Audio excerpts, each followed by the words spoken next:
Hello everybody, welcome to day 2 of college regionals, New England region. We are here joining you today at the D1 semifinal. I'm Liz Crawford. I'm Andy Schachter. This is a game to go. The format sets up that semifinals. Both teams that win the semifinals will qualify for a spot to nationals, and the losers going down to the third place bracket to fight for the last remaining bid. So this should be pretty exciting. We have an exciting game for you. We have UMass Amherst Zoo Disc in dark on the left side of your screen, and the Tufts E-Men in light on the right side of your screen. Tufts is going to be starting off on defense, so that means they're going to be pulling from right to left on your screen, and Zoo Disc Amherst, UMass Amherst, is going to be on offense to start. Yeah, you can see not raining as much as yesterday, which is great. Maybe a little more windy. You can see the flags on your screen, I believe. Our lovely sponsors. Yeah, shout out Discraft and Main Ultimate. Main Ultimate putting on an incredible event as always. Always. Giving us lovely scaffolding to get a good vantage point here. Yeah, me and Shagda are up, towering over the field, so we'll be able to see everything occurring below us. We have Rom ready to pull for Tufts. Apologies in advance. We have rosters, but not necessarily correct numbers, so we're going to do our best.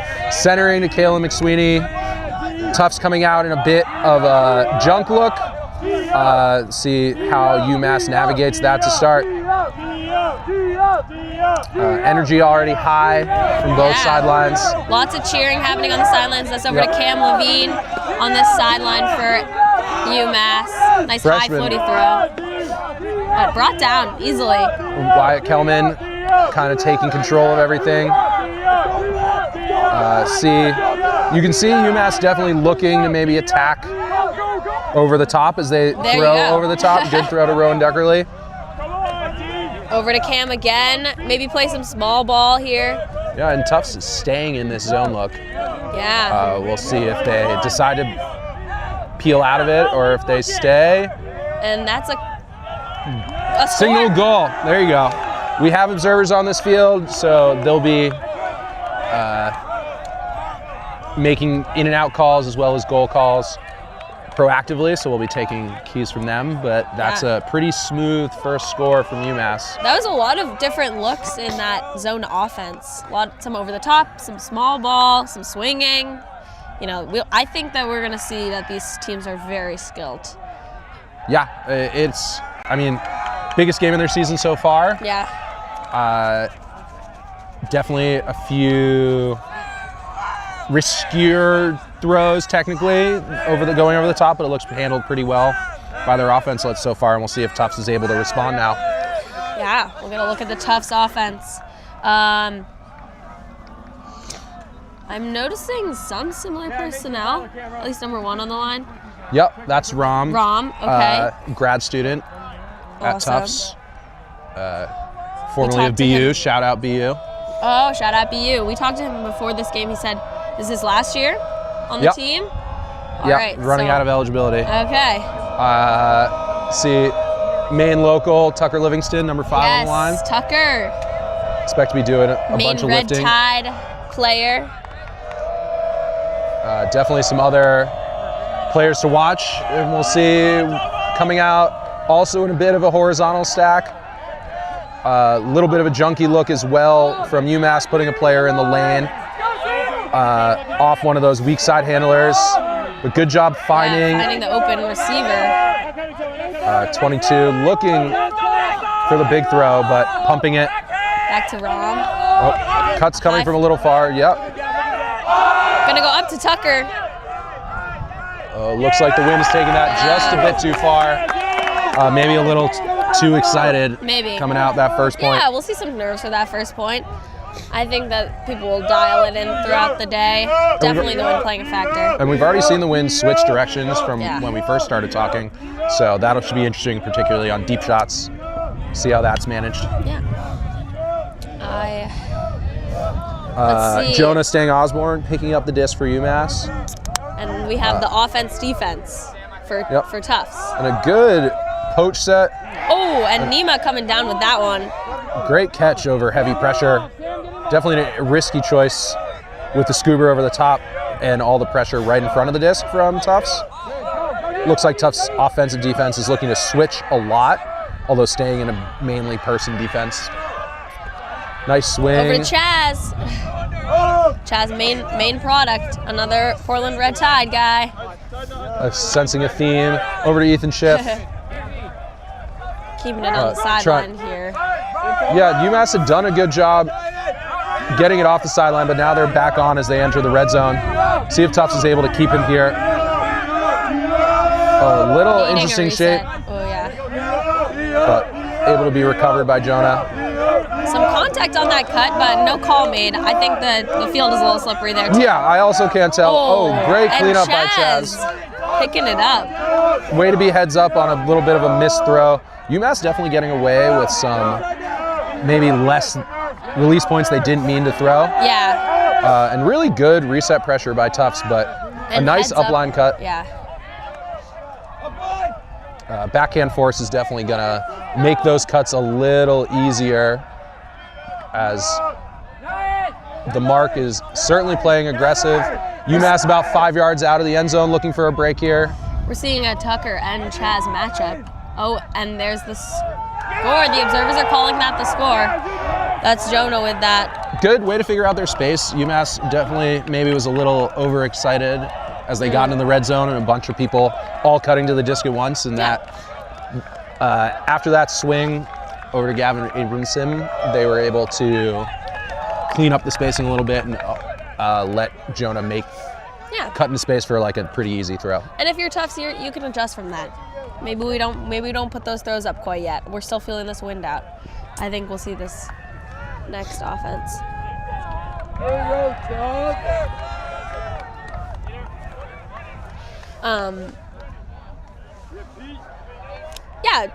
Tufts O-line gonna come back out there. Maybe a little tired after playing defense. Might get some new personnel. Yeah, it looks like a few subs being made, but predominantly the same line. Although also 10 people on the line right now, so who knows who's just getting water. Looks like a few subs coming over. Tucker. But I think Tufts, that was a pretty good look. They had some deep shots. I'm curious if UMass is looking to force those, particularly in the condition. Because they know. Yeah, they know the wind's tricky. We'll see. Particularly going this direction, I would expect that also. Some fronting defense, maybe looking for Tufts to put up a huck as it's Tufts is going to be going more upwind, so long throws are going to float a little more. Yeah. We're hearing UMass cheering for their dining hall. That's a fun one. UMass is actually known for their dining hall. Oh. Constantly one of their big, I don't know about ultimate recruiting, but college recruiting. Known for their sinking library. I guess that too. Oh, good bid, but just a drop. Oh, and an injury. Looks like a player just twisted a little bit. Slipped. Hopefully he's okay. Yep. Okay. All right. I'm glad to see that he's walking off the field. Yeah, seems to be, maybe just took a funny step. Yeah.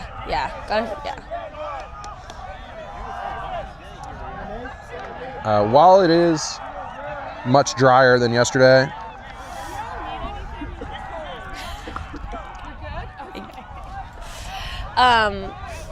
while it's much drier than yesterday. Yeah, the fields did take on a bunch of water, so we'll probably see some slippage. Hopefully, doesn't get turned up too much. This is the D1 field all weekend, so we're getting a lot of high competition games on this very field. So it's taking a bit of a beating. Yep, looks like the observers are repositioning everyone to where the injury happened, so right at the turnover. Kind of stops at maybe a fast break look for UMass, but they're going to have the disc about 10 yards outside, looking for another break, which would be pretty much the exact start they wanted. And that turnover for Tufts, I mean, he caught the disc. It was just through the ground contact that I lost the disc. That's probably frustrating, but nothing you can do. And that. Oh, nice Low throw from Tomolu. I thought dug that out. was down, but they're calling it up. Ruled up. No one on Tufts seems to be No one's arguing it, so okay. it might just be a vantage point Good situation. sportsmanship Absolutely, on and that. that's a good red zone possession. Little sketchy final throw, but Yeah. UMass kind of immediately exerting dominance over this early part of the game. And this is what you typically do not want as a team, to be down 3-0. But as we've said yesterday, crazier things have happened. Yeah, and they're only down 2 breaks. yes, and it's still early in the game. Yeah. Tufts looks like it's taking a timeout here, maybe just to recenter things. It's Yeah, really tough take a going. breath. Really tough going from early in the game, firing each other up, Mm-hmm. to going down a few breaks and riding that maybe a mental lull to see how they recover, able to center themselves. Yeah, and this and the Tufts ebbs and team, flows. did they go to national? Were they at nationals last year? Tufts was eliminated in the game to go, I believe, Okay. by UVM, Oh, and so just missing out on nationals. And the year before? I don't know off the top of my head. I don't know off the top of my head as well, but I know that this Tufts team has been so close Historically, to nationals. historically a nationals contender, Yes. if not participant, Yes.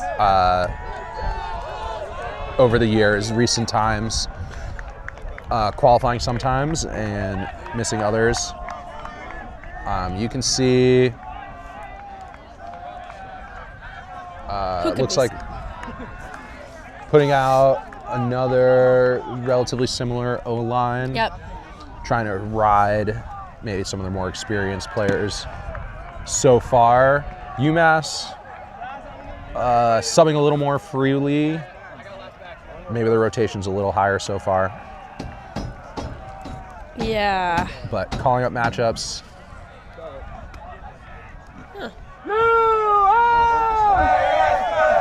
And then UMass trying to keep their foot on the gas here, see if they can get another break, keep the momentum on their side. Both sidelines firing up each other, trying to bring the energy for their teammates that are on the field. Big pull from Sam McRory. Centered, Tufts looking like centering to Now Rom that again. Hostak again. And a little, again, you see a bit of a handler sag to take away the first throw, but good job centering to Rowan. Finding Tucker in the middle of the field. They've worked up a good chunk of the field so far. Yeah, Hitting nice. open hands. Yeah, definitely moving a little more smoothly and in flow for Tufts offense. It looks like maybe a some offensive call. foul called by UMass.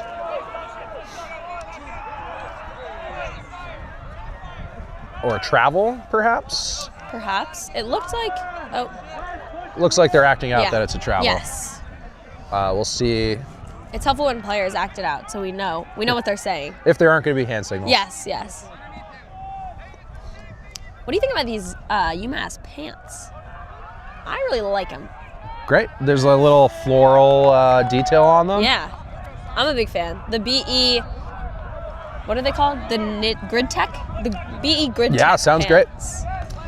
All right, back to the Shout out action. BE Ultimate. Tucker through the contact, gonna catch that one. Big bid by Wyatt Kelman, but maybe a little extra contact. Oh, but a little too close. A little too much zip for how close the pass was, and UMass has another chance, looking to fast break. Ripping deep. Yeah, Tufts gonna fight for that one, Yep, but a little bit of a flatter mark here. Staying in a forehand, forcing away from us, trying to get them on that sideline. Good reset yeah, defense great by D. Tufts. Having to reset it right back. Oh, I'm calling timeout. So UMass looking for, They know that's important. yeah. Wait until the disc was a little more centered in the hand, see if they can settle themselves. And that timeout call was made so fast, I thought that he had just dropped the disc, but you never want to get the stall count going, because as soon as when you tap the disc back in on offense, you start at the stall that it was when you called the timeout. Yeah, you could see them talking a little bit about where the stall should be coming in on, but I would assume it's coming in on one. Yeah, on one, if anything. Out of this timeout. Liz, yes. do we have any sponsors to shout out? We don't have our ad reads in front of us, Yeah, unfortunately. we but will be doing it off the dome. Yeah, I would love to shout out Revision Energy today. Revision Energy is sponsoring us here at Maine Ultimate, supplying us with all of our energy for our live streams, for our broadcasts.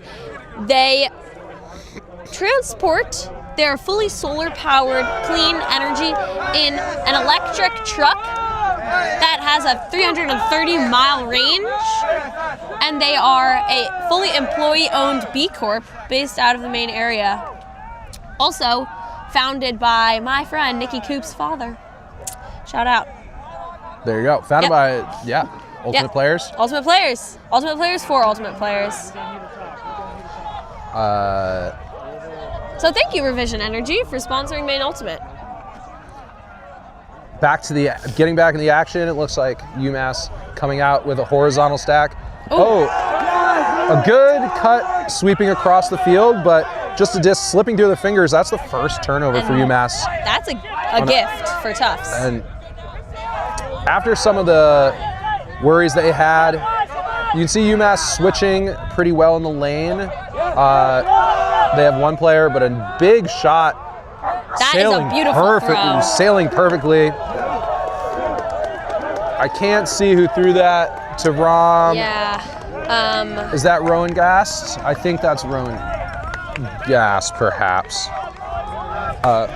So great throw, using the wind to bend the disc perfectly into their path. Player was number 2. Oh, number 2. Yes. Number Rom. 2. Not the thrower. The thrower was... Throw Yeah. was 0, which is... Oh.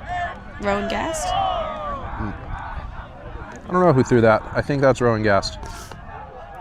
Sorry, everybody. We will try and get the names right. It's a little tricky. There's 2 of us, and how many of them? A lot. 40. And they all...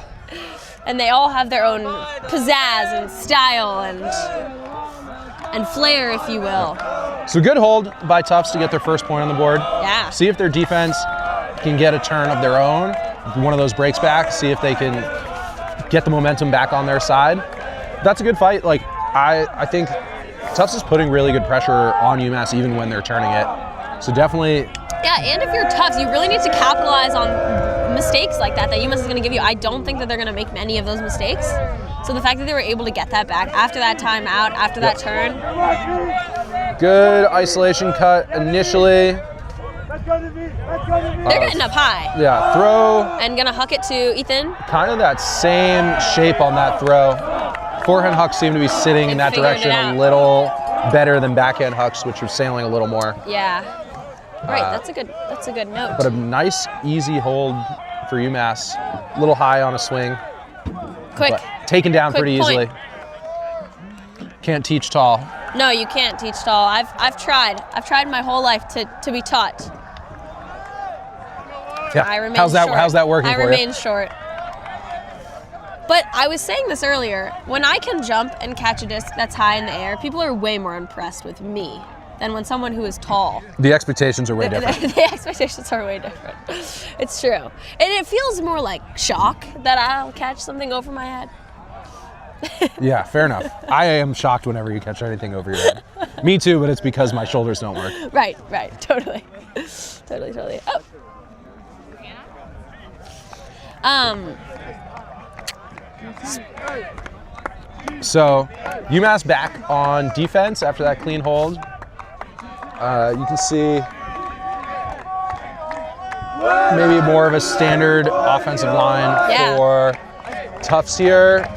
I assume we're going to see, given the import of this game, we're going to see very similar lines being thrown out. I would think so. Throughout this game. Teams are retaking their best shot as this is a game to go. Centering to 22 on Tufts. Simon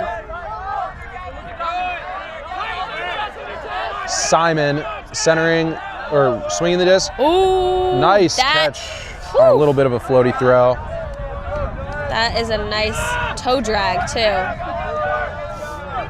we have these tape or ropes around the field, so it's easy to see if someone's in or out of bounds. That's Eliav Malone catching that throw. Oh, and no one definitely looking to go deep as they get into power position, but no cut was coming here. Over to Tucker on the sideline. Gonna look back to Eliav.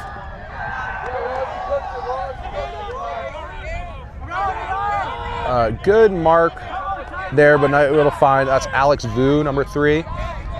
Wow, lots of tight defense. And you can see Tufts is moving it maybe into a bit of an end zone shape with some more space right in front of the disc as another offensive foul being called. Here, maybe a push-off as they change direction. Maybe. I think these players are definitely feeling the pressure of this game. Feeling maybe potentially a bit of frantic energy. Yeah, it seems that they don't seem that. Oh, they're discussing it a little bit, but doesn't seem to be contested on the foul call. So the disc is going to go back to Vu. But yeah, you can see Tufts having 4 players kind of around the disc with all the other players backed up, so that there's a lot of space for those 4 to work it through as they get about 15 yards outside the end zone. A lot of give and goes. Pretty typical. Tufts having to do a lot of work to shake free of the defense right now. The defense is stifling. Really good marks, flattening, taking away the thrower's first look. You can see them wanting to attack the side right behind the mark, but a great cut by Eliav Malone. Nice open side gainer, easy throw for the thrower. Release point comes out a little sketchily, but great continuation swing. 3 yards out. Lots of people crowding the front cone. Pretty physical defense from UMass also. Yeah. Oh, there's another around break. That backhand throw from number 0. That was a hard-fought goal. Placeholder 0. Placeholder 0. Number 0. Right. I'm not sure. That's Potentially. Rowan Gast, I believe. I was just talking about 0 not being a number. I have 6 number 0s on my roster, so I'm not entirely sure who that was. It could have been so many people. Maybe Sawyer. Maybe. I'm pretty sure that's Rowan Gast. Rowan Gast. Okay. Rowan Gast. We're just going to stick with that. All right, for perfect. now. And if it's not, I apologize. Number 10? Who knows? We apologize. I was told that was wrong.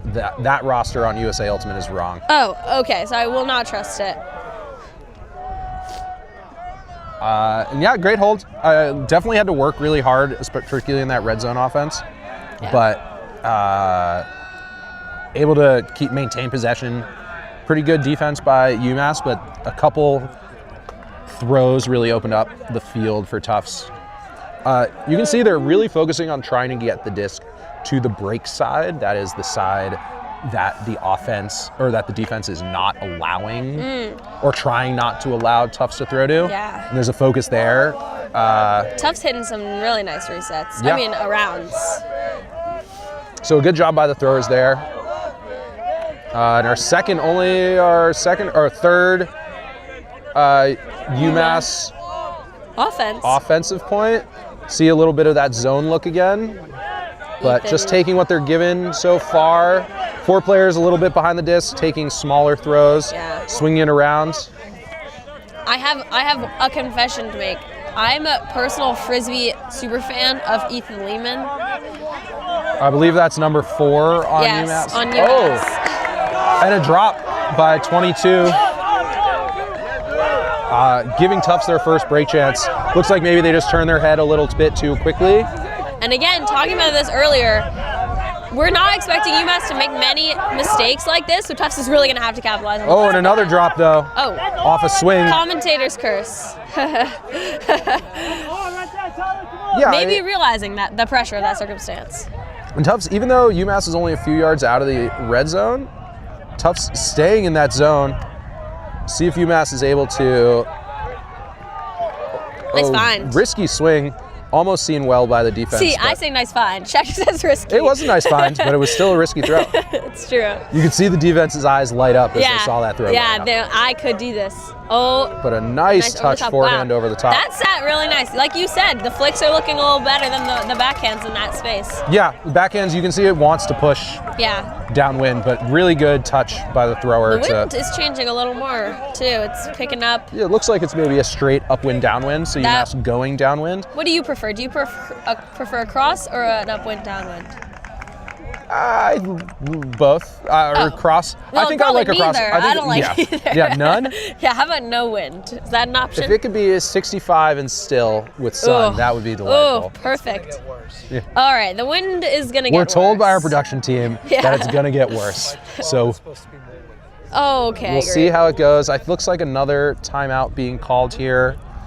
I didn't actually see who took that timeout, but both teams trying to center themselves. I wouldn't be surprised if actually this was Massachusetts calling one leading into the second part of this half.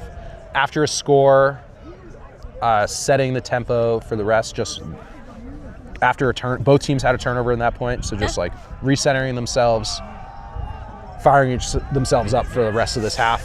Games are being played to 15 today, so that means halftime is going to be taken for the first team to reach 8. I don't believe there is a halftime time cap, but rounds are going to be soft capped after 90 minutes, so that will be 10:30. We will add, if the game reaches 10:30 and it hasn't reached 15 yet, we will add 1 to the highest score of either team and play to that number instead. Good rules clarification. Any other sponsors we care to shout out right now while we have this break in the action? Well, even though it's a little overcast today, did you know that the sun still comes through the clouds and you can still get burnt even on an overcast day like today? Wow, I didn't know that. Did you not? Well, let me enlighten you. Impact Melanoma is another one of our sponsors here at Maine Ultimate. They provide us with all of our tents and want you to remember that early detection saves lives. Wow. And skin cancer is one of the most common forms. Thank you. Yeah. One of the most common forms of cancer in the world, probably in the US, definitely. And they are here to provide our players with shelter to protect their skin from the sun. Please put your sunscreen on. Yes, even when it's cloudy. I feel like I got a little burnt yesterday, even though it's super cloudy. My lips definitely got burnt. Yeah, even when you don't think, please put your sunscreen on. Yeah. I don't know if players are bundled up because they're cold or if they're just being protected from the sun here. Maybe Either way, both. Good job layering so far by the players on the field. Pole lands just in down. It just landed in. It drops out, so I think it ends up being about the same thing. Well, they don't get it centered. Again, a little bit of a flat mark being thrown by UMass, maybe looking to take away some of those deep throws. Yeah. UMass defenders on the handlers, those are the players behind the disc. Going and a throw, sailing just a little bit too far. Cleaned up, nice heads-up play by the UMass defenders. Especially because there were 2 Tufts players in that in that area. Yeah, and UMass looking nice, a round throw. That was a slip. Players hitting the turf, bouncing Nice back up. ISO cut. And good timing on that follow-up. Yeah. And that's going to be another break from UMass. A 6-2 ball game. If that timeout was taken by them, it worked perfectly. It did work out for them. Good defensive pressure. Stifling defense, as always. Yeah, their defensive energy looks really good. Yeah. Tufts as well, for that matter. All players are playing pretty close. It's true. And so far, UMass just seems to be taking advantage of the spacing a little better to allow like those smaller throws good room to go up for. Well, we're joined in the booth right now by Phoebe. Hello. Phoebe, you have any notes on this game? It's very chilly. Yeah. Much chillier than what I was expecting, but I'm impressed by how well they're playing in the wind, honestly. Right. And correcting themselves in their throws, so. Quite impressive. Yeah. Well, thanks. Let us know if you have any more comments to make throughout this game. Will do.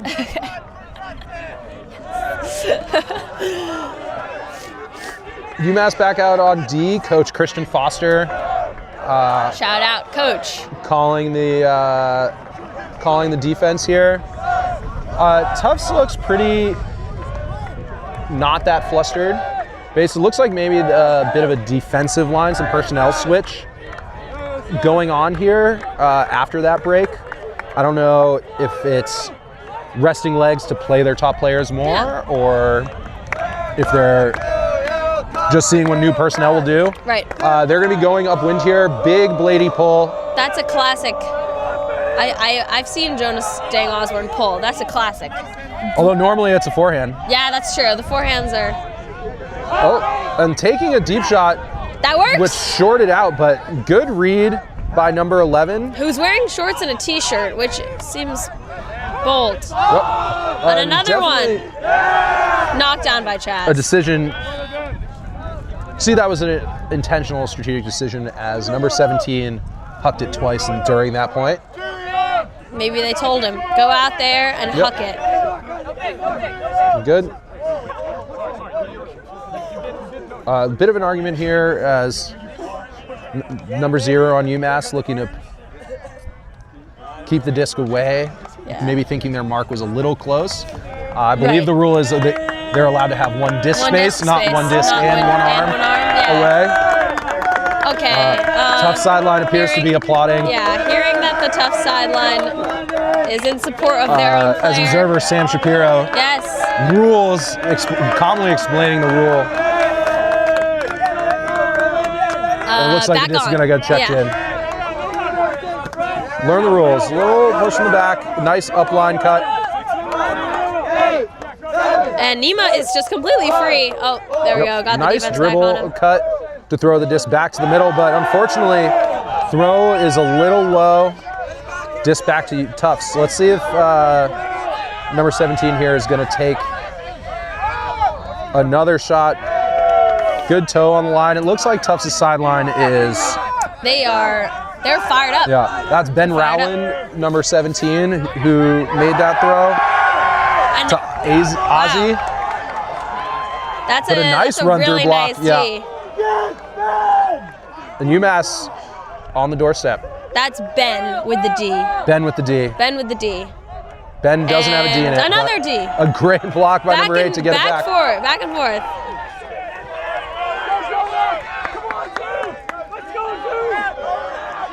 Picked back up by Tufts.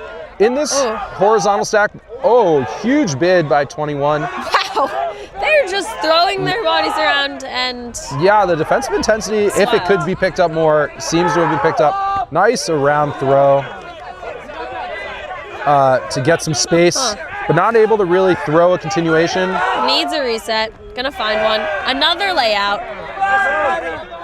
That's Isaac, number 11, throwing his body all over the place. Isaac number 11.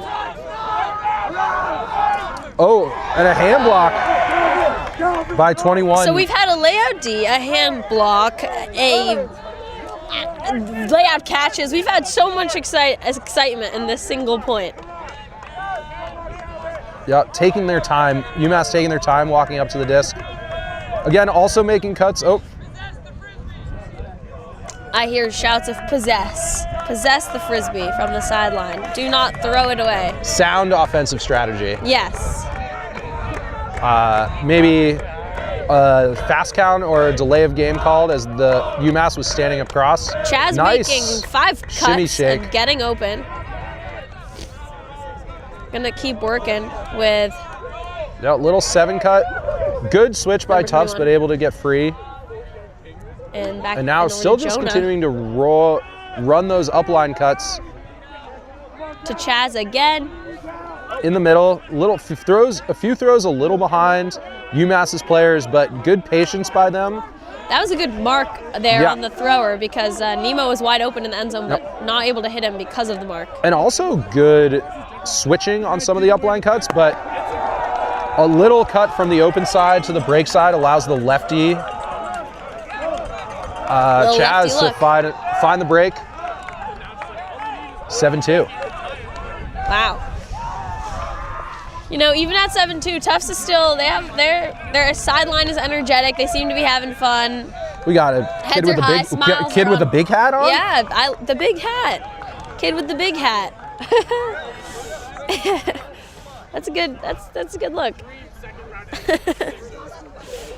But yeah, smiles on the faces. They're, totally. You know, having fun out there. Yeah, we'll see if they can get a hold and keep this within touching distance going into halftime. Yeah. Going downwind now. That might help. Yeah, and they've been trying to stretch their deep game, so it's definitely going to make those throws easier. It is windy and cold. And we're standing still, and I didn't bring a coat, and that was my fault. Yeah. If anyone has an extra jacket, yes, if anyone's please listening to bring it to field C2 at Wainwright Sports Complex in South Portland, Maine. I would love a coat. Because I'm silly and I thought it would be warmer.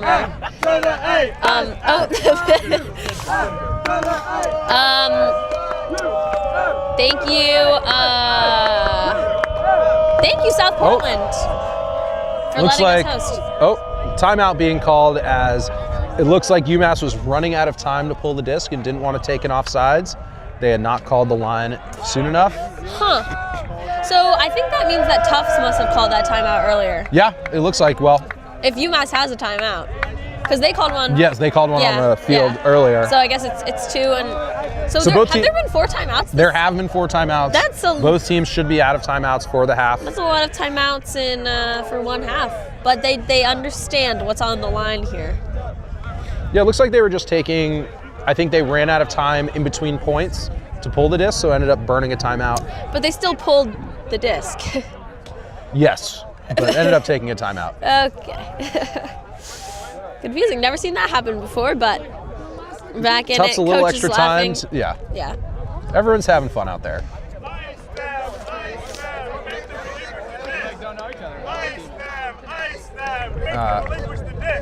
Oh, okay. Trying to listen to their cheers, trying to understand. Not sure what that one was. Oh, floaty pole. Almost coming back to us. Floating a little backwards, a little too high. And I think that, I don't know if I believe in Karma.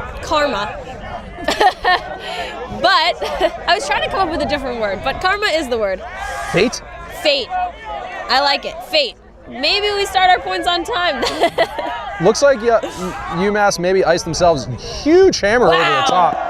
Simon Cordes. I like it. Simon Cordes, shout pretty out. Perfectly to their receiver. That's a great throw to fire up their team and get them back on defense. Yeah, a way to take advantage of that short pole. Not afraid to throw hammers in the wind. No.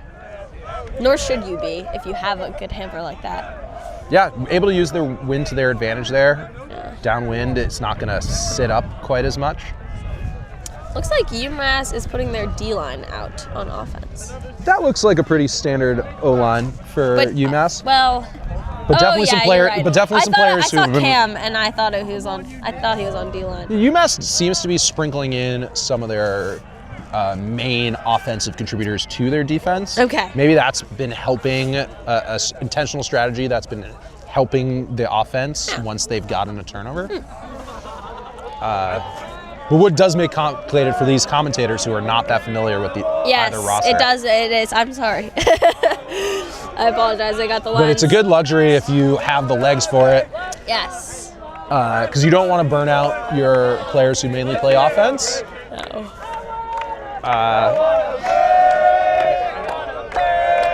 Tufts sideline getting back into the game. That hammer firing them up. I hope that Tufts does their Somerville Youth cheer. That one's one of my favorites. Great. We haven't heard it yet. We'll hopefully hear it soon. Hopefully, maybe they're taking requests for the second half. Tufts coming out in a zone. Pull. Yeah, again, this little diamond zone. Field. Trying to take away the initial throw, but good job by UMass going just straight around the 3 people in the middle. And now Wyatt Kelman going every other. Just working it through all of the open hands. And not too complicated. Nope. And that's for half. Yep. 8-3. Watch your feet. 8-3. I'm almost falling off the scaffolding. UMass takes half here. Pretty smooth offensive performance from UMass. Tufts had pretty good moments right now, but a few too many turnovers, maybe a couple drops here, put them in a bit of a hole. See, what do you think the coaches are going to say going into this halftime? Here's what I think they're going to say. I think they are going to have the Tufts players maybe clear out when you're not open. I'm seeing a lot of people like staying in the open space even when their defense is tight on them, looking for open hands. UMass doing a pretty good job. Maybe just, stay chilly with the disc. Watch it into your hands. Yeah, be more decisive. Yeah. Great. We're going to take a break. We'll be back with you Maybe in we'll 5 do to a 7 halftime minutes. interview. Who knows? And Jack Rice Stay is tuned. on the field. Yeah, we're good. There is a place where we are us at our best. A place where everyone is welcome. Regardless of age, shape, skin color, or anything else that tries to box people in. A place where we defy the odds, defy the naysayers, And even defy gravity. A place where it's accepted that success doesn't belong to the faint-hearted. It belongs to the brave, to the determined. a place that knows grit, knows grace, knows bright lights, and knows empty bleachers. a place where we remember to laugh, Where we learn to trust. Learn to high-five strangers. And eventually, even learn to fly. a place where character, community, and competition Are all as balanced as a disc in flight. That place isn't in a stadium or on a field. That place is in the spirit of our players. Because we don't just play ultimate, we live ultimate.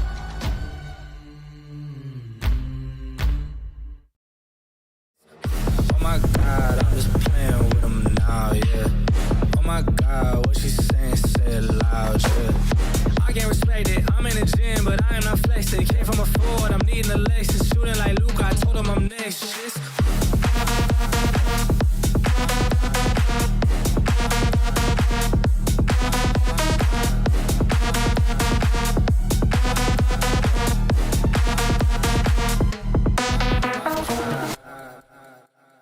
Hey, what's up? Rowan here, and this jersey from Australia, the Fridgebees, was Evergreen's first team order last summer. Since then, we've gone on to work with over 20 teams and organizations, and we'd love a chance to work with y'all in 2026. Not only will you get the team kits, but you'll also get Excel Ultimate resources to help you, your captains, and coaches save a ton of time and get started in the right direction. If you're interested, then just give us a DM over on Instagram and we'll reply back and get started on a free mock-up for your kit.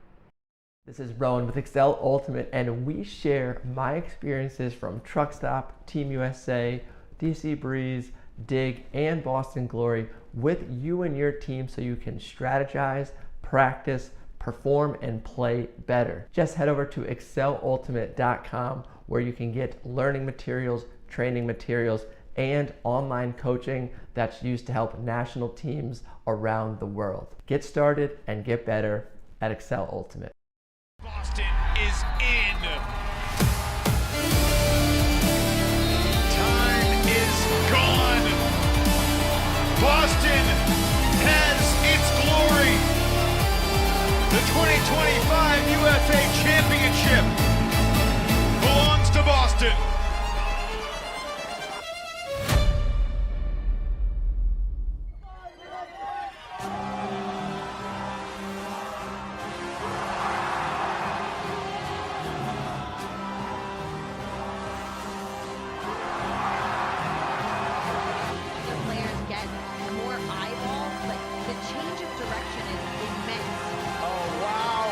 You gotta be kidding me!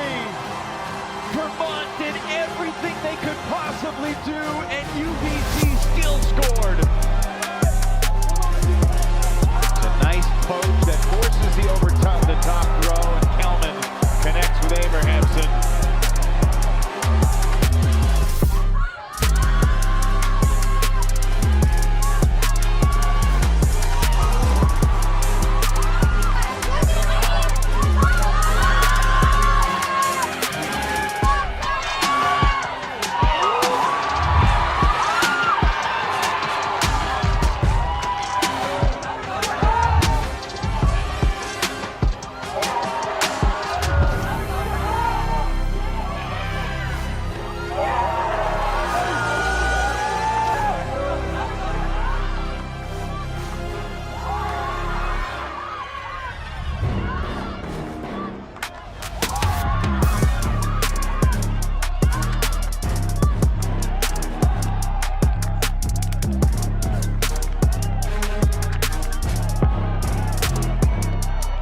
We are back here at College Regionals, New England region. What happened in this first half? It looks like UMass just capitalized on Tufts' errors a little more. Definitely some big defensive plays, but I think more just taking advantage of Tufts' miscues. Like you said, going into halftime, Tufts just wasn't clearing hard enough or being as decisive. It looked like they were just having to work way harder, even on the points that they scored. While UMass was playing a little more freely, working for each other a little better, that there were definitely some turnovers, again, from them going too quickly. Yes. And some throws behind, but taking advantage, for the most part, being very decisive. Right. UMass taking what they are being given. Correct. Maybe adjusting better. But it also looks like Tufts is coming out on offense going in this half. Going in the second half, so they're going to have a chance to immediately get a goal on the board. Get their defense back out there and set the tone for this half. UMass jumped out to an early lead, going up 3-0. 4-0? 3-0. 3-0. With 2 breaks, and I think that kind of momentum just continued. Yeah. For the rest of the half. I think so. Yeah, and then, Tufts just needing to capitalize on the few mistakes and needing to adjust. Yep. Nice pull, floaty, on time this time. Being Tufts back in their host act that they like UMass so hasn't been doing anything that fancy on defense. Another drop, and just a drop. Not the way Tufts wanted to start this half. No, that's okay.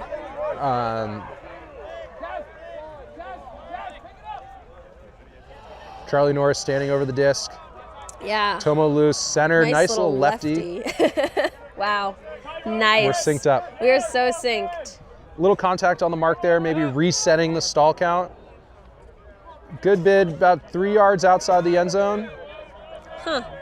So number 11, who earlier had the mark that the player wasn't too happy about the closeness. Oh, and there's our score. Looks like that was towed the line by Ethan Schiff. Nice job, Ethan Schiff. Take that bit of a short throw and capitalize. And that's an immediate break again. Kind of more of the same from what the first half was. Yeah. Tufts unable to complete a pretty relatively easy throw. There's going smiles. backwards. I see smiles. This is good. Can't let it There's a bunch more bog you ultimate. down. There's a bunch more ultimate to play today. Yeah. So based on how this is going so far, I wouldn't be surprised if Tufts maybe puts in a full rotation of players and continues that. This isn't their last shot to nationals. Yeah, but we'll see if they get some reps. So definitely see some players who've been playing a lot so far back on the field. See if they can get a goal on here, but I wouldn't be surprised going forward if that's what the decision-making process is. I think so. While UMass, they're keeping that rotation in. I can't tell. Seeing some players who've maybe only played 1 or 2 points so far out there for UMass, in addition to some of the heavier lifters on their D-line. A little mixed line. It's great to see. A smorgasbord line. Everyone getting big game experience. Yeah. Liz is talking about charcuterie. I love charcuterie. Jonas Stang Osborne, another backhand pull. Let's see it. I know. Maybe recognizing that the wind might affect those flicks coming from that angle. Great pull catch. Catching that. Wow. That's a great pull catch. Oh, but an immediate, again, turnover. Really good first throw pressure by Rowan Dunkerley. And good job by the person who caught the pull not to throw it to them, but maybe put a little pressure in an up line to number 20. Number 20, who might be, I don't have it. Whose name we don't have. We don't know his name, but yeah. And the snake. 10-3, UMass. Celebration dances coming out for UMass, and that's another quick break right out of half. Tufts has only thrown 3 throws, and 2 of them have been turnovers, unfortunately. This half, UMass has been able to take advantage. Let's see if heads stay high here. Putting back out the same line. Whew. Yeah, Liz, any other? I'm cold. Sorry. No, quick shout out to South Portland Recreation and Rick and crew. This Wainwright Field Complex, you can see a little bit, field's maybe chewed up a little after some wet use yesterday, but in great shape. In great shape, gonna have a lot of action this summer. Being played near and far. We can see some youth soccer next to us. Big shout out to Rick and the crew for allowing Maine Ultimate to throw these events. Vacation Land in August, a club tournament. Lobster Pot, an early season college tournament with over 90 teams. And all summer long, Summer League, registration as open. well as all of our local Maine leagues. Rich Young putting on a great event. Come check it out, see what Maine Ultimate has to offer. Really good pole coverage again by UMass, but this time opening back up the huck. That forehand sitting really nice. Oh, dipping right at the end. And number 8 unable to make a play. I mean, if the disc has gone exactly where it seemed like it would have, that would have been a catch, but it did dip right at the end. Yeah, just moving right at the end, so having to adjust and unable to make the play on the roll. Getting back into this horizontal stack, I liked the shot there that Tufts took, though.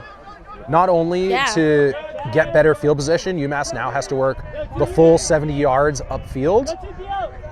But also, like, that would have been a highlight play, get that energy back. Yeah, and they've been sitting, like we've said, UMass has really been sitting on some of those undercuts, the shorter throws. And so opening up deep makes them have to respect that a little more. Oh, stall is being called by Ben, but as an upline throw, gets off. Jonas Stang-Auburn seems incredulous. I wouldn't be surprised if this goes to the observers to decide what was correct here. Both players making their case. Counting to 10, a tough thing to do as an Ultimate player. It is. While playing, it looks like it's being ruled that the count was too quick. It seemed a little fast from up here. Yeah, and staying with UMass. Staying on down, Tufts doing a good job keeping the disc on this sideline. You can see UMass trying to keep it off. Putting up a sky ball. And a big play. So many players in the Rowan area. Gaston, definitely a floaty throw. Wow, that was Wolfpack. so many people colliding. But 4 different Tufts players all kind of rushing the disc. You can see again what we've been talking about with that spacing. Oh, disc goes over, but finds another player to clean it up. And another throw, but sails just too long almost in the other field. Disc gonna go back to UMass. Maybe a little too excited. Maybe a little bit. After, yeah. I mean, when that worked out, I got excited too. Yeah. Had the space, had the player one-on-one, and just not able to complete the last throw. Yeah. UMass gonna take a look. Definitely a bunch of players isolated short. Let's see if this deep space opens up for UMass. Good continuation cut timing from 37, but the disc floats just over their head. Disc back to Tufts. Nice little around breaks again by 0. And now 22. Back at 22, Simon. Really good reset defense. Taking away that look, making them pivot to their other option. But good fill by Ben here. Tufts going backwards. Unable to find that continuation after they find that swing. Big bid by 34. Looked like more of a slip maybe than some contact, but good job. This spacing looks way better from Tufts, but again, disjointed. As a player catches this, they want to be able to look up and see someone cutting for them. Maybe this one's gonna. That's a much better floaty throw. That's nice. Just to the back of the end zone. Tufts with the goal. Another hold downwind. Again, having to work pretty hard for it, and then ends up with a pretty easy score. Couple turns that point. I'm glad that Tufts got to score. After Excellent all those insight, terms. Liz. Thanks. I just get so lost in the game. I hear you talking and I'm just watching. That's how most people react to me talking.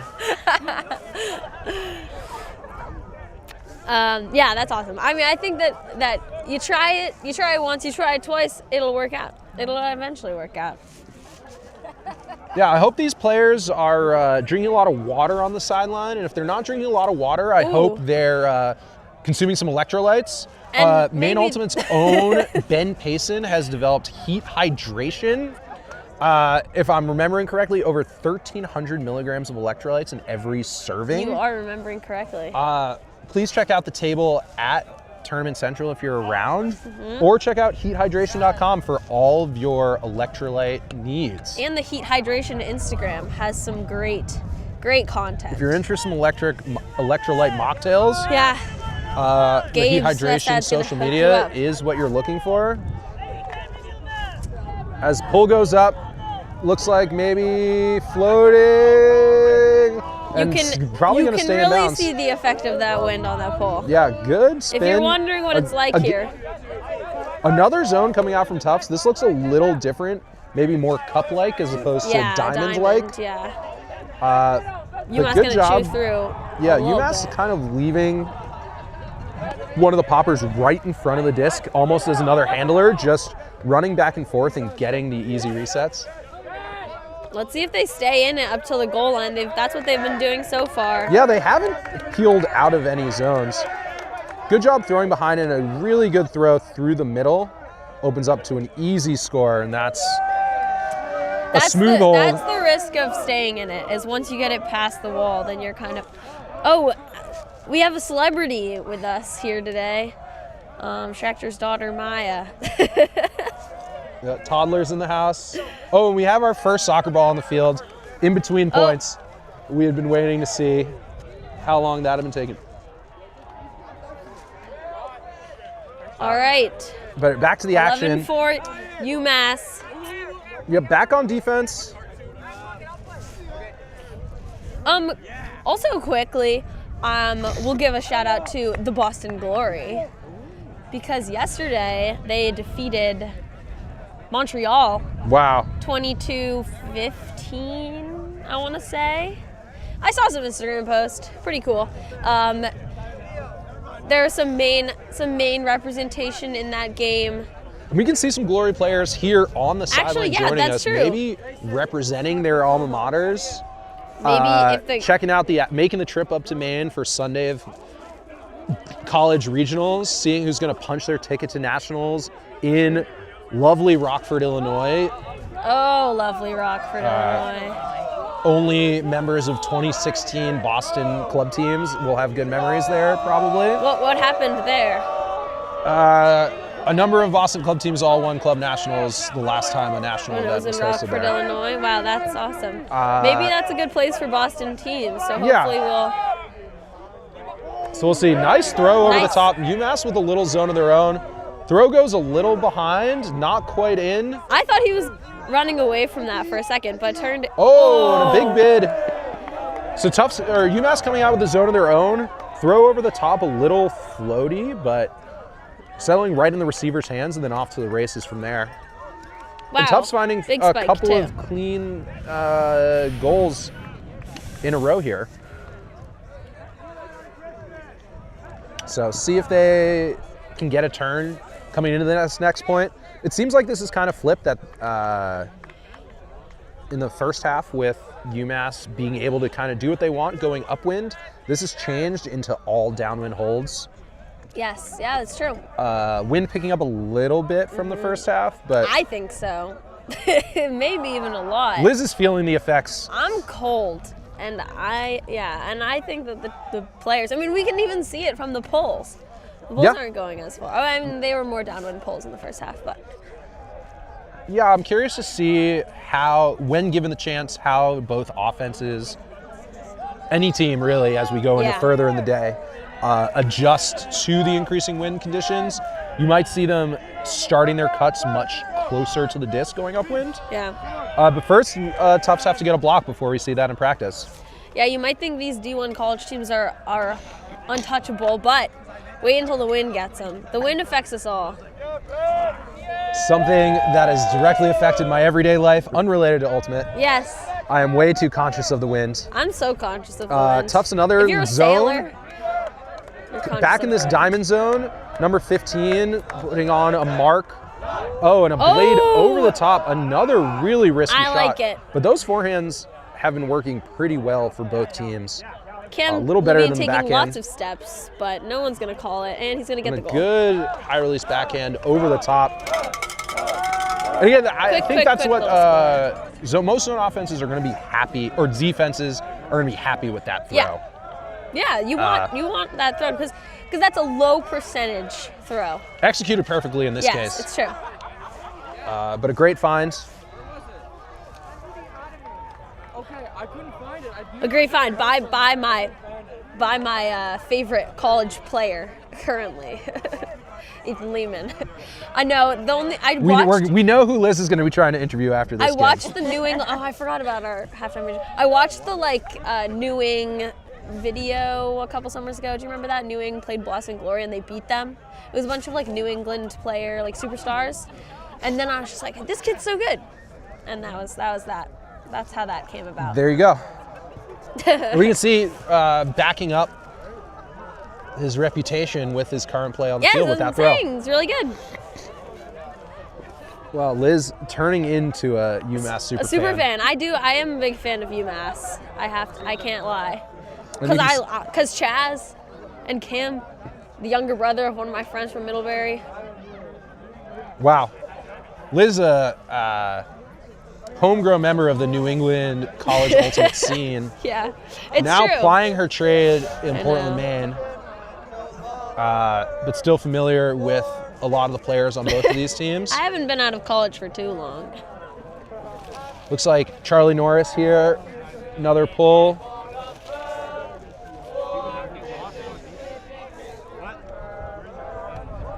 Another pull going up. That's a pretty good upwind pull. That is a pretty good upwind pull. Making it pretty much to the break mark. Better than I could do for sure. Back to gas. And again, setting up that deep cut. Big bid. But the disc got over, and it I think distracted the receiver just enough. Maybe thought they were going to get there.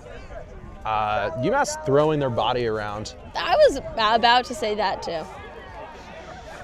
A soccer ball is on the field currently, but they should probably soccer ball counter number 2. They're going to take it. They're taking it off. Looks like Tufts is coming back with this zone, going upwind this time, which we haven't seen so far. Both teams have mostly been in person, matchup defense, upwind, because the throws have been harder. So we'll see how this zone goes. It's going to give up a little more lateral movement, but is really going to try and take away anything upfield. Yeah. And we'll see if UMass is able to get around and take advantage of any space that they might find. To Liz's delight, the sun is maybe peeking through a little bit. Oh, I hope so. Yeah, good mark by 44, but a little chewing up the yards, but slowly. Yeah, good job being patient. That throw that just went up is what this zone is giving up, as opposed to the tight person defense that we'd seen so far. And it seems to be working for UMass, but as I say that, just to throw a little low. Yeah.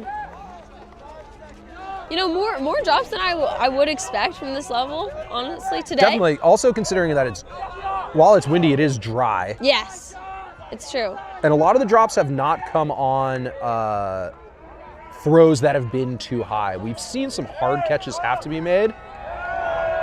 And a nice upline throw. No, that's a hold. That's a hold. After turning over that huck. Yes, you're right. Tufts able to get the disc back, and out on that second possession, a nice smooth offense. Maybe a bit jumpy feet with some throws. Pivoting past their players, but nothing called, and it works out. And Tufts is back on the board. 12-6 now. Again, another downwind hold. Yeah. Even though it was after turnovers. That's true. So all downwind points the last few. And all upwind pulls. Usually how that goes. We'll see how everything's going. Let's check in on the time. Still have a, 10:05. this game is going pretty quickly. We still have a Yes. bunch of time left until any cap implications might happen. I The wouldn't be points surprised. have gone quick, Yes. fairly.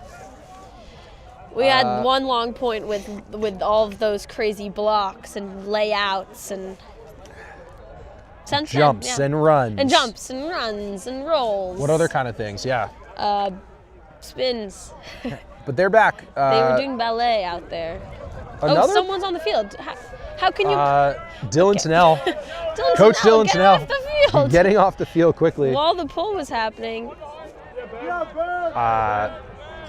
Another zone look from Tufts. They've been staying in this UMass diamond. players far away from their handlers. Oh, they fixed that. It was only for a brief second. Yeah, you can see Wyatt Kelman kind of just sitting as he gets the disc, looking in those soft spots of the zone, and then Yes. being able to continue from there after catching that disc.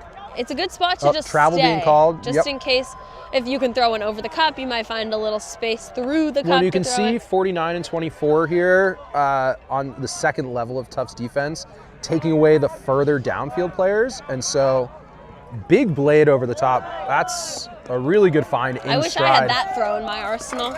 No hesitation. No. But you can see that look is being opened up because the cup line is looking just at the players behind the disc, Yes. and the other defenders are looking further downfield. So there's a soft spot inside that where UMass has really been able to exploit and then throw to the players further downfield. It's true. It's true. And then throw it across the field before the cup is able to set. Looks like Tufts calling a timeout here. Just to recenter themselves.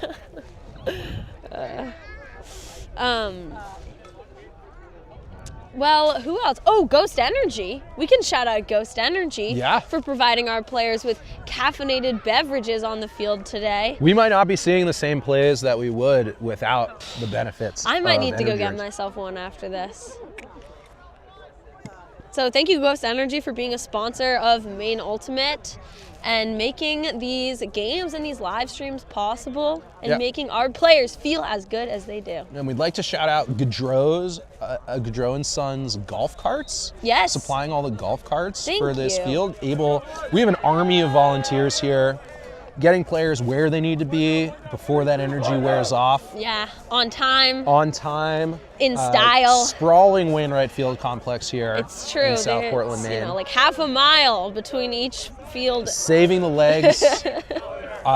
Family and friends all out here watching the teams that they're supporting, having to get from field to field, and this allows everyone to get places efficiently. So thank you for. So let's see Tufts coming out of this.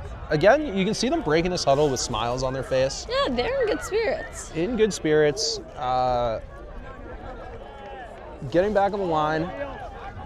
As they put an offensive line back on the line, looking to get another score here. We'll see. They've been holding their own in the second half. This has been pretty trading. Besides those first first one break, right out of two breaks, right out of half. Yeah, 2. And so UMass just been maintaining their lead, and their offense is doing exactly what they need to do, which is not put any pressure on themselves, despite a bunch of good defensive pressure from Tufts. It's true. Again, I'm a little surprised Tufts hasn't changed up any of their defensive looks. I actually thought they had some also- good success with just their person defense. Well, they So I'm changed from out of that diamond zone. for once, and they went right back to and it. they went back to it. But I'm surprised not to see, maybe, especially because UMass is willing to go over the top, and that zone lets there be some more open players. Yeah. We'll see though. We shall. With the pull coming up, another pretty impressive upwind pull, Yep. if I say so myself. UMass staying in a person And they're defense. gonna huck it. And a big backhand, sails perfectly to the back line, and a Wow. great cut. That's gonna fire up the Tufts team. Is that 27? Do we have a name on that player that we can shout out? I hope so. I know they said the USAU roster was wrong, but I have a Tobias Potts-Drew as number 27. Let's see if that's what yours says too. I have Calvin as number 27. Okay, so it could be Tobias, it could be Calvin. It's probably Calvin. Let's hope it's one of them. Shout out. Even if it's neither. Well, shout out to you, Tobias and Calvin. And I think that's Lucas Plum with the big throw there. Lucas Plum, nice big throw. That's that perfectly. That's the best backhand huck that we've seen so far in this game. Yeah, definitely. After that first turnover from that backhand huck, I don't know if we've seen one from Tufts yet. Yeah. Since then. And so maybe we'll see more. And that's a one-throw hold. I love seeing hucks. Because I'm not out there, so I don't feel the anxiety of the risk. It's a lot easier to Monday morning quarterback it's way throws when you're not easier. out there making them. It's true. So I like to watch them. Yeah, yeah. Right. I like to watch them. Like to see them get caught. Observer explaining something to Tufts. They're doing my favorite cheer. And we'll be quiet and let it take over.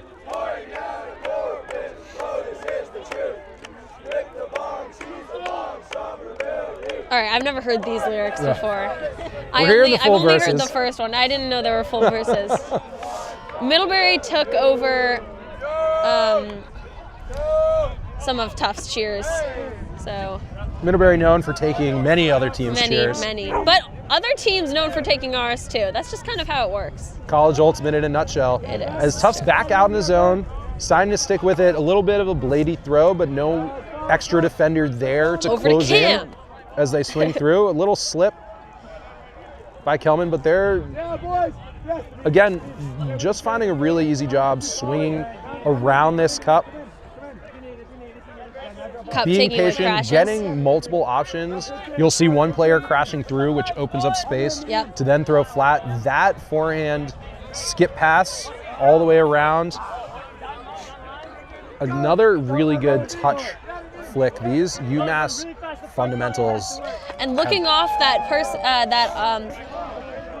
UMass player who was double covered. Guarded, yeah. Yeah, and then finding the easy option. That was great patience. That cut was made not necessarily to cut the disc, but to open up space for someone else to pull fill the out. defenders. That is good team playing out there from UMass. Another easy hold. That brings UMass's total to 14-7.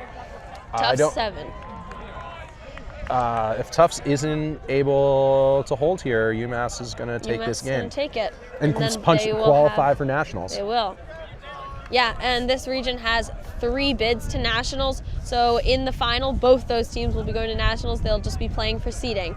So UMass looking to win this game. Don't want to give them the commentator's curse, but with a score like this, you're probably expecting that. So when UMass goes on to their next game, they'll be playing against the winner of Brown and Northeastern. Brown perhaps? and Northeastern. Am I correct in? Oh no, UVM and Northeastern. No, Northeastern beat UVM. Oh yeah, Brown and Northeastern. Brown and Northeastern. So they will be playing Brown and Northeastern. We don't have an update on that game. We do have an update on that game. As of halftime, Brown was up 8-4 on Northeastern. That could mean a lot of things, but over here UMass was up 8-3 at half. So yeah, that game being played outside of our view, so we're unable to bring live updates. Another pole seems to be sitting really nicely in the wind. That's nice for the defense. Yep, and able to take away not quite the first throw, but make it go laterally. Simon with the disc in the middle of the field. Yeah, I like UMass's strategy of they're not doing anything that complicated with their defense. Yeah. But off initially, they're throwing the extra handler defenders in front of the disc. Oh, and a hand in a cookie jar. Hand in the cookie jar. Good block without too much physical contact, or at least no call. Right, it's true. So this is and another good catch under pressure by Ethan, and UMass is looking to get this break to win the game. Sticking with these small passes and upline cuts. Knocking on the doorstep. Oh man, little he slip. stepped. That Maybe looked, too far. Yeah. Oof. Little risky. Oh, to be young again, and a nice. Maybe a little too gratuitous. And a really good heads-up play by Definitely. Gast again to get the disc back for Tufts. Oh, and now sending a huck. Seems to be floating. Chazvi Eliev. Yep. And it looks like there's going to be a foul called, but how it also, the disc was Yeah. sailing away from them. It didn't, so they didn't have the right read. And UMass is going to be cheering a classic song. They are happy out here, and they want you to know it. Yep. Looks like the disc is going to stay with Tufts, being ruled. Okay. That contact was not within the bounds of the law. To me, it looked a little bit just right. We talked about Looked that. like there was some Looked a little- extra, maybe an extra bump. Yeah. Looked like Chaz was trying to box him out. And now Tufts knocking on the doorstep. Just felt like we were just watching UMass up on the other end zone. Oh, Really good back losing. shoulder cut. Little Defender had double turned, move. yeah, defender had turned their shoulders a little too much. And Tufts going the full 70 after that turn to get the disc back. Stay in the game, give themselves a chance, 14-8 now. You know, I've learned a couple things from Coach Hannah Baranis, and one of the biggest things is that you never want to lose the string, the invisible string that is tied between your belly button and the person's belly button that you're defending. And I think that's what we just saw, is as soon as your back is to the person you're defending, you've lost it. Yeah, good. Definitely trying to read the thrower more than read the person who's going to a space. But the thrower is able to pivot a little faster than you're able to change direction. Definitely.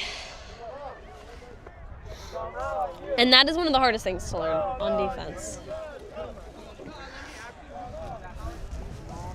So, gonna get a UMass O-line out here, and this is their shot to make the final score, 15-8. This is their best chance for it. And there's a little UMass huddle happening behind us. We're getting a little ear into their strategy. Yeah, I think Tufts taking a timeout, their second timeout. Looks like a timeout, yep. Yep, UMass just business as usual out on the line. Their offense is ready to go. Ready and reeling. Tufts using the time that they have available to them, enjoying their time as a team. Their season, even if they lose this game, is not going to be over. They're going to go right into if the results hold, they'll go into the third place semifinals. And if they win that game, they'll go into the third place game to battle their way for the last bid to nationals. So it'll be... I don't know who's playing in the and- third place quarterfinals. So there are 8 teams currently playing 4 teams currently playing in the third place quarters. Okay. The winners of those games, those 2 teams will play the losers of the 2 semifinals. Gotcha. And then For the that third turns place into the game to go. semifinals. So lots of teams have a chance to make it to the game to go. Still game to go. Little ISO play out of a split stack. Oh, Mcgill. and your first throw behind UMass and Elliot Malone staying on the field. Looks like Mcgill and Dartmouth and UVM and Boston College are in the third place quarters right now. Great layout block on a throw, a little behind. A kind of bailout hook. Wow, that's gonna work. That's a stall 8, and here's Tufts' momentum right there. Sideline explodes. That's exciting. Yeah, good job by a little slip by the thrower. Kind of stopped that pull play. Yeah. Looks like UMass had cleared 2 players out to fill one in. Right. And then a nice Tufts recovery. narrowing the gap. And that player, Eliav, took off Yeah. after that layout block and able to get He that wanted stall the 8. glory. Yeah, So that's the bookends. that's the bookends. Nice. Not the bookends, as No. one of my teammates once thought. The bookends. That's not even a thing. Okay, another dining hall that they're cheering for. So wait, tell me about this UMass, the famous UMass dining hall. UMass is known for their dining halls. Are they really good? Yeah, Great. really good That's awesome for on-campus them. food options at UMass Amherst. Well, if you're looking into colleges and you're tuning in with us today, maybe UMass Amherst is a good option for you if you really like food. Yep. Tufts a little pep in their step. UMass is going to have to go upwind, and that throw is a little floaty. Okay. Great catch. Nice catch there under pressure. Ooh, thought about the huck. Deep cut, but another throw sails. Maybe, I don't know if two receivers. I think they were trying to see who was going to catch that one. Yep, And then kind no of in one between did. the two receivers as opposed to two either one. Nice throw, oh, and a little saily, and it's right back to UMass. And Ethan Lehman's going to get that one back. And let's see if they can settle themselves down here. UMass maybe being a little too casual. I think that's going to be a pick called. It looks like a pick. Hearing shouts of use your systems from the UMass sideline right now. Maybe they drew something up on the sideline, hoping that people can stick with that. Their system works. So as long as they stick to that, they should be golden out here. Nice little lefty offhand backhand. Oh, and a good find to the back of the end zone. Finding wide open receiver. Tufts had definitely fell off. And UMass punches their ticket. That's their ticket to nationals. They will be going to Rockford, Illinois, Memorial Day weekend. Wow. That's exciting for them. Tufts making it exciting at the end there. Yes. Yeah. Giving themselves some chances to close this lead, but another kind of just tip disc. Yeah. And UMass is going to take the win here. Teams lining up, I would say it was a pretty clean game overall. Definitely. Couple calls, but nothing overly egregious. No, nothing too bad. And good luck. good opportunities to learn some new rules. Mm-hmm. Yeah. Certainly. Certainly. Well, please stay tuned to this stream and also the D3 stream. We'll be bringing you the finals of both divisions at Men's New England College Regionals coming up at 11 a.m. And then we will have the game to go at 1 p.m. on this field. So 1 p.m. Eastern Standard Time. Lots of fun ultimate to watch here all day. Stay with us. Stay tuned. Thanks for watching. Cheers.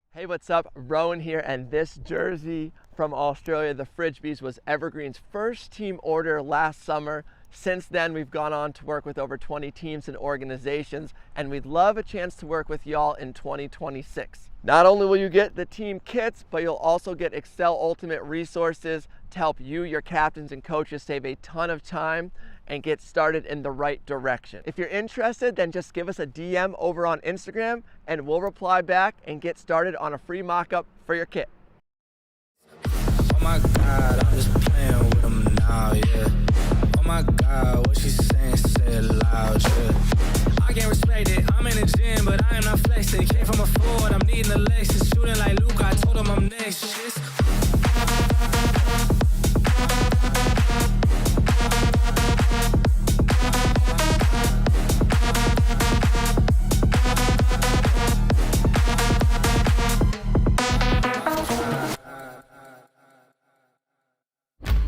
There is a place where we are us at our best. A place where everyone is welcome. Regardless of age, shape, skin color, or anything else that tries to box people in. A place where we defy the odds, defy the naysayers, and even defy gravity. A place where it's accepted that success doesn't belong to the faint-hearted. It belongs to the brave, to the determined. A place that knows grit, knows grace, knows bright lights, and knows empty bleachers. a place where we remember to laugh where we learn to trust. Learn to high-five strangers. And eventually, even learn to fly. A place where character, community, and competition are all as balanced as a disc in flight. That place isn't in a stadium or on a field. That place is in the spirit of our players. Because we don't just play Ultimate, we live Ultimate. This is Rowan with Excel Ultimate, and we share my experiences from Truck Stop, Team USA, DC Breeze, Dig, and Boston Glory with you and your team so you can strategize, practice, perform, and play better. Just head over to excelultimate.com where you can get learning materials, training materials, and online coaching that's used to help national teams around the world. Get started and get better at Excel Ultimate. Boston is in. Time is gone. Boston has its glory. The 2025 UFA Championship belongs to Boston.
welcome back. This is 2026 Men's D1 College Final at the Northeast Regional Championship in Wainwright and South Portland, Maine. I'm Noah Backer, joined by Brendan McCann. We're here to bring you live coverage of the D1 Men's Final between UMass Zudisk and Brown BMO. Brendan, how are you feeling today? What is the vibe of the game right now? How are these two teams looking? Yeah, just for context, both these teams have qualified already. So this is more or less for seeding at Nationals. Two very prestigious programs, dynasties, if you will. UMass, definitely one of the top teams all year. Brown with maybe a little bit less of an impressive regular season, but here they are. They find themselves in the finals. Nationals bid locked up, and yeah. Conditions-wise, we've got pretty windy to the left of your screen. Coming out of the left of your screen. So UMass working upwind with ease here, it looks like. I mean, this O-line, Brennan, I've watched them for the past 2 years, as have you. We've commentated a few of their games. They just feel so steady. They feel like they could compete at a club level and do incredibly well, even beyond college. These guys are so talented, and they know how to play any sort of wind, any sort of small game, long game. Let's talk a little bit about the experience on this O-line between Definitely. Wyatt. You know, I want to get the roster up in front of me. Sorry, we're working on rosters right now, but there are so many guys on this team that have played so many big minutes in club and college. Definitely. That O-line we just watched cut straight through the teeth of the wind. That was Wyatt Kelman of Dig, Rowan Dunkerley of Sprout and Glory, Ethan Lehman of Empire and Pony, Kalen McSweeney of Dig.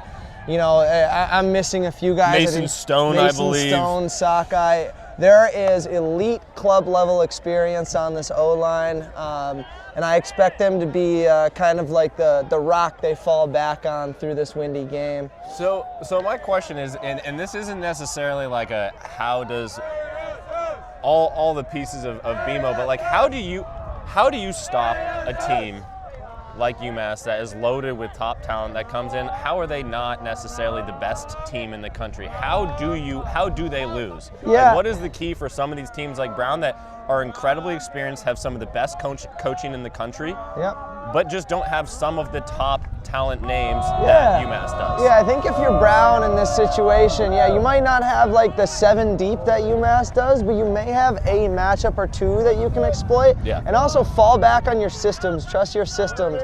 Like defensively, I would want my team to be forcing a lot of passes, forcing tight windows, and then offensively, you're still gonna win your cuts. Maybe not as frequently, but just hit open throws, trust your team, trust your system, and execute. The trick is you cannot give them the disc and expect to win the game. You have to execute.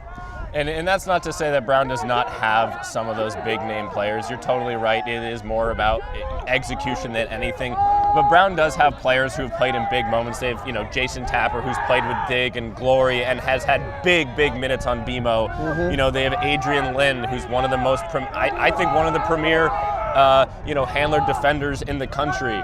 They have a couple of up-and-coming guys that have just been incredible all year long. Eli Chang.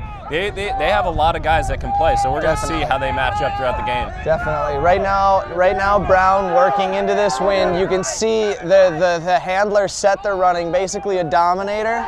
You see a turnover there, a poach off the stack, So for the viewers, you can kind of see the flags in the background. Puck going up from Jonas Stang Osborne. That's going to drop harmlessly. The wind is essentially going on your screen left to right and also towards us from the far side. So it's a little bit of a diagonal left to right and towards us. So it is a brutal wind to work up from right to left on the field, the direction that BMO is going. It is hard. Yeah. You need to put a lot of zip on the disc. You need to keep it low and make sure that you're throwing to people's chests, not necessarily out to space. Yeah, looks like UMass totally okay playing the huck and play D strategy. You see immediately out of that turnover from UMass that BMO gives them a short field opportunity and then punches it in for a downwind break. Listen, there's been times where I have seen this huck and play D strategy employed I remember specifically in the, I think, I could have the year wrong, but I think it was the 2017 Nationals. You had Florida United, which was a in team. Sarasota. I want to call them, they were somewhere in the 13 to 15 seed, I think. They were not a high seed. They ended up making it all the way until the semis, I believe, but they knocked out sockeye in pool play, and all they would do is they would huck and play D. They would huck for field position, and then they would employ kind of this 3 to 4 person they had a 4-man cup that had people 6'5" and above. The point of this story is just there is things beyond just trying to possess the disc. There are strategies that you can use in inclement weather like this, where maybe you just want field position. You want to get the disc down to the other side of the field. Have you ever done something like that in a game? With Michigan Tech, Dig, any of the teams that you've played on? I played D3 Ultimate coming up, so there was a lot of huck and play D, and personally, I think it should happen at a high level more. At the elite level, I don't think it's as adopted as a strategy, but I think given the wind conditions, I don't mind it at all, and we watch it pay off for UMass. We'll see what happens here. Zudisk is about to pull right to left over to BMO. BMO is just going to try to get a hold on the board. It's 2-0. UMass is now up a break. These breaks are going to be important as the game goes on, as they always are. But in bad weather, breaks are a premium. No, as a longtime O-line player, what are you telling your O-line right now? Right now, I'm not changing anything. There might be a time later in the game where I do change something, but right now, what I want to do is I want to get some good looks. And honestly, I like this idea of getting field position down there. Jake might have tried to pull up a play on this that gets them better field position, but right now I'm not changing anything. I'm just sticking to the game plan until we need to change something. They're only down 1 break. Early in the game, Jonas Stang Osborne going up, a little bit of a hospital pass, 2 BMO players collide. Looks like they might be okay, but we're gonna give them a second and check. Hopefully they're all right. I'm gonna take this chance to shout out Jonas Stang Osborne, coming back from an ACL. Great to see him on the field. Also, one of the most powerful throwers, if not the most powerful thrower in the college game right now. I would watch him, especially working upwind. He's a guy that will be able to still huck it into the teeth of this wind. So keep your eye on him. Yeah, he's got unbelievable power. He's for a number of years. I mean, ever since he was coming up out of high school, his flick power was so unbelievable. And people would always question, why do you pull flick? And when you see him do it, you realize why. Yeah, it's unbelievable. Yeah. Taking a second here. Looks like Brown player's in a bit of pain. This is BMO. I can't read his number. Do we have sponsors to plug? We do have sponsors to plug, but we don't have a sheet, so. Yeah, I don't see where they are. Solomon Jackson is the one down. Okay, thank you for, we heard from a parent that it's Solomon Jackson. That's number 81 down on Brown. It looks like it was just a collision with I can't tell if it was the head or something else, but hopefully Solomon's okay. I didn't really see. There's the 2 Brown players hitting each other. Yeah. So he's up on his own, so that's great. Yeah. Noah, you want to take a second, give the viewer some context for what else is happening in the bracket here? Yeah. So right now, basically the top 4 seeds of the men's tournament, it did not necessarily go as planned, as UVM was knocked out of the first place bracket by Northeastern. So the semis were UMass and Tufts. UMass took that 15-9. Northeastern and Brown took that 15-9. So now we're in the finals between UMass and Brown, and now in the what we call the backdoor bracket is they're in the 3rd place semis, and that is Mcgill Northeastern and Tufts UVM. So the winner of both of those games will go into the 3rd place final, which is the game to go. So what you're watching right now, as we see a huck go up, I think to Charlie Norris, is that right? Yeah, Pride of Maine. Pride of Maine, Red Tide Ultimate, baby. So what we're seeing right now, both these teams have made nationals. That is not to say this is not an important game. Both of these teams, I think there's a lot of pride and joy in winning one of the toughest regions in the United States. This is a very hard region to win. But regardless of what happens in this game, both these teams will be going on Memorial Day weekend to play in the College National Championship. Ooh. And what a defensive play by Ethan Lehman, and an almost even better play by a BMO player to grab that second chance effort. It's number 15. Number 15, sorry. We have to pull up these rosters. It's a little bit difficult because we were not given pieces of paper. I'm sorry about that. And number 15, is that right? Yeah, 15. Yeah, he's not on the roster that we have on this picture. So sorry about that, it, BMO. 15. What's your name on the roster? We're doing our best. Brown moving the disc here with some handler movement. Jason Tapper with it now on the far cone. And what you're going to see from this kind of Jake Smart employed red zone offense is kind of this three-man game. You're going to see it all day, 3 to 4 person game. They're going to try to isolate a bunch of, one cutter at the front and work it towards the middle of the field. You see them do that well. It becomes a little bit more difficult depending on the wind to hit the spot that you need to get to in the middle of the field. But listen, these BMO guys, these UMass guys, their end zone offense is so crisp by this point. They're running 3s and 4s at practice all year long. I mean, this wind for most people would be a problem, even most players at this tournament. For these two teams, you're not going to see the wind play quite as much of an effect as you do with some of the other teams. Both of these teams have such incredible throwers. Yeah, I definitely think that the reason these two teams are here is because their offense is very scalable to the wind. It's been a windy tournament, and I think a team like Vermont, they rely on athleticism more than maybe a system or than like their handler sets. And so when we get in these windy situations and they can't, play big boy ball as much, and it becomes a smaller space, they struggle more. Something interesting I think about this game is just these UMass and Brown teams, they know each other so well. Yeah. Both teams know each other's strategies in and out, so there's no secrets. They're not hiding anything for nationals, nothing like that. If you're UMass, you know that Brown is going to come out in that three-man set. We saw in the first point they pulled someone off the stack to poach, and if you're Brown, you know that UMass is going to work with their full 7, and that everyone needs to. Totally. Yeah. I was thinking about this last night, Brennan. I was watching the Celtics 76ers Game 7.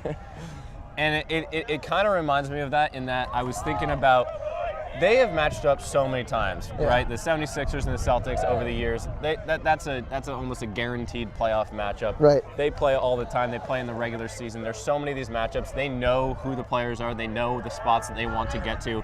It is, to your point, it's very similar in this game. This is not necessarily a game of who has the better strategy. I think that will be important, but it's just a game of who wants it more and who's going to be better today. Yeah. And, they got to protect the spots. The defense has to protect the spots that the offense is trying to get to, and the offense has to try to get to those spots and improvise when they're stopped. Yeah, really good pull there by Adrian, pinning them on the sideline. UMass able to center really quick. Boy. And that is two UMass players colliding. Wow. Looks like they're okay. Yeah. If you're Brown and you can punch this in, that's a commentator's curse. So UMass is going to have a little bit of a fast break here. We're going to see what they can do. Ethan Lehman on the far sideline, working back towards Wyatt Kellerman in the center of the field. Centers it to the, close sideline here. Ethan Lehman is all over the field right now. He's so quick, New York Empire player, a veteran at the college level. He's so quick. He's an absolute menace near the end zone and all over the field. So Wyatt Kellerman now blades it over the top and is just short of his receiver in the far end zone corner. So BMO here now is in what we call a little bit of a coffin corner. Adrian Lynn picking up, centers the disc back over to the center. That's a hard throw to make. Shout out, picking it up off the cone, throwing a swing into the wind. Adrian's awesome. Another good throw to get some yards there too. If you're Brown, I think this is a very, very critical point in the game. If you can get this upwinder and then break back downwind, we're back on serve. But if you can't, then you're going to be down 2 breaks for a lot of the game. BMO now working upwind. They're going to try to center the disc now. Watch him look towards the center to reset this. There we go. We're back towards the center, and now they're going to work towards the break side. Really nice movement by BMO, trying to get it on the strong side of the field. The wind is so strong, trying to push the disc down towards us as the commentators towards this side, but they are prioritizing the high side so well. That is a cheeky little inside backhand for the upwind break. Really, really impressive point from that Brown D-line offense. Really moving the ball, getting a couple quick swings, and what we call building momentum towards the sideline. So they worked it to the break side, gained a bunch of yards, then got counter motion back to the center, able to gain more yards. That's Brendan, impressive. I think, honestly, today, the winner of this game is going to be the team that prioritizes the strong side, or sometimes what we call the high side of the field. Agreed. And what we mean by that for the viewers watching is basically the side of the field that is furthest away from where the camera is. So that far sideline is what we're calling the strong side. That is where the wind is. The wind is blowing from there towards us. You want the disc over there. It is so hard to maintain possession of the disc if it is on this low side.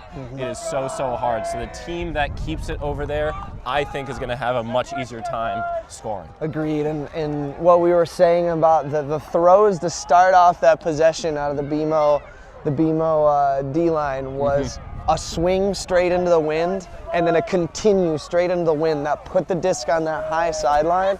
Off of that, they were able to gain 30 yards before they had to do that again. So it's the zigzag pattern up the field.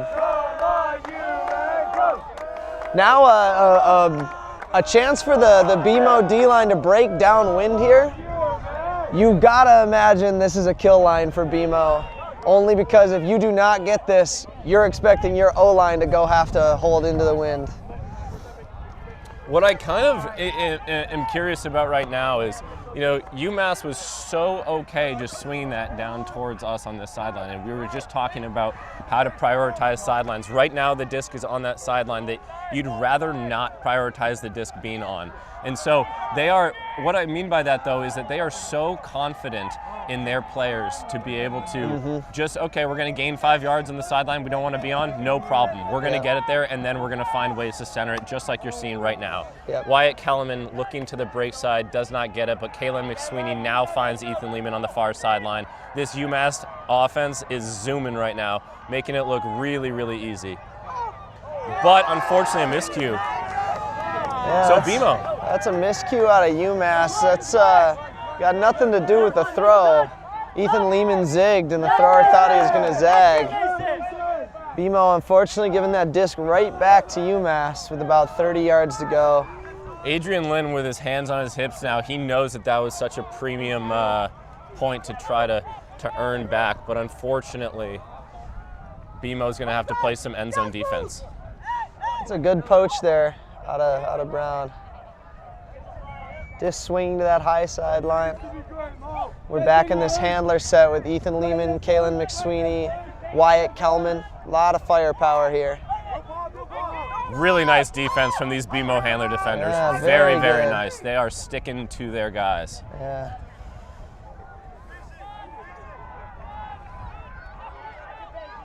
The pace of play here is really nice out of both of these teams. I like how they are just holding on to the disc. They're taking a few looks downfield, and they're immediately trying to reset it. Kalen McSweeney hits the break side with a really nice around, quick into the body. One of the things I talked about earlier, UMass with the score, that is a hold for UMass. One of the things I talked about is in this wind, you probably, Brendan, don't want to be putting the disc out into space quite as much, but rather throwing to the chest of your guy. That's just because the wind, you want to minimize the amount of time the wind has to, affect the disc. So I think what you're going to see in this game more than some of the games yesterday is some of these zippy throws to the chest of the offense to try to, really, I guess, secure the disc and secure possession. Definitely. Something I made a mental note of was just the velocity of throwing out of UMass on that upwinder. They had a couple you can see they put all their core into it and torque it, and it's just hitting their receivers in the chest. Yeah, like you said, not putting anything out to space, not letting this wind maybe pop something up you didn't mean for. So I know we don't have the sponsor sheet in front of us, but I will give a shout out to Boston Glory. They're on the sponsor sheet. You can use if you cannot make it to a game or you've never been, you can get 1 month free on watchufa.tv with the code GLORY2026. Brendan is a multi-time captain of Glory. Tell us a little bit about Boston Glory and your season so far. Yeah, we are defending UFA champions. We're 2-0 this season. We just played Montreal yesterday and got a win. Next week is an off weekend, and then May 16th at Montreal. We have a pretty strong team returning and are looking to defend the title.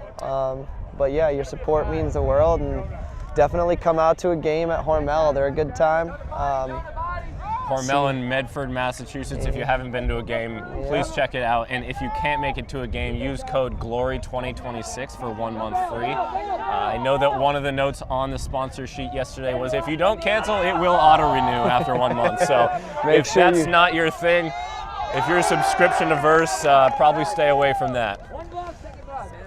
Good D there by UMass. Number 1, I think, is Nemo? On BMO? On UMass. On UMass. Yeah. No? Again, I'm sorry to the viewers. It's tough for us when we don't really have sheets in front of us of the rosters. We're doing our best. Yeah. All right, so Charlie Norris, from a native of Portland, Maine, to pick up. He's a really strong D-line handler, number 11 there, the lefty. He's just going to be working in the backfield. Really nice job prioritizing that high side. Trying to get it over to Jonas Stang Osborne, who's cutting deep now. He's going to have a clean look at the disc, and he slides with a nice catch. He's going to be locked into some of his resets. So now Jonah working in the backfield with number 32. UMass trying to stay patient, trying to run this 3 to 4 person weave up into the end zone. Jonah with the disc on that high side end zone line. A ton of fakes, BMO defender flying everywhere. UMass looking on the doorstep, looking for a nice, and that. Discussion here on the in or out. The fields are not lined for ultimate. Looks to be a break unless BMO is calling him out. Okay, he's not in. Not in. Back in play. Staying Osborne with the disc. Trying to just juke out his defender as that ace front of stack. And what you can do here as the BMO defense is you can really pressure the front of the stack by overloading it with defenders because they want to force some of those over-the-top blades and hammers. If they can force those, that's a win, and if UMass hits them, that is impressive. So I'm really loving this goal line stand out of the BMO defense. So good. And that looks to be a little bit of a backpack. Yeah, that was a backpack, through and through. Something out of a Jake Smart coach team, you're going to play a ton of mini. You're going to play a ton of 4-on-4, which means you're going to play a ton of 4-on-4 defense. So Brendan and I were just talking about how good that Brown defense was, and it was good. It probably forced around 20 throws just inside that 10-yard end zone line, but I think even more impressive is the UMass ability to just stay patient, wait for the opening, maintain possession until somebody from the back of the end zone can find that lane to the front cone, which is what you just saw. Yeah. Very patient. UMass up 4-2. Looks like Brown is taking a timeout. Is Revision Energy a sponsor? Yeah, I'll do as many sponsor shout outs as I can. Revision Energy. I believe that Fortunat Mueller is the founder, maybe, and CEO. I'm going to probably get some of this wrong, but shout out to Revision Energy for everything they've done to sponsor Maine Ultimate events. They've done so many events here, and they do a really good job promoting clean, sustainable energy.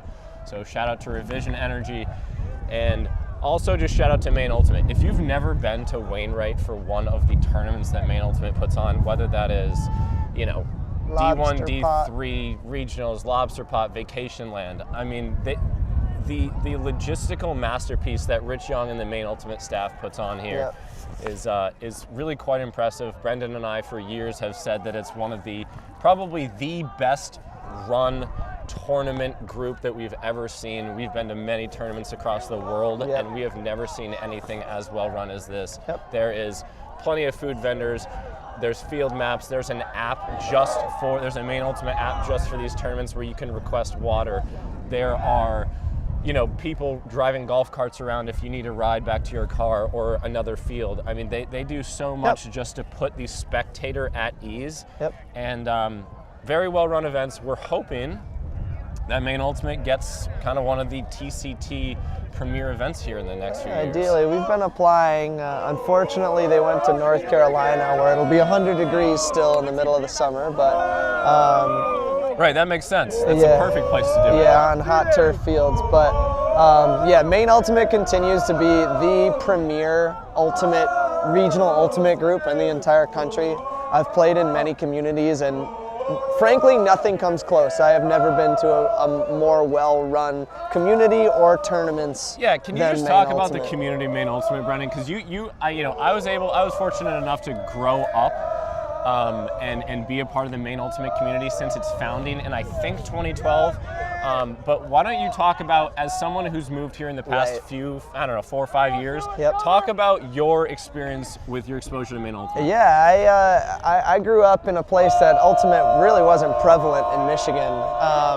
And to come to, I moved here 6 years ago now, and to come to a community that has a summer league with 32 teams and a full YCC program that's bred some of the premier players in the sport currently. Calvin Stoughton, Thomas Edmonds, Dex Draymond, Henry Babcock, so many strong players.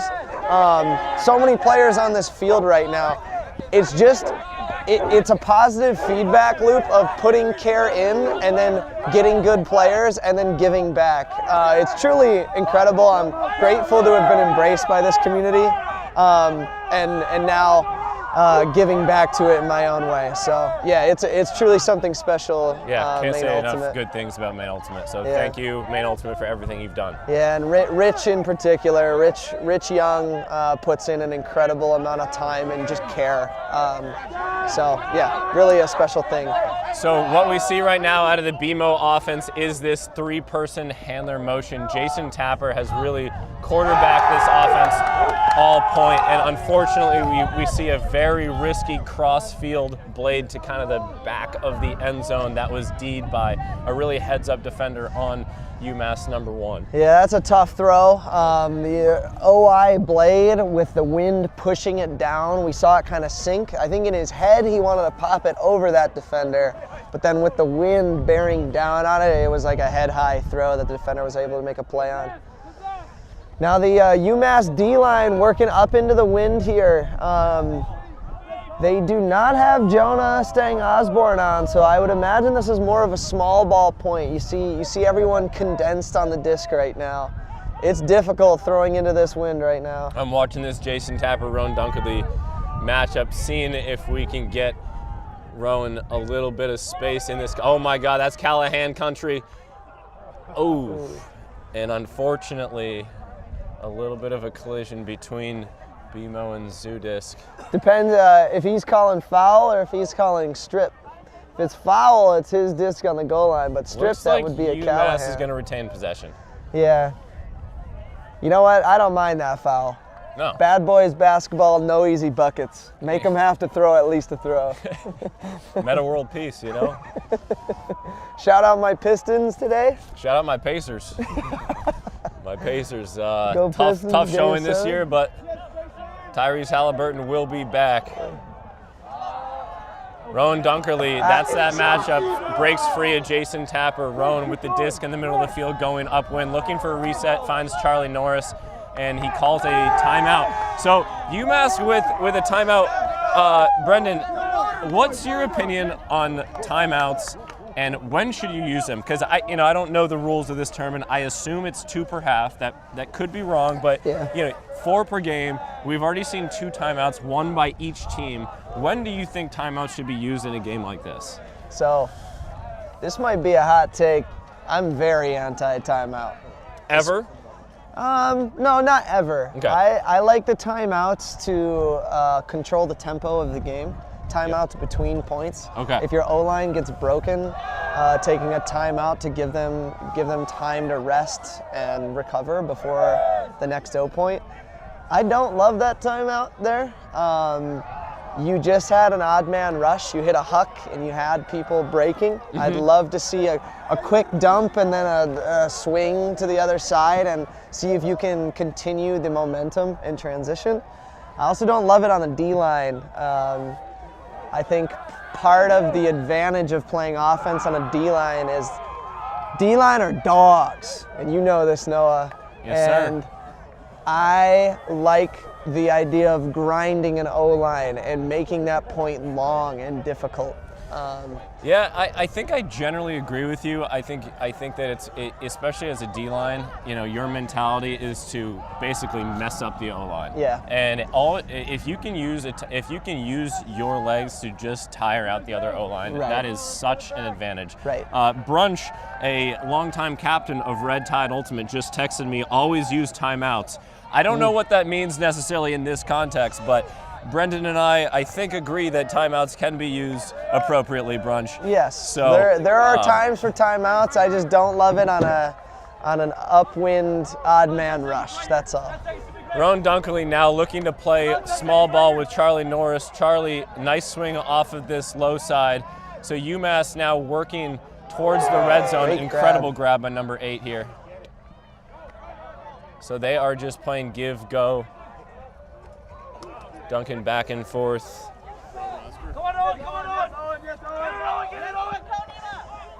Good defense out of Brown here. UMass initially getting some momentum, but now they're right back to where they were after that timeout. And again, this just comes back to the patience that we were talking about before from their O-line, but now it's their D-line. Yeah, UMass being very patient here. We're just going to see if they can continue to tire out this Brown O-line. If they can punch this in, it would be a tough blow for BMO.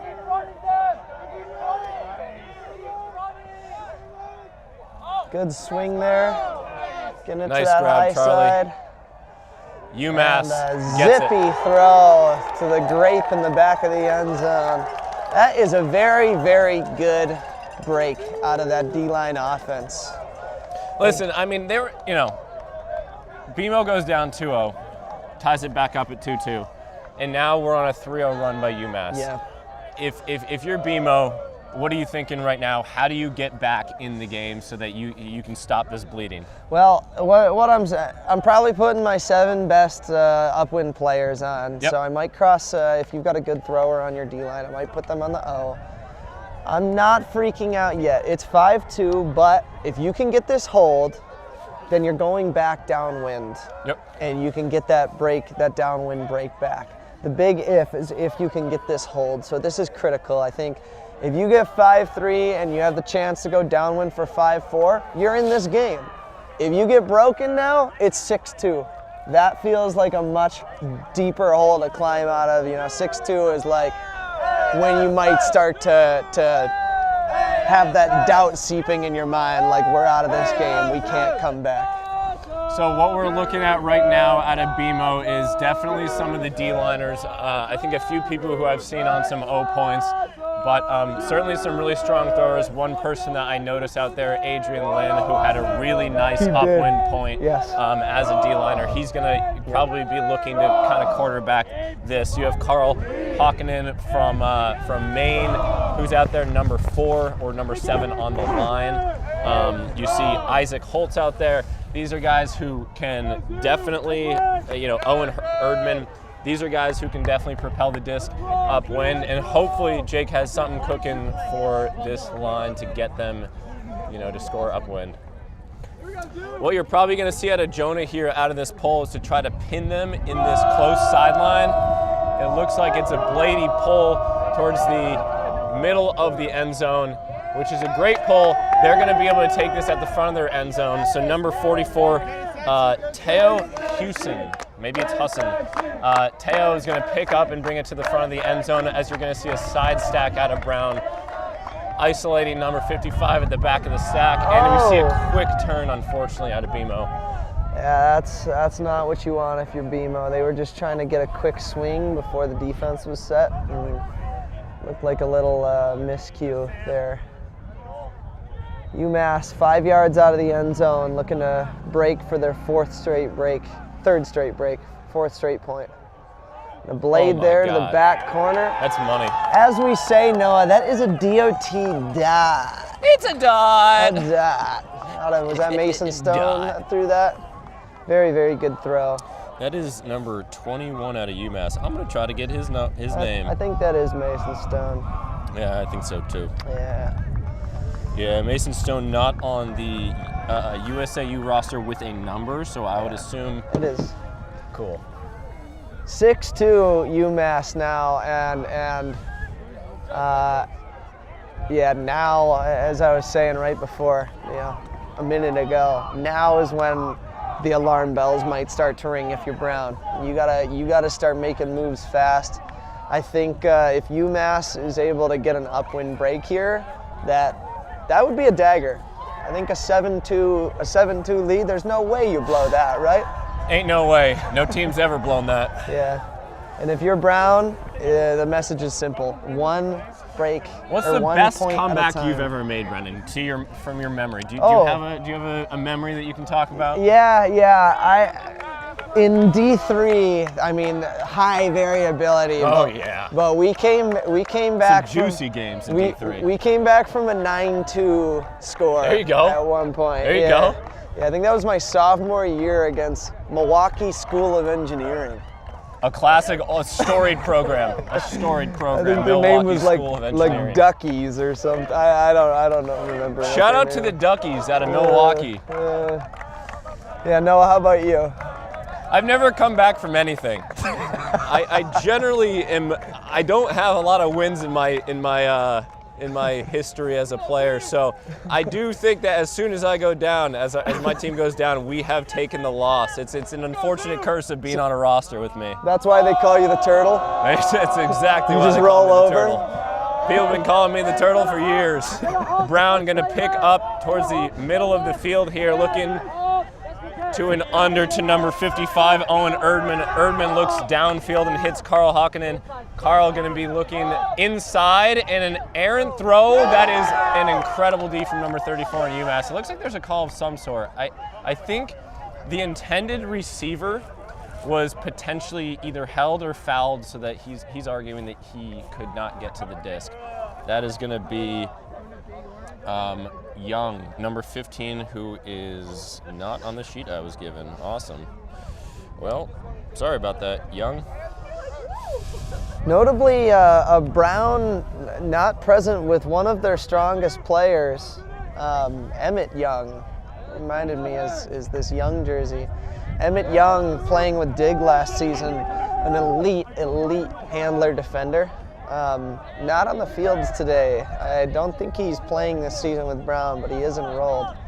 He really is an incredible player. Yeah. He gave some of the best handlers in the world fits. Yeah. One of our top defenders on Dig, but yeah, Brown missing him right now. Really nice grab by Erdman, working towards the high side with Carl Hockinen over there. Carl with an around backhand on that far sideline. Now they are within 5 yards. They're going to try to either score in the cone or center the disc. And is that Tapper? Jason Tapper. With some ballerina toes, gets it in on that far side cone. 6-3 score now. Really strong hold out of Brown there. It's break time if you're Brown, and if you're UMass too, just this O-line really hasn't been challenged yet.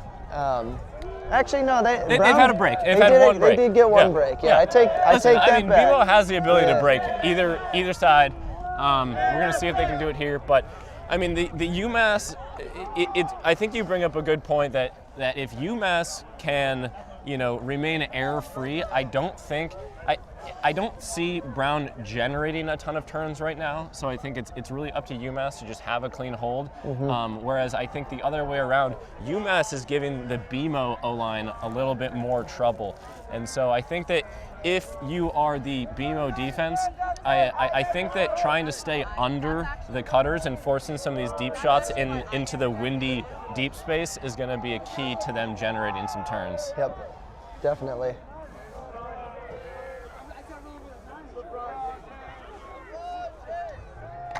Seems like the wind died here a little bit. It's been flags gusty are still all morning. moving, but you're right. It doesn't feel quite as strong right now as it was at the beginning. My high school team played in the first round. They're playing right now also. South Portland High School? South Portland. Shout out South Portland High School. Nice. The Red Rockets. Shout out Red Rockets. We had a very, very gusty morning where the wind would turn off and then the wind would be 25-mile-an-hour gusts 2 minutes later. UMass here getting some yards with ease on that high sideline. Still in like a three-person kind of set. It's pretty interesting. They got a lot of guys around the disc, but it's working for them. Good defense here. Good handler defense out of number 2. Forcing them backward. Feels like Kalen McSweeney's been playing at this level for 8 years. I mean, he was on the dig O-line, 3 years ago? Yeah, I mean, he is an 8th-year senior, so that actually is true. A 10th-year junior, Kalen McSweeney. Yeah, he's good. If anyone has a job in supply chain, Kalen McSweeney looking for a job in supply chain. I've been working with him to get him a job in the Boston area. That was what my major was, industrial and operations engineering. I had a supply chain internship with Johnson & Johnson. A family company. Family company. Quick turnover there out of Brown on their own goal line. I think a key for either team with these downwind points is just do not give the other team a short field. I think you're fine to make turnovers as long as it's... that's exactly why. Yeah, you can... Neither team has been able to consistently work it cleanly upwind. So they get a short field going downwind. Brown turning it over really quick on that D-line out. 7-3 score. UMass looking to seal this up for half. If you are looking for playing opportunities in the Portland area, there are plenty of them, whether you are from here or you're looking to play in tournaments here. We got, off the top of my head, Vacation Land sometime in August. There is Ultimate on the River. That is a one-day playing on Saturday, and then I think on Sunday it's whitewater rafting. And then there's also, I think it's called Ultimate on Island Time, which is a camping ultimate weekend on Shabig Island, where I think they have a hat tournament on one of the days. So again, we don't have these sheets in front of us, but if you're looking for playing opportunities within the Maine Ultimate atmosphere, please check out maineultimate.org, where you're going to see plenty of opportunities for you to jump in and have fun, or look for a tournament for your club team to participate in. Yep. Beautiful Shabig Island, fantastic place to visit in the summer. Gabe Smestat yesterday, I was commentating with him. Gabe grew up here in Falmouth, Maine, and I believe when he read the word Shabig Island, he said Shebequa. I had to, unfortunately, tell the Maine native that it was pronounced Shabig. It is a really fun ultimate opportunity. Maine Ultimate creating opportunities for everyone to play. So BMO offense going to try to hold here to bring it to 7-4. They have the disc in the middle of the field, and they're certainly playing for field position. That's a really nice hop. And an incredible read by number 15. All right, well, that's Jack Conroy. Number 15 is number 0. Okay. Jack Conroy. Okay, thank you to one of the parents who just informed us, because he's not on our roster. That's what we were looking at with the jersey that says Young on the back. That is Jack Conroy. Really nice read from BMO there. Yeah, that's a phenomenal throw too. Yeah. That huck going into a crosswind. That disc is going to be pushed down, so he had to put it high, and it dropped right into the spot that it needed to. I think that's a Wicks that threw that throw. Oh yeah? Is that Oliver? Is that Oliver Wicks. Ollie Wicks, number 20.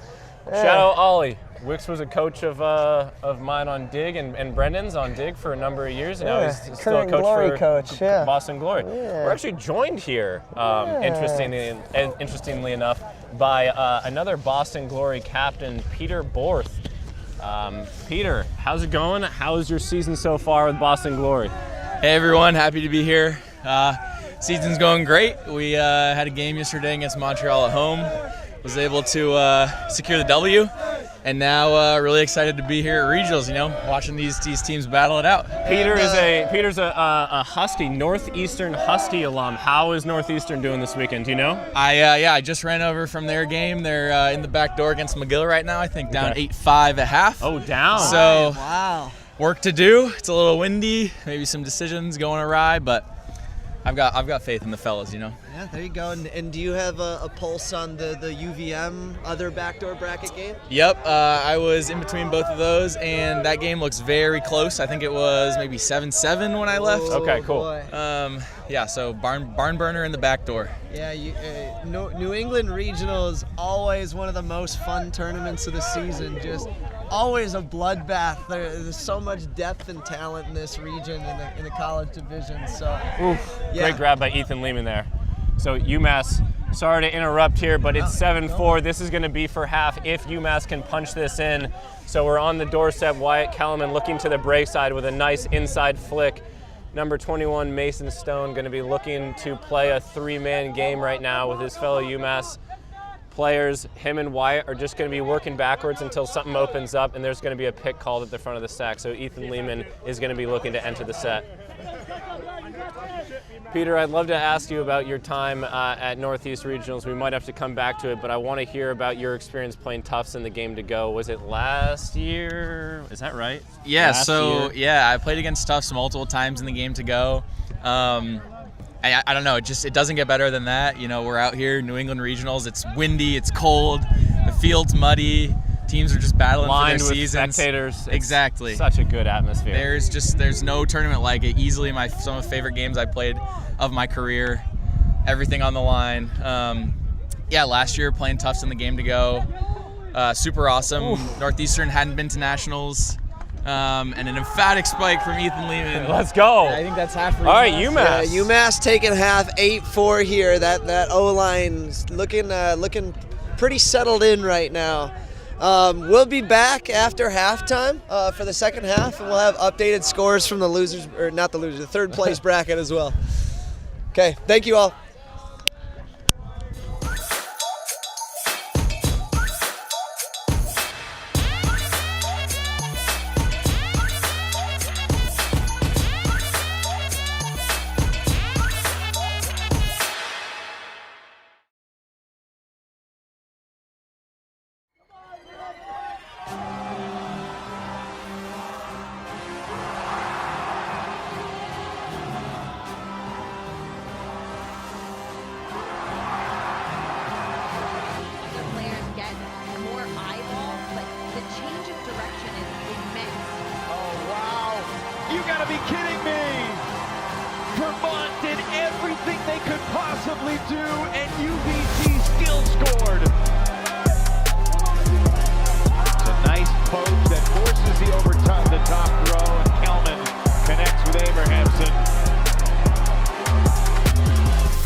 right, I'm here with two BMO members, Isaac and Jem, here at halftime.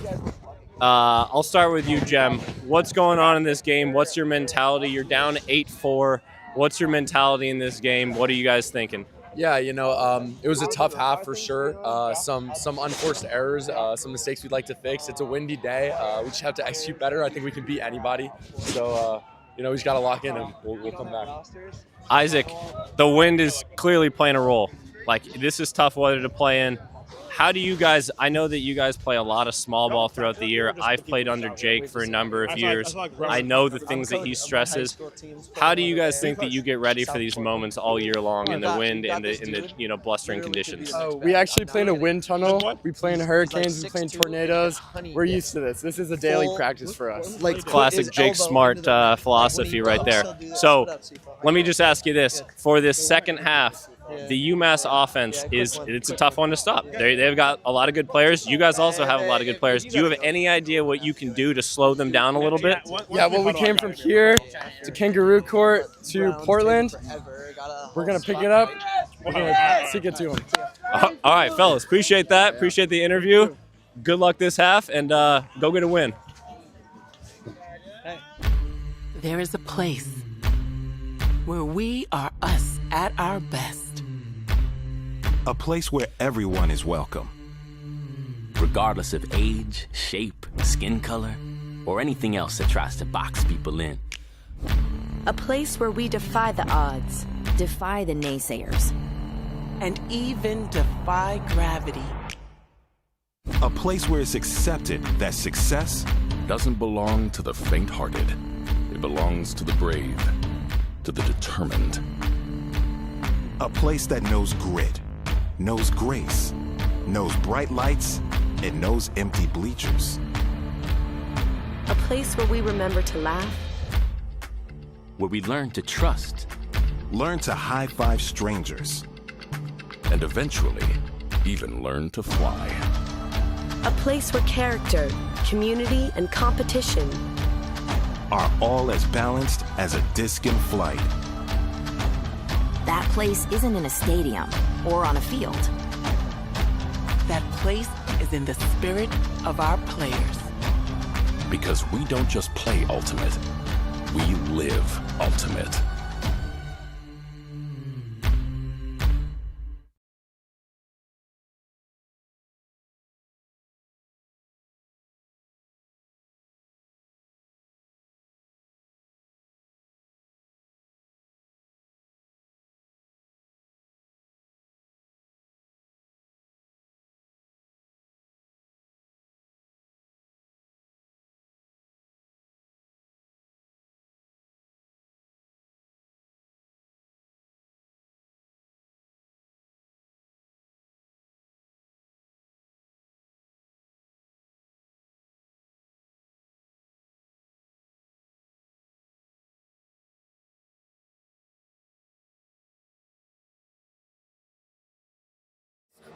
Oh my God, I'm just playing with them now, yeah. Oh my God, what she saying, say it loud, yeah. I can't respect it, I'm in the gym, but I am not flexing. Came from a forward, I'm needing a Lexus. Shooting like Luke, I told him I'm next, shit.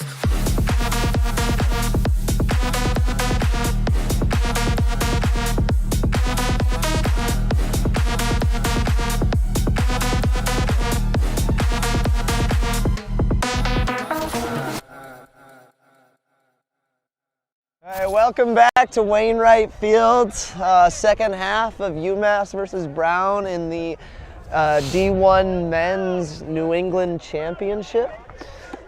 We've got a score of 8-4 UMass, and coming out on defense, going downwind.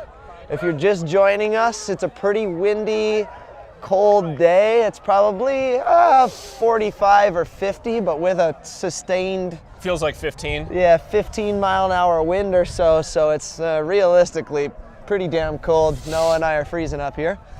Wind is going from left to right on your screen and also towards the camera. So the close right cone is the most downwind cone. Yeah, UMass coming out. Noah, talk to me about Brown and how they can get back into this game.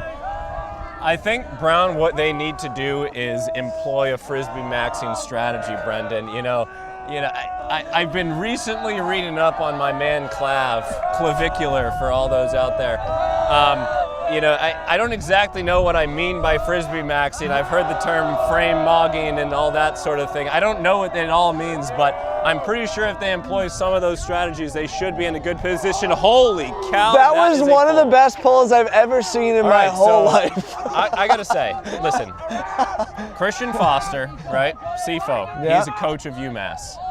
He is potentially the greatest puller of all time in Ultimate Frisbee.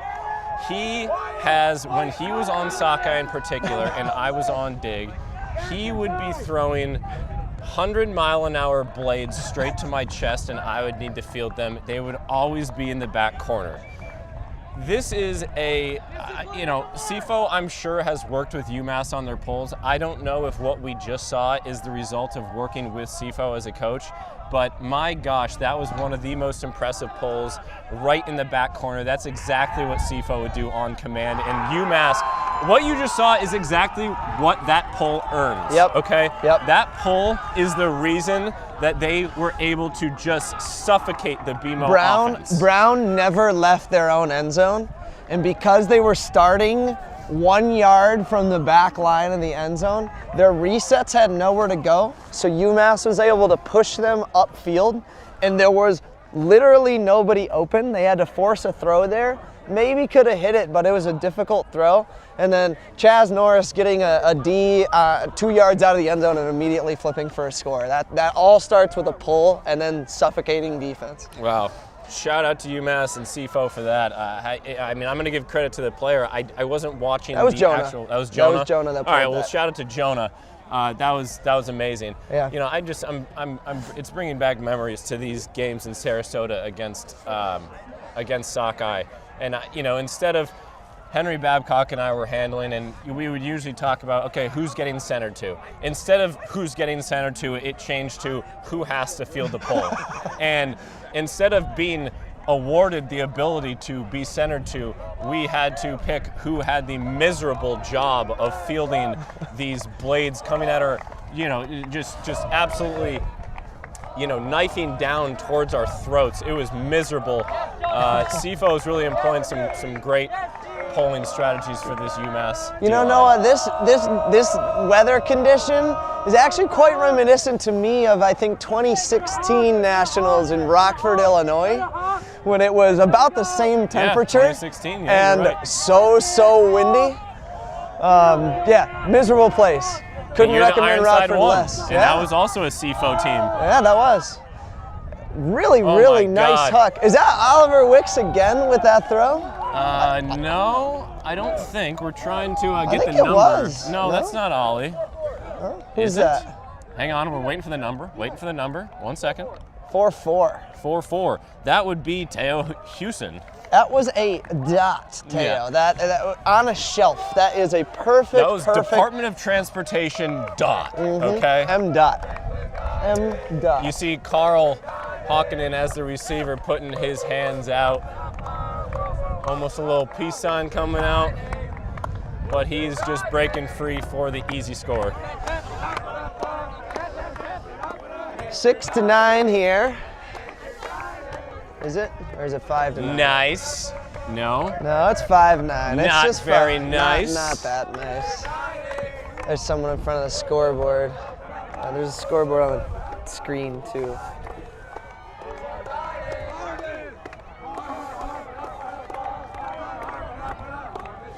No, give me your thoughts on cheers and ultimate.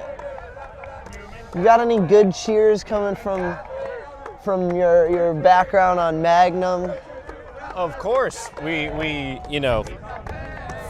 don't know. It's still a PG. It's still a PG cheer, but of course we have the Magnum D Double XL. Our team name was Magnum, and the D line was Double Extra Large. So it was a fun cheer, all in good fun. College boys. All right, and we Rowan see a Dunkerley. great throw from Ethan Lehman up to Rowan Dunkerley. Man, that touch was amazing with this wind. It is. That's a hard throw. It does feel like both of these teams are dialing into the wind right now. We've seen a couple of those away shots with the edge coming back into the wind, but just cutting nicely, like sitting as it cuts back into the wind. Yeah, there's not many throwers that can have that amount of touch. Yeah. You know, going. It's a strong throw. And, you know, I think Ethan Lehman is one of those guys that can consistently do it. That wasn't just something where, you know, he was hoping that it was going to work. He knew that was going to work. And we're going to probably see him, you know, being that guy on this O-line consistently as we go throughout this game and as we see UMass progress through the Nationals pool play and bracket. Yeah, I'm a huge fan of Ethan Lehman's play. I mean, he just plays so big. Yeah, he plays so big. I'm not a big guy myself, so I gotta shout Certainly out. Certainly thick. Yeah, thick, but only girthy, not long. Right. I would shout out my fellow short king, Ethan Lehman, just doing all the little things right. He's like really, really strong in handler space, really quick, really good defender, and then his throws. If you're a short player watching this, I was just having this conversation with my high school team. If you're tuned in and you're a little bit smaller, being tall is definitely an advantage in the sport, but that's not a limitation. No. You can make it to the elite level. Ethan Lehman's a great example.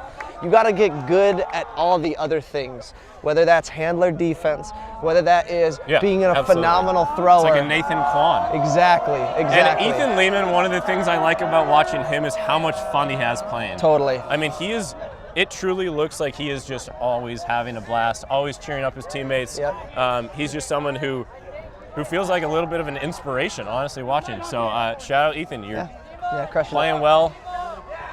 Keep doing your thing.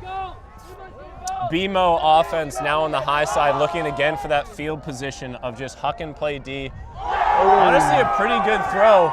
BMO with a second effort, but it is knocked out of bounds. Yeah, really good D there. By, I think, number 43 or something. Anyway, sorry, we're not going to guess. Really nice defense by UMass, swarming that deep shot. And what we're seeing more and more out of both of these teams is this huck and play D strategy that 100%. Brendan and I mentioned earlier in the game. And ideally, you don't have to play D, but we see a huck basically consistently going left to right just to get field position and pin the other team in the end zone. Yep. Okay, UMass D-line with a chance to work upwind here. If I'm coaching this team, I'm telling them these are all really important reps right now. It may be windy at Nationals. If you have a D-line that can possess the disc.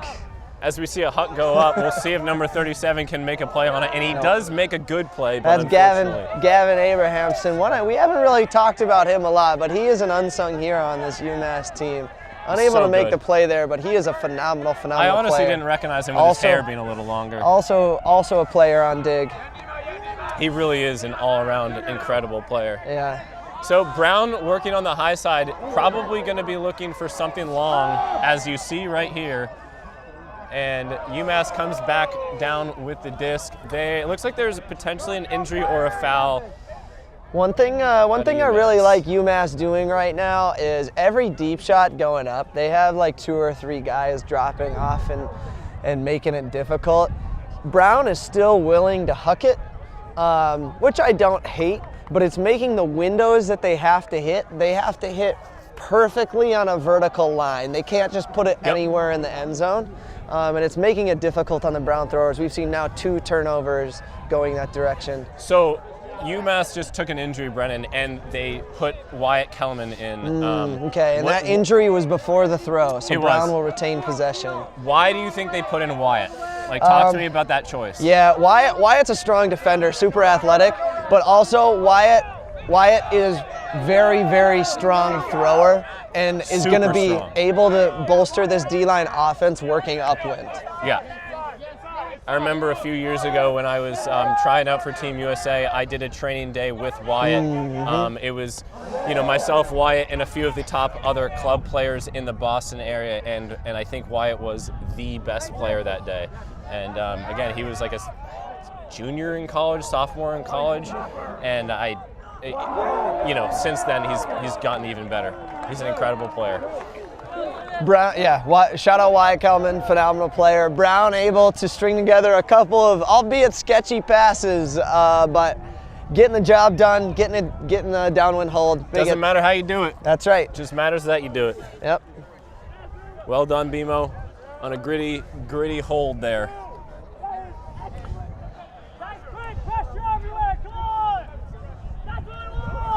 You can hear the UMass guys. They're pretty pleased about that D point. That was a lot of tight windows, and really I think defense at this level of play is less about individual efforts.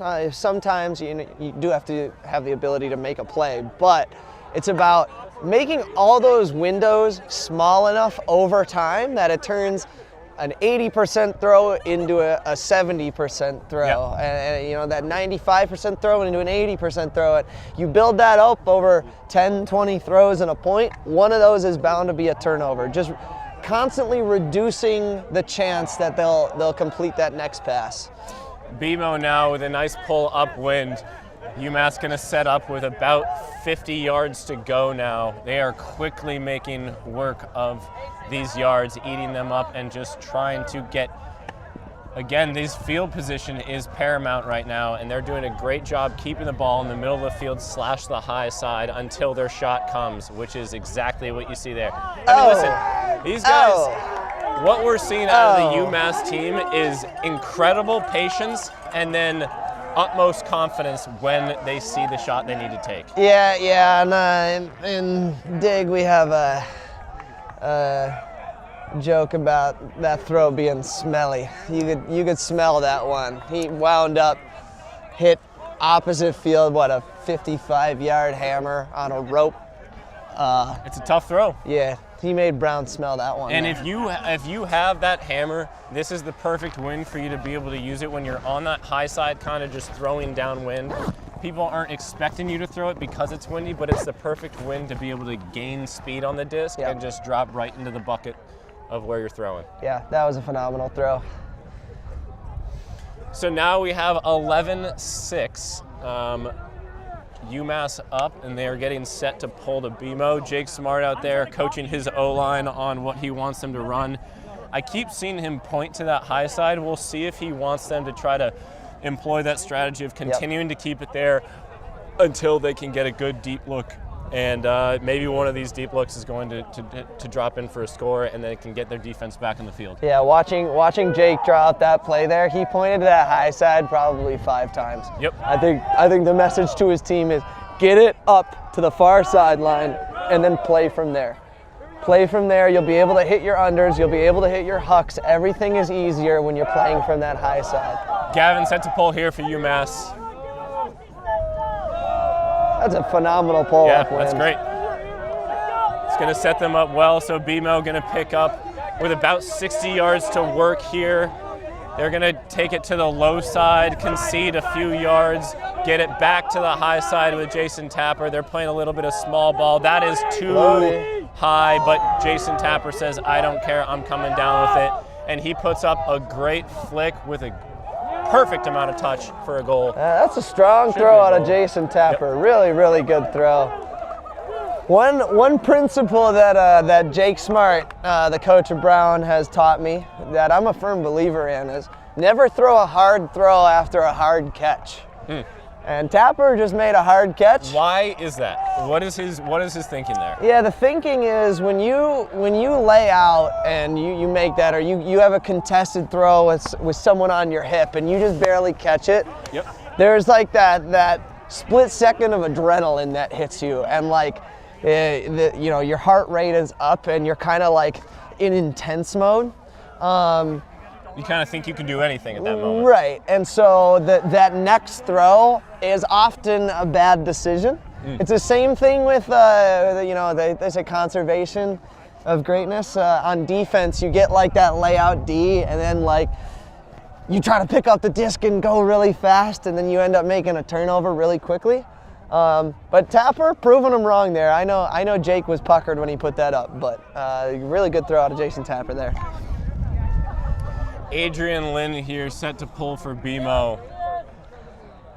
This D-line is looking to get a little bit of momentum and just show this UMass O-line that they will not go down without a fight. You know, it's felt like not a close game for a little bit here, but the score is 11-7, and if you're Brown and you can get an upwind break and disrupt this O-line's tempo, you're in this game. Yeah, you can get that to 11-9 pretty easily at that point. I will say this UMass O-line in the second half has been felt unshakable and just eating up yards here. So it does give a little bit of hopelessness to an extent where it's like, I don't think we can make it back in this game. When all your holds are looking like that, I think the last 4 holds have been clean holds out of the UMass O-line. Rowan Dunkerley is he's really, really fast. He just feels like he's moving quicker than everyone else right now. Yeah. He's a very good offensive and defensive player. He's one of those guys that's a bit of a Mario in that he can do anything. He's just very good at everything, and he's someone that I've really been watching for a few years. I've played against him while he's on Sprout. I've seen him as kind of a teammate on Glory. He's just someone who can do anything and do everything pretty well. Yeah, Rowan Dunkerley, do you know if he's a sophomore or a junior? I want to say junior. Either way, he's got a couple years left of college, and he's going to be a force in this division for years to come. He's walking off the field here next to Mason Stone. Also, I don't know whether he's a sophomore or junior, but I know he's younger. Both of these guys, really phenomenal young talents that are going to be a force in both the college game and the club game. Mason Stone, I know, playing with Sockeye this upcoming club season. Rowan Dunkerley with Dig to an extent. I think he's going to study abroad in the fall. Got it. UMass here pulling. Brown really needs to hold here. It's 12-7 UMass. Let's see if they continue this strategy.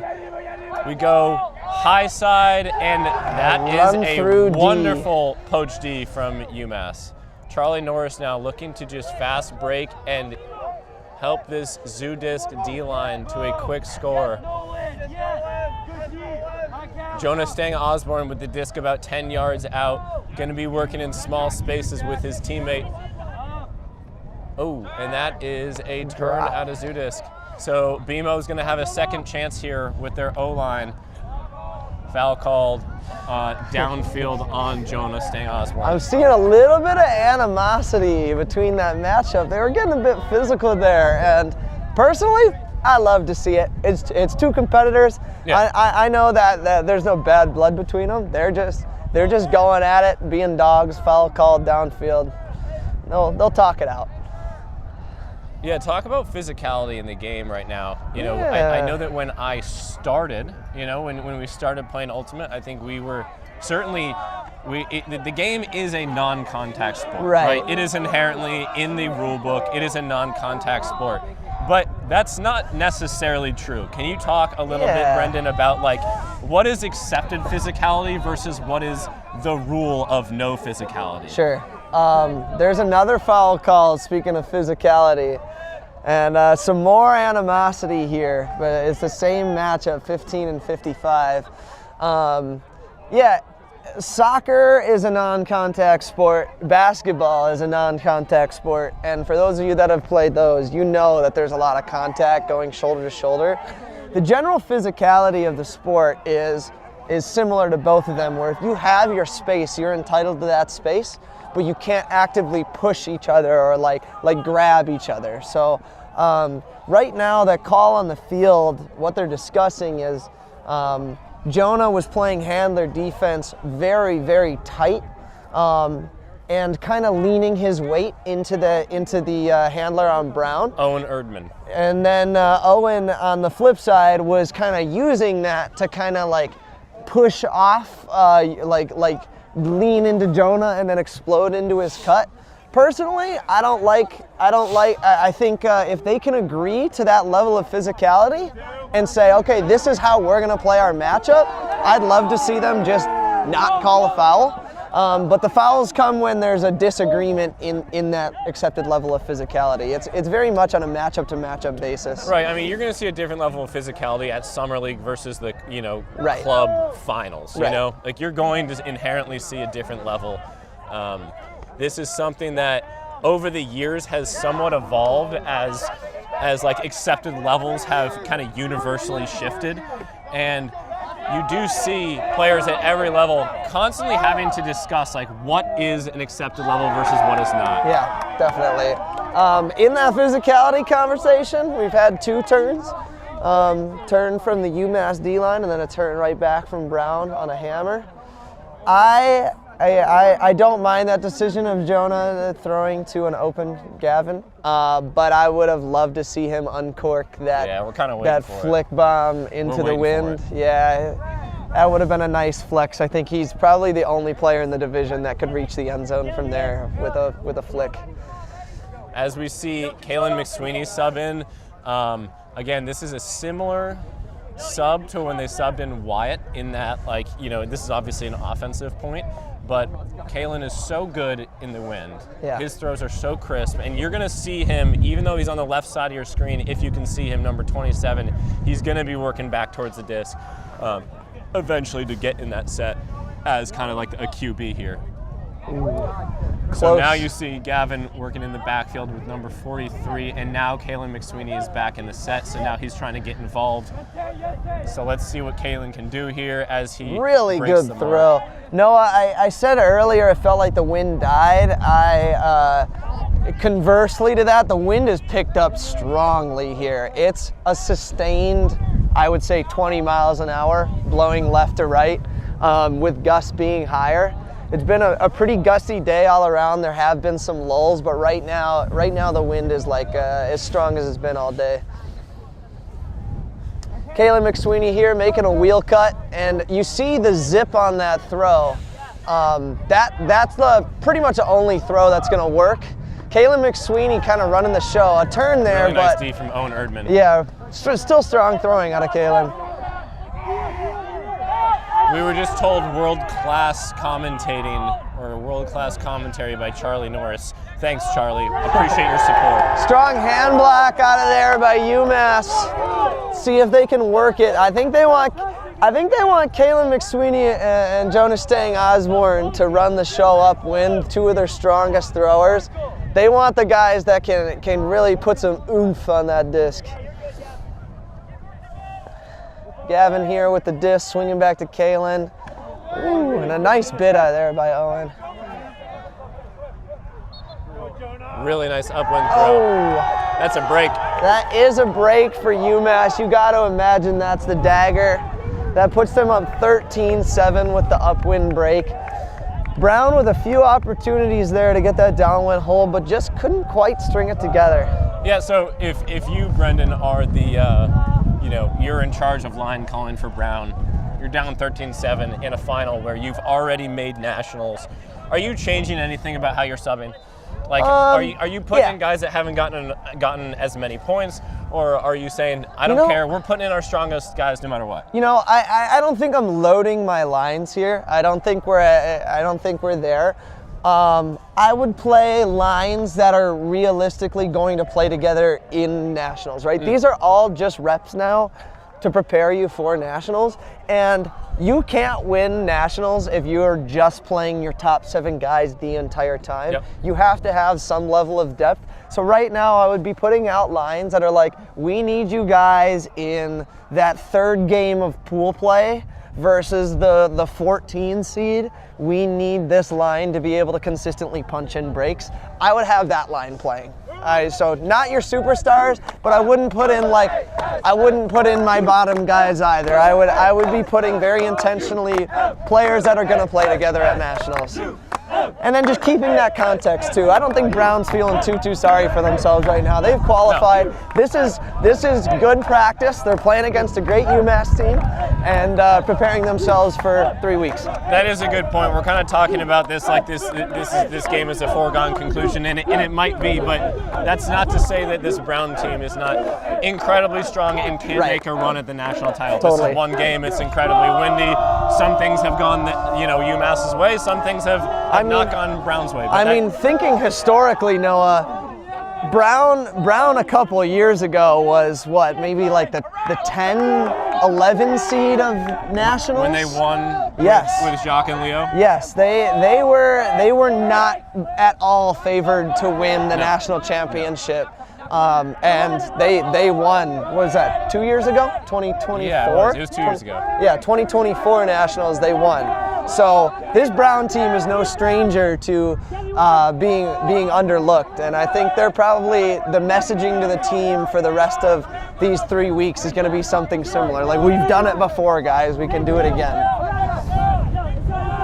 So Brown now working heavy upwind. This is a very, I don't know if these mics are picking up this wind. If they are, then you wouldn't be able to hear us, but it's probably 25-mile-an-hour really wind. Nice throw. Yeah, that's a hard throw right now.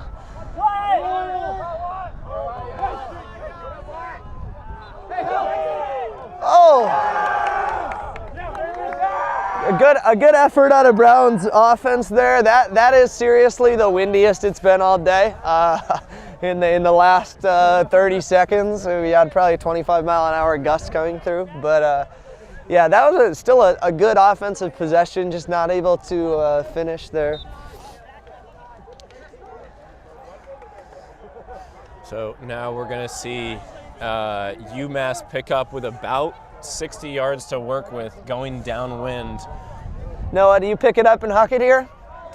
With this line, no. They're strong enough throwers where they should do exactly what they've been doing, which is take open unders and swing it to the high side and work exactly as they've been doing. Cam Levine with the huck. But honestly, I've never, don't listen to me, because that was an incredible look. That was a dot. Shout out Cam Levine there. That was a very good throw. Yeah, I wouldn't ever listen to me.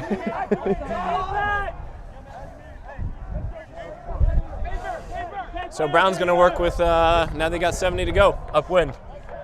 Owen Erdman to pick up. I like that out of UMass. And if I was coaching them, I'd say, they send Mason Stone deep.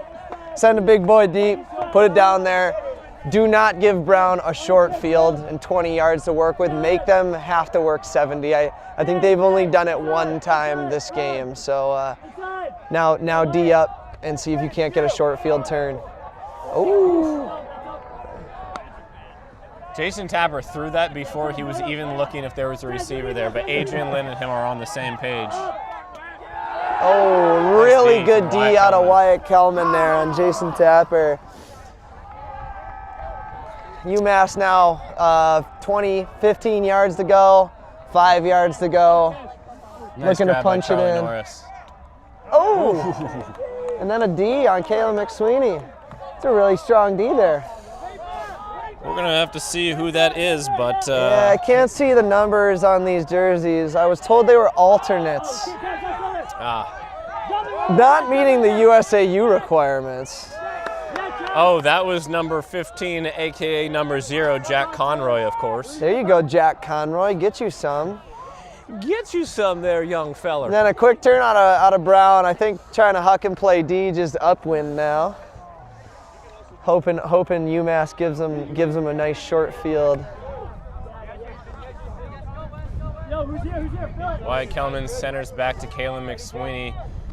UMass now working on the high side. Quick movement, just possession oriented. They want to make sure they punch this in. Wyatt now working on that far sideline. He's got an open Kalen McSweeney down the far sideline, and they're going to be working back and forth. Just get a little bit of wiggle room off of this sideline now. They're going to stay there, but Kalen with a great scooper over into the middle that unfortunately gets dropped. So BMO's going to quickly pick up Tapper for, I think, the 4th possession of BMO's BMO's 4th possession at this point. And then just a quick wind check. It really feels like the wind has died now. Weather update, it is now warm. Yeah. So Brown now with really a golden opportunity. You see a throw go up. That one's... At that very moment, the wind picked back up. Weather update. I don't think it was the wind on that one, but... And that's a timeout. That is a shout out to our opportunity. sponsors. Hey, yeah, shout out to our sponsors. Who else do we have? Vacation Land. If you haven't heard of Vacation Land, then you need to hear of Vacation Land. It's a club tournament this summer. When is it? Late July? It's in August. August, yeah. August. They call Maine Vacation Land for a reason, because people like to go on vacation there. And people like to go there because it's a great place to visit. It is beautiful in the summertime, and a great place to bring your club team.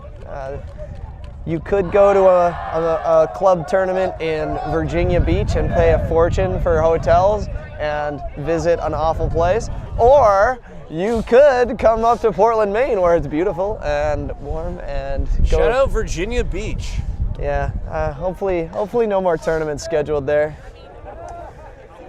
Labor Day weekend, are you kidding me? It's tough. Yeah. Don't want to be there. Pay $3,000 in hotels because it's Labor Day. And tell you one thing, I'd rather spot. be here at Vacation Land. Yes. With Rich Young leading this tournament to a logistical masterpiece. I heard we have coffee on the way, but Brendan, where is that coffee? Yeah, the people that were supposed to get us that coffee are on the far sideline talking. Okay. And they've been there all half. Oh, so they texted saying they'd bring us some, and then they haven't didn't. moved. No, they actually told me in person, and then they didn't go get us coffee. Okay. Yeah. So, all right. Yeah. Unfortunate there. My core temperature is now down to 81 degrees. So it's approaching. It's approaching. I'm near hospitalization up here. So UMass.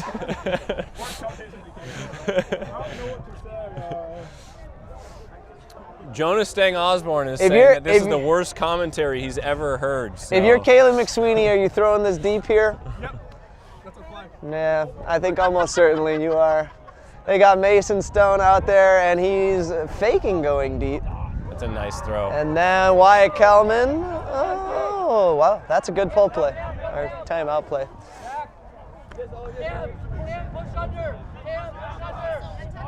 So UMass on the far side. There's a streaking Wyatt Kelman, but that also leaves a few others open as 3 defenders seem to latch on to him. UMass going to remain patient no matter where the disc is, even if it's on this low side. If you're Cam Levine, do you throw it deep here? I mean, right now, right now BMO has a defender just poaching that deep space. I know. Oh, should have thrown it deep. Yeah, that's what we said.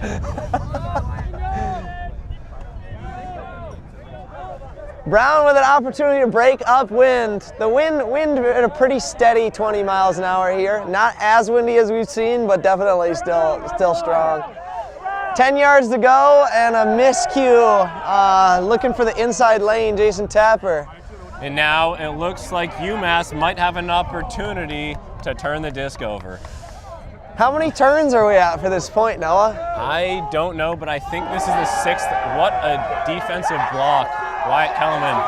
That's what you want to see out of your veteran player right there. That is phenomenal. Listen, it's 13-7. Does UMass have to score this, this point to win? No, they could pack it in and let BMO, score, but that is a statement. Wyatt Kelman. Wyatt just made that last turnover, and any player worth their bottom dollar is pissed at themselves for making that turnover. So to watch him go and get it back on defense, that is the single best thing you can do to make up for your mistake, is just go get it back. You love to see that. Now Wyatt working with Charlie Norris on the end zone. They have about 10 yards to go here. A little inside shimmy to get open from Wyatt. Wyatt's going to work to Caleb McSweeney at the front cone. That is, I think a break. It's That really is. hard for me to figure out That what was a has break. happened It's this break. 14-7, most dangerous score in football. There's no way they blow this lead. Yeah. Okay, we're going into soft cap, but that don't really matter because the game is to 15 now either way. Yes, please. Thank you so much. We just had some. We have quesadillas delivered. The other one's coming. Chicken or steak? Steak, please. Thank you. Thank you. And then we get some burgers and stuff coming too. Wonderful. Thank you so Appreciate much. it. I don't know if chewing is going to get on the mic, but. Chat, can you hear this? Yes, please. Thank you. Can we take the other quesadillas? too? W's in the chat Okay, if you all can right, hear no this worries. crunching. I'll do Doritos. Thank you. Main Ultimate treating us to a dinner in the booth. Warm quesadillas, fresh off the griddle.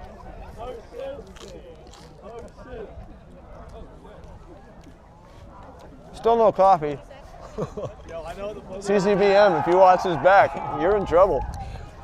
Would love a coffee and a quesadilla right about now.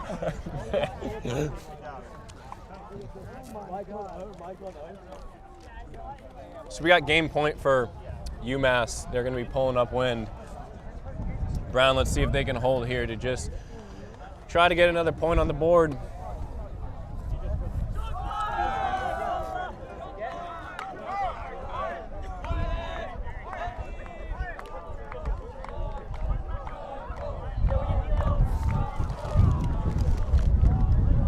Brendan, that statement block from Wyatt. Yep. What is that telling the team beyond just making up for his turn? Like he is, I don't know if you call him the veteran, but he is one of the veterans on this team. Right. He does He's have a a team lot leader. of say and influence over how this team operates and how they play. So what is that, if you were on the UMass team, let's say you're a freshman, a sophomore, you're a young player looking up to him, what does that do for you? Yeah, I mean, you said it well. Like, he's a team leader for sure, and they don't like this game was not contingent on that block, right? They've more or less got this game locked up, and he's telling them, I'm still going to give it my all, hit the deck, risk my body for this team, even when the moment is not as critical. Like, it doesn't matter the moment. I'm a firm believer that we're gonna win my way. And you practice how you play, and like no moment is too big or too small, you know? And so like whether that's universe point for the national championship or 13-7 in a windy game, you're willing to do that, and your team knows that. It's like the effort and the mentality behind it that I think resonates well with the rest of the team. Gavin Abramson on the far sideline centers over to Wyatt. This is a break chance for a win. UMass right now doing everything they can to maintain possession and just put this game away right now. They're remaining patient, constantly looking for deep looks, but also being okay settling for these quick ones. There is an insane travel right now. He is walking up the field. Yeah. I wanted Jonah to throw that. He had a man streaking deep. It would have been into about a 25-mile-an-hour wind, but for the sake of the sport, I wanted to see that go. Probably a good decision not to throw it.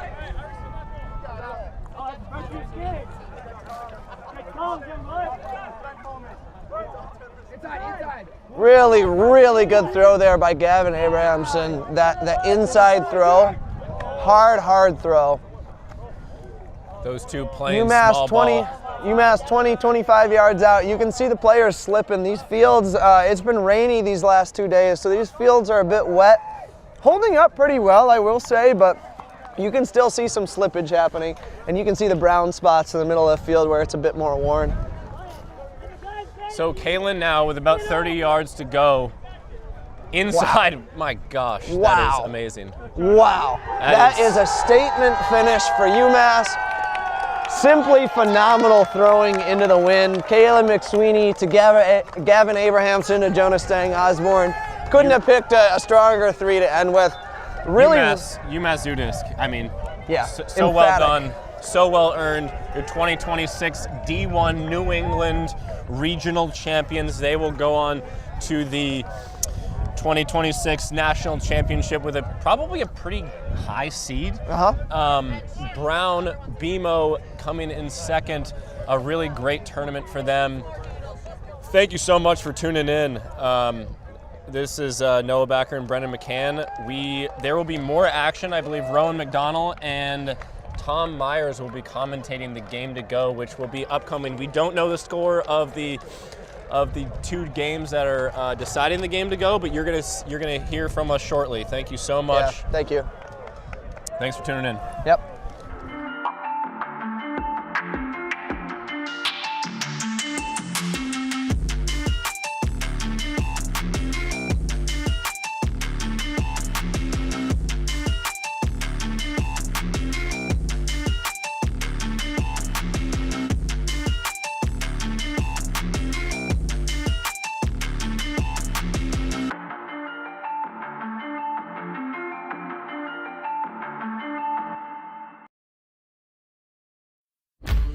There is a place where we are us at our best.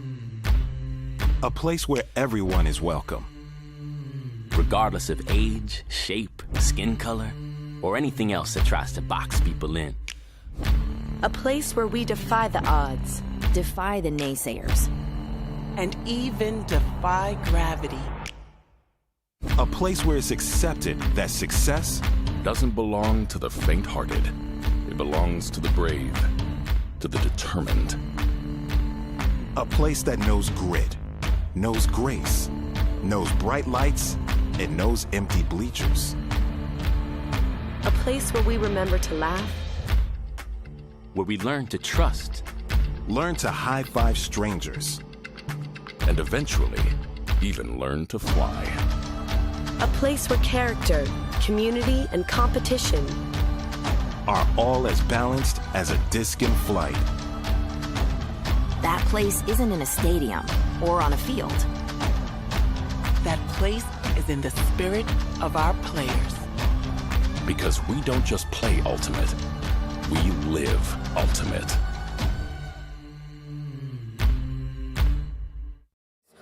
Oh my God, I'm just playing with them now, yeah. Oh my God, what she saying, say it loud, yeah. I can't respect it, I'm in the gym, but I am not flexing. Came from a forward, I'm needing a Lexus. Shooting like Luke, I told him I'm next, shit.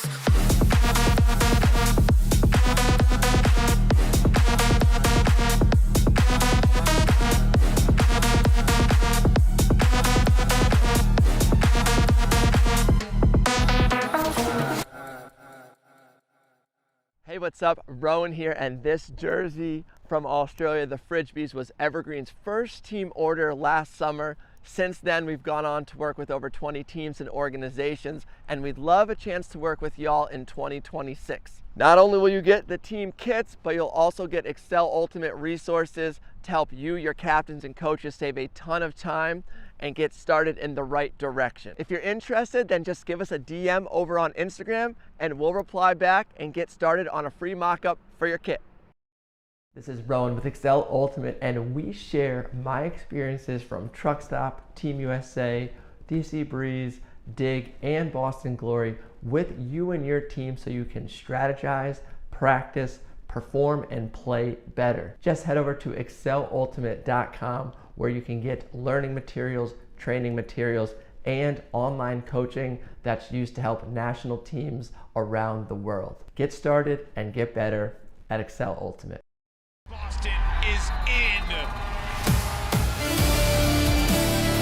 Time is gone.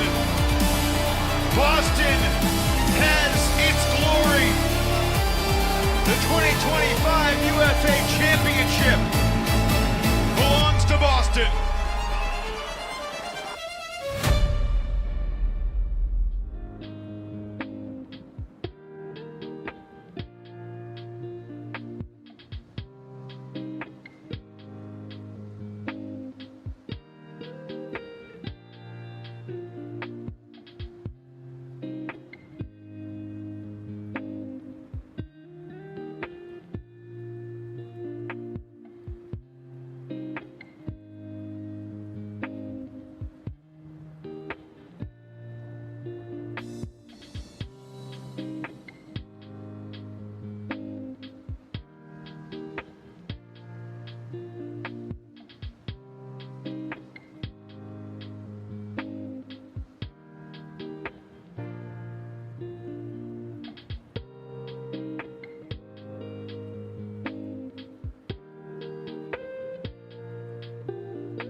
And we are live. Welcome back, Maine Ultimate, hosting D1 and D3 men's regionals here.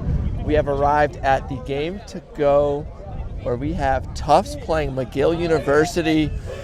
Both taking a unique route to get here, but hey, one game left. I'm here with Sully. Sully, you got to see Mcgill yesterday. What'd you observe? Yeah, the game was great yesterday. It was very competitive, back and forth. They played Brown, forced them to universe point. You know, Mcgill, the 7 seed, definitely not really expected to make it this far, but you know, they've been grinding and doing what they need to do to stay in it. And yeah, I mean, they're gonna be probably throwing some interesting defensive sets with this wind and working it through most of their hands, I think, especially those upwind points. But you know, they got just as good of a chance as anybody else here. Yeah, it's been a day here. One familiar face that we're not seeing, UVM goes down in the backdoor semis to Tufts on Universe. Yes. Tufts, I believe, with a hold, break to take it. And yeah, I think the conditions are going to be a little bit of a factor. We have 10 to 20 mile an hour winds, a little bit left to right on this camera, and it looks like Tufts has the wind to start, but Mcgill will be on offense. Yep. Yeah, and how did Mcgill end up in the game to go? Who they played? They played Northeastern. They ended up winning pretty handily. I believe a 14-8 or 15-8 win. That was pretty unexpected, I think, from most people. I was talking to some of the Mcgill guys before this game started, and they said that they just strung together a few points in a row and just kind of rode the momentum to the end. And they're trying to bring that energy back in. And Tufts is tired after their game. We're going to see how they can do here. And they're starting with the wind. Downwind, flick pull. Mcgill has to go 70 yards upwind. Tufts been playing a little bit of a little junky zone, a little bit against UVM.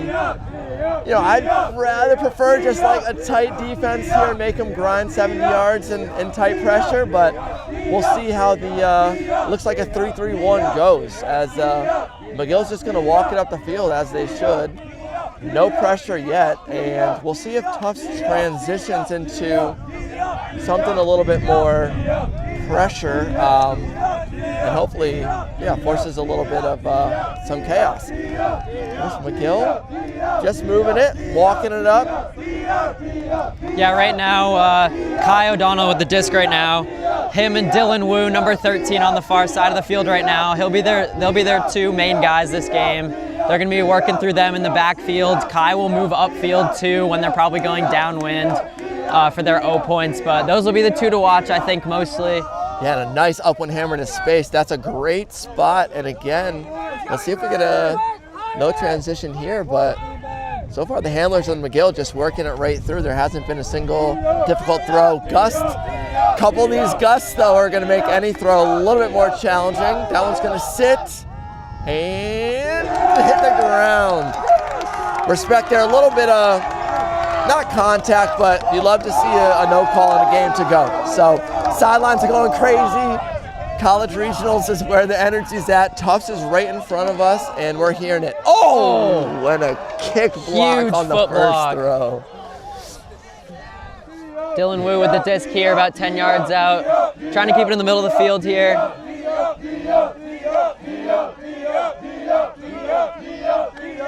And the big thing about a block like that is it saves 50, 60 yards of field positioning just to get the foot block. Because if that's hucked and not caught, then yeah, they're going to have to grind upwind again. There's another over-the-top hammer. Beautiful catch on the layout. Looked close, and that is an upwind hold for Mcgill, 1-0. Yeah, any upwind point this game is going to be great for either side.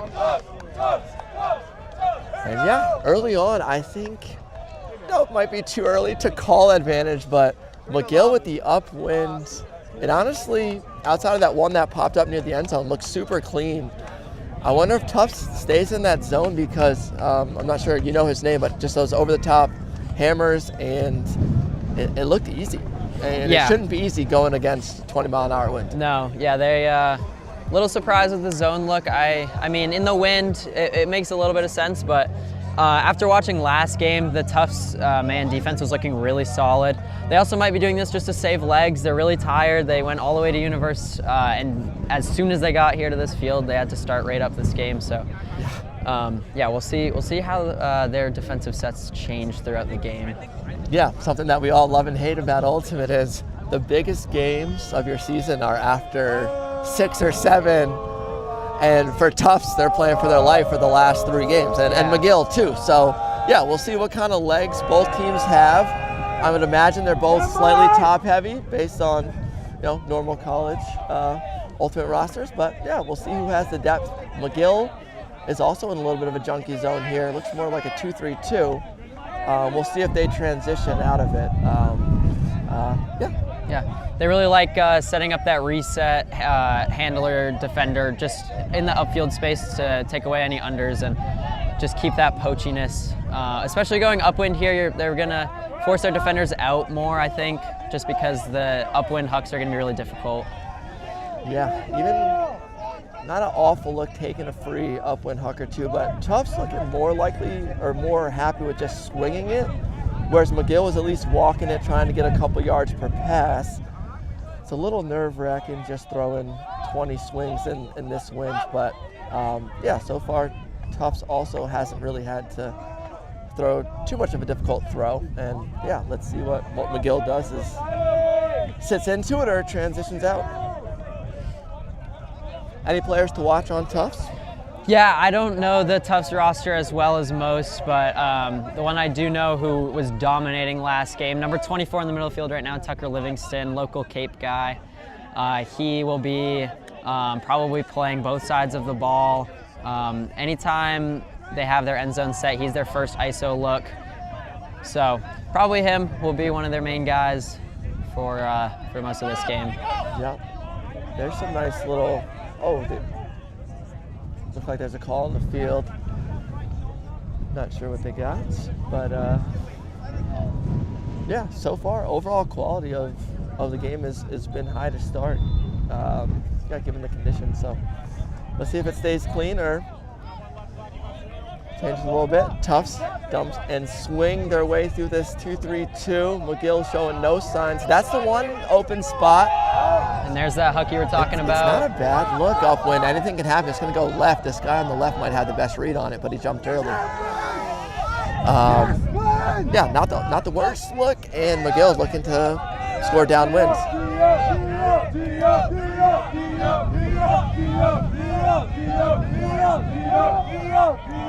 Oh, great bid by Tufts, just miss it.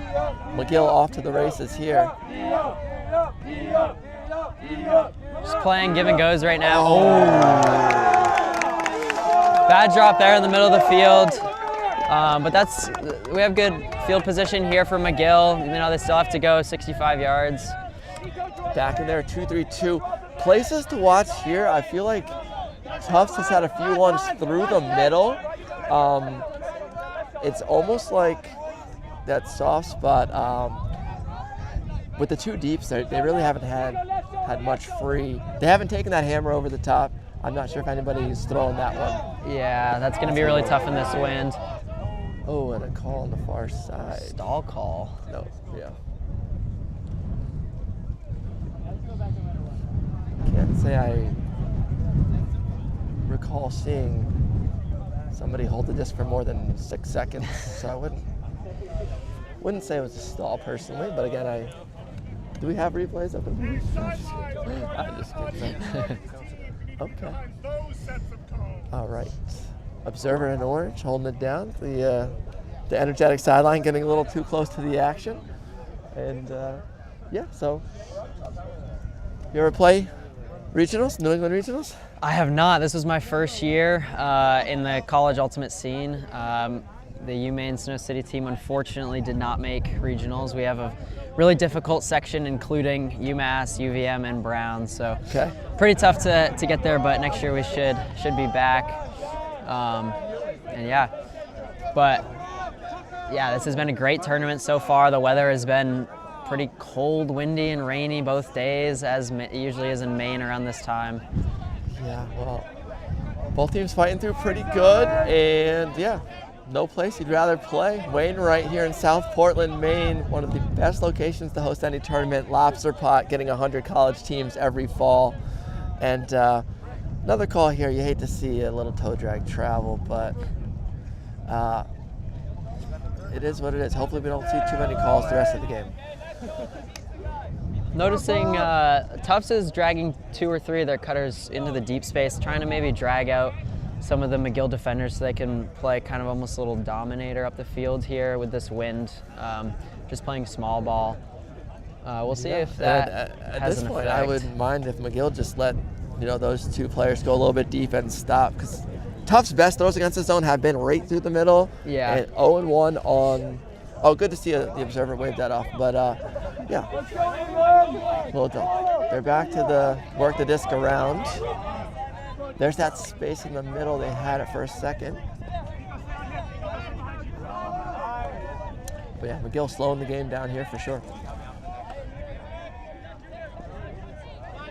And you wonder if there's a good upline find there.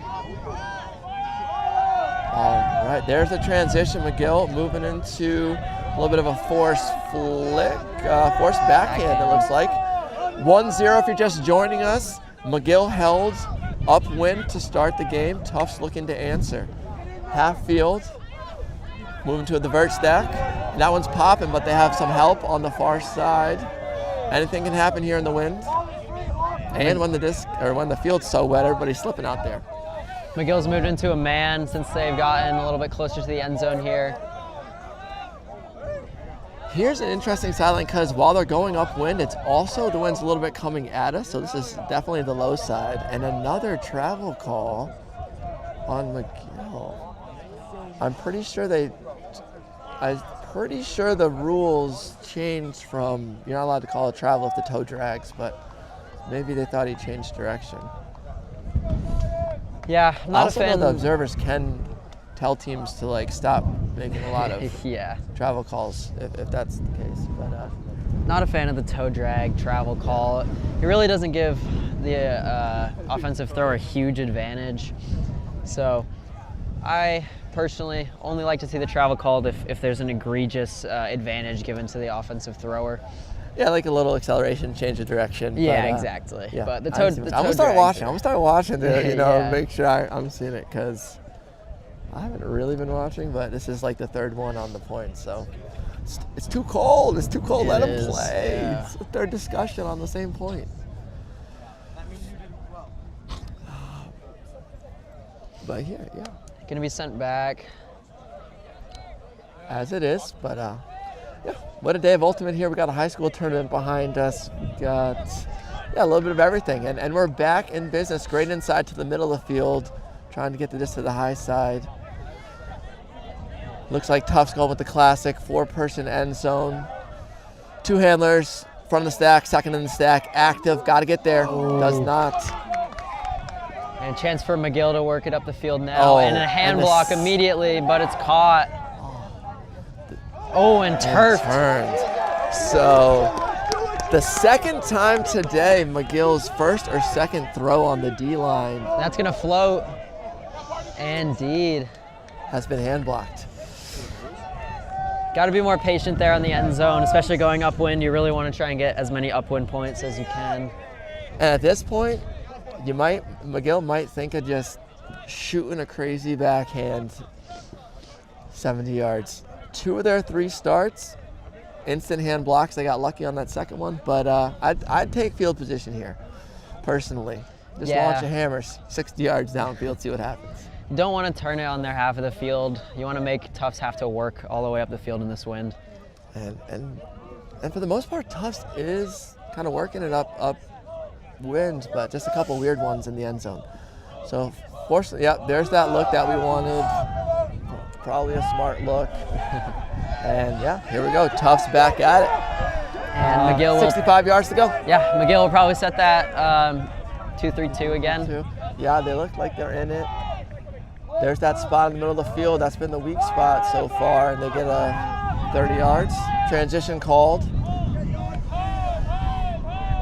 A little early, in my opinion, for that man call, but we'll see how they can do with it. And a deep look. Over. Still trouble around the end zone for Tufts. And yeah, this is just the second point. We're starting to see a little bit of the conditions pick up. Not only is there wind, it's also, it feels like 37 degrees maybe. And wow. Oh, is that a strip call? We're getting some body language from the sideline near the action saying no. To me, that maybe it was. Again, no idea here. We don't have replay. Tough perspective from up here. There's some great perspectives right on it, though. The observer wasn't a good spot, so their ruling will probably be the correct one. Yeah, I'm sure they'll go to the observer. Just an absolute chest-high flying block, whether he got it or not. Great Very bid. Impressive. Yeah. We'll take it. And this is a scrappy point, second point here. Looks like they're going to go to the observer, who's saying no foul. No foul. That is a great block.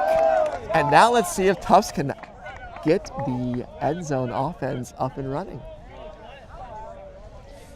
Yeah, we're just mentioning try not to turn it right there if you're Mcgill. You want to make Tufts work, but they only have about 15 yards to go. It's a good point. I believe McGill's had 4 possessions on this point. 3 have been first throw turns, and 1 has been the punt. So yeah, I think they just got to keep taking shots, seeing what's happening, because eventually Tufts will put it in here. Maybe this one. Oh no, not that one. Good poach there from Mcgill. Now they're off to the races here. Small travel called, and interesting one there. This one. Tough saying Dylan Wu didn't bring it back to the right spot to tap it in. Yeah, he kind of tossed it back, had his teammate tap it in. Interesting one. I definitely have to look up that travel rule here, but you're generally going to get a few more calls in a big high-stakes game. Yeah. Which, it's going to happen. A little too much contact there. It's a decent bid, but yeah, a little dangerous. Same bid from just because it's a game to go. Yeah. Hate to see anybody landing on somebody, but here's Mcgill again, little in trouble. Good lefty inside there. Bails him out. Wu with the disc on the near sideline. Gonna be looking O'Donnell coming up line.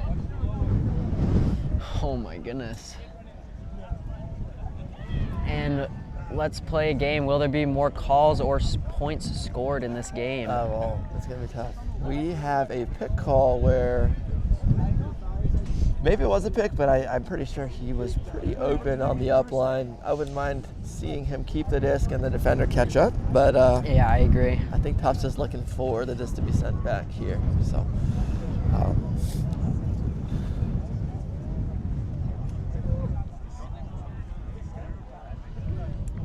And I believe on the other field right now for the D3, we have Bowdoin versus Colby. Both 2 main teams. Colby over Brandeis. Yeah, I believe I saw that on the USA Ultimate website. I may be incorrect, but no, they're always yeah, they're always like but yeah,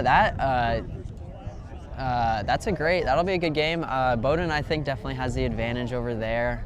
Bowdoin almost punched their ticket in that game against Williams. I was watching the ending. But Williams scoring, I believe, 3 or 4 I believe it was straight. 12-9, hold, break, maybe a third break. I think third break on Universe. Which was a game to go. Yeah, they broke on Universe. Yep, so Williams is in. It's a tough blow for Bowdoin. Middlebury is cruising. in. It was 8-1 in the final. It looks like, you think Middlebury's the team to beat at Nationals? I think so, yeah, personally. They made it there last year to the finals. I think ended up losing to Lewis and Clark. That might have been 2 years ago. I don't remember. That was it. But yeah, back here, they finally checked this back in. Mcgill. And that's 15 great yards reset out, defense. Gets the slip. 5 yards to go. And floaty. that's floaty. Oh, O'Donnell comes down with it. Had to look for a second, but Now it takes the blade over the top, and that is up. And there's the break. Yeah. Scored the upwinder and then earned the downwinder. 2-0 Mcgill. Tufts made that way harder than I think it should have been for Mcgill to go downwind there. And we have, a very quick first point and a very long second point, both to Mcgill. Yeah. Looks like they're going to try out the same O-line there, even though it was tough. But that's what you got to do, right? Yeah. You know, you got to put your boys back out there, and hopefully Mcgill can sit some of their top players on this point. And yeah, we'll see how. We'll see which team has more depth here. Both teams tired, trying to probably not play their star players at every point. We have Kai O'Donnell coming off the field. And 14, what's his name? With the visor across the field? That's a different guy. Okay. Dylan Wu, number 13, who is also looks to be walking off the. He looks to be walking off the field as well right now. That's definitely their two highest touch points right now. Yes. And I think Tufts is just gonna have to figure out how to slow those two down. I feel like they're doing about 80% of the work. Yeah, those are their guys for sure. So. All right, Tufts not opposed to a comeback as we saw against UVM. Yes. So hopefully they're just calm, cool, and collected. Have to score this downwind hold here if you're Tufts. Although the wind seems to be shifting a little bit. A little crossy now. Moving to a cross, it's a little bit kind of coming at this camera, so hopefully I'm sure we'll see a lot of traps on this side, on the low side, and we'll see. We'll see if Mcgill comes in with their 2-3-2 with Tufts attacking downwind. I wouldn't hate it, honestly, but that's not going to be. It's not going to get to half. Yeah, and Tufts just I would play assume it'll be 30 yards tight long. man, especially with that short pole. Probably the 2-3-2 is not going to be in play here. Normal matchup defense downfield, force backhand into the wind. Slip here, right here.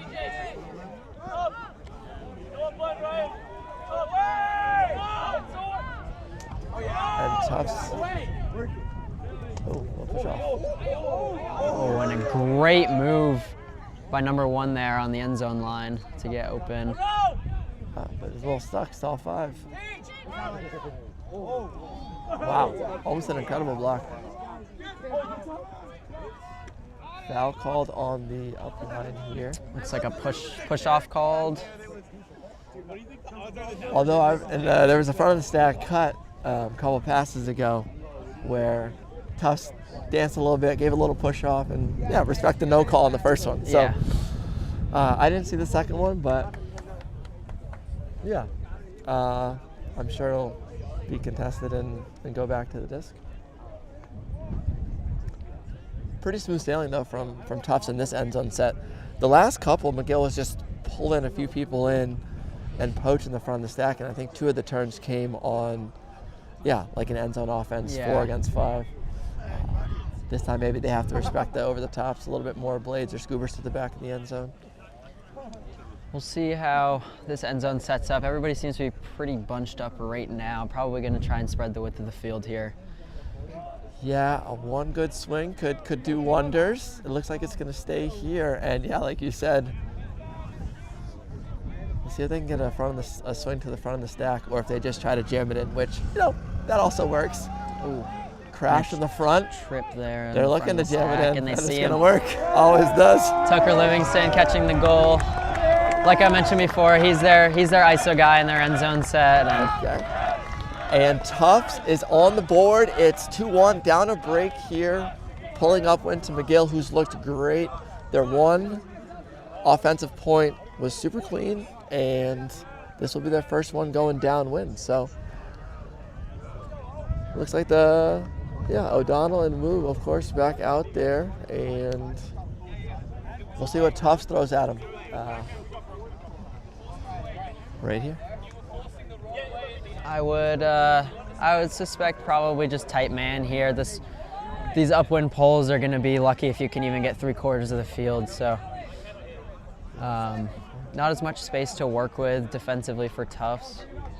Well, this is kind of interesting where I feel we're talking to Brendan, who called the last game. He was coaching high school, Brendan McCann, coaching Sopo.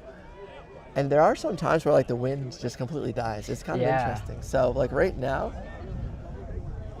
I think they could drive it here. So we'll see what happens. And it looked like they were counting off, if I can see correctly. Don't have my contacts in, so don't hold me to it. But yeah, there's a pretty good one. Yeah, that's a good get pull. to the reverse brick, but yeah, Mcgill coming out a little bit of a split host there.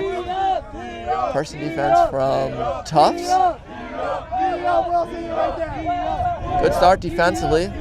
There's a little chisel, great chisel. Looks like they're going FM. Yes. And it looks like Mcgill's looking to get those chisels in.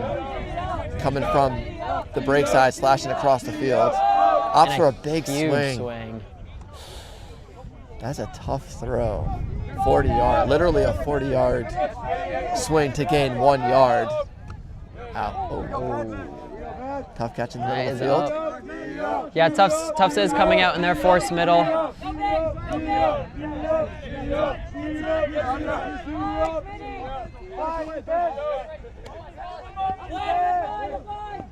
they're back to the flick, locking in. Great Good inside there. throw there. I'd like to continue that one. There it is.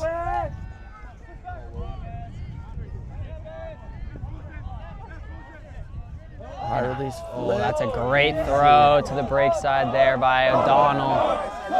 It's going to be a game. I mean, Mcgill, 2 clean holds and 1 break. Advantage Mcgill, 3-1. And Tufts offense heading back out there. See if they can clean it up a little bit. They had 1, they've been broken once, and I believe their hold was also off a couple of turns. So it will be an exciting game, though. I agree. People were saying in the New England region a bit of a fall off after UMass, Brown, and UVM. But now that UVM's out, Mcgill is looking very good, and Tufts is playing fantastic this weekend. I think we're going to have a good one. Mcgill coming in the 7th seed, and I think that they're way better than that. I mean, they looked really good at sectionals, and out here they're continuing that. If you're watching this, we also have the D3 game stream, so I'm just going to bring it up on my phone, get a little score check on the game to go there. See what Maine Ultimate's got here. Bowdoin 5, Colby 2, so it does look like advantage Bowdoin in the all-Maine matchup there. Not surprising. We'll keep an eye on that one, but you can also simultaneously tune in to the D3 men's game to go. Yes. Good pull from Mcgill here into the wind. That's going to stay in. Great shot there. Tufts out in the host stack. Mcgill looking straight up here. Backhand 4, 2nd point in a row. Oh, back to home. I don't know if this is an FM or just a blown force there. So, given all the voices on the sideline, I would assume probably FM. Yeah, it does. It does look like a true FM. And it is, yes. Everybody's trying to run FM these days. Bring the flat side into position on both sidelines. Not really, that's a great cut. That's how you beat FM. A little wave midpoint, interesting. Yeah, no reset right now. Find it back in the middle of the field. Good defense in the front of the stack there. They're sticking to the FM, 15 yards out, there's the inside. That's how you beat it. And we're getting, looks like we're forcing the sideline now. Might be locking home. Nope, back to FM here. And they won. And that is just wide open on the front cone. Must have been some kind of miscommunication there. Looked like his, pick was called. Yeah, a lot of pick signals, but it may have just been a celebration. I don't know, yeah. I saw know. what you saw, a Yeah. wide open player. But Tufts, definitely, we're seeing if they were going to clean it up. They absolutely did. Good flow against that FM. Yeah, just basically taking 2 hard steps behind the mark and then slashing 2 hard steps to the open side and just slashing horizontally, getting those easy inside. So the FM a little loose there from Mcgill, but definitely a new look, and I think they just got to go back to, you know, what got them all those turns in the first 3 points. But yeah, that's not a bad idea to test a few looks. Yeah, they looked honestly a little tired to me on that defense there. A little bit lazy on the marks, which may have led to them moving up the field a little easier, but we'll see if they can clean that up. Yeah, interesting. Mcgill probably doesn't come down to as many tournaments throughout the regular season, so a little bit more of a mystery than some of these other teams. But yeah, liking what I'm seeing. And we got a flick been hole. slightly better.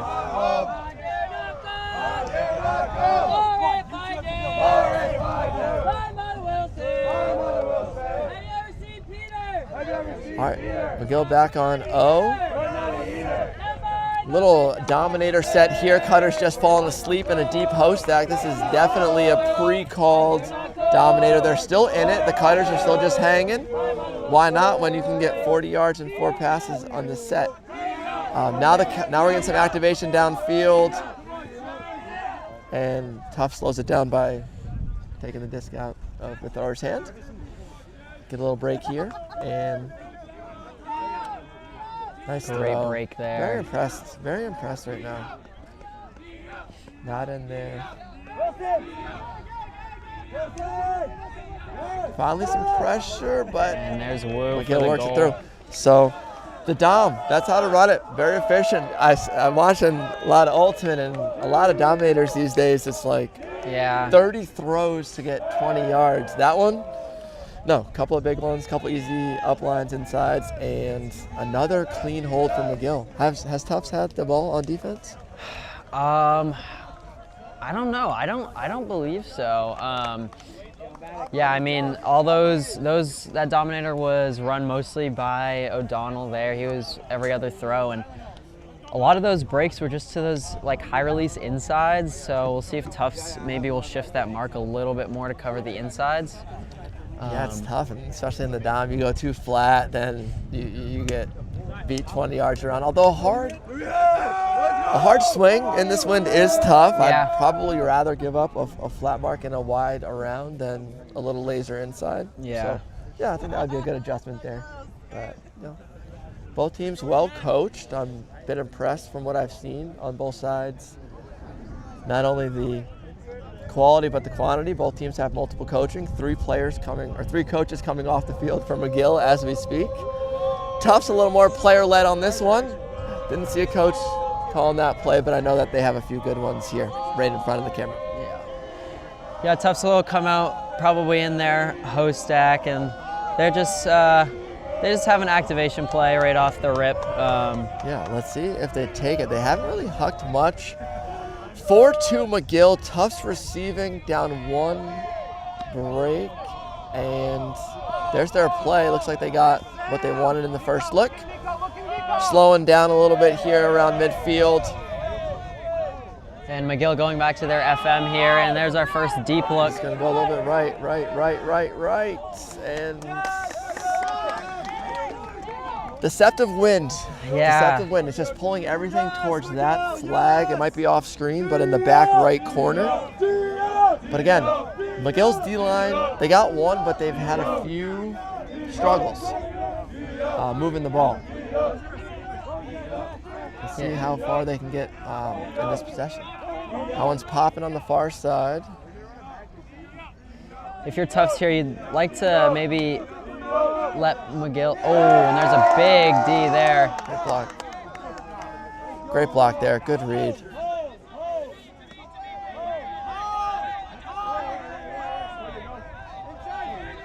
And I'm hearing one sideline say home, one sideline saying away, so not quite sure what their forces are. And a little bit of both. Yep. And I'm not sure everybody on the field knows as well. That happens all the time. Tufts holds downwind and 4-3 here. It's going to take a defensive. It's going to take a D-line to to get the upwind break. Yeah. So I think they're going to start putting some of their... That early upwind point from Mcgill the first was, point of the game to hold on that was big. There. Any upwind, even an upwind hold is going to feel like a break.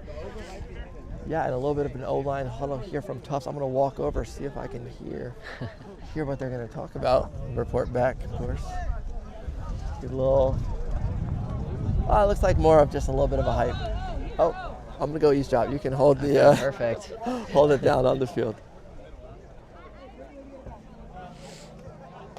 Come on, boy, let's get our break. Be loud, boys. Yeah, the wind is still staying up. Probably won't be dying down anytime soon for this game.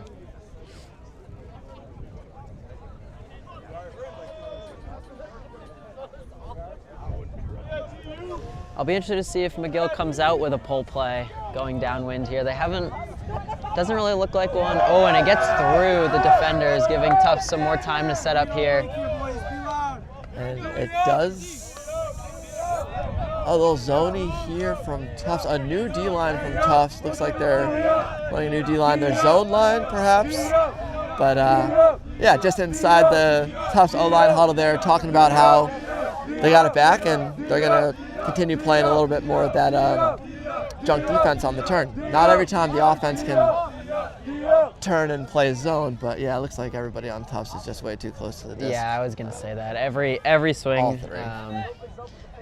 Double team was called eventually by O'Donnell in the backfield there. Was just waiting for that to be called, and maybe a triple team. Yeah, seriously. All the reset defenders are poaching off and coming what to me seems way too close to the disc here. We'll see if that can continue.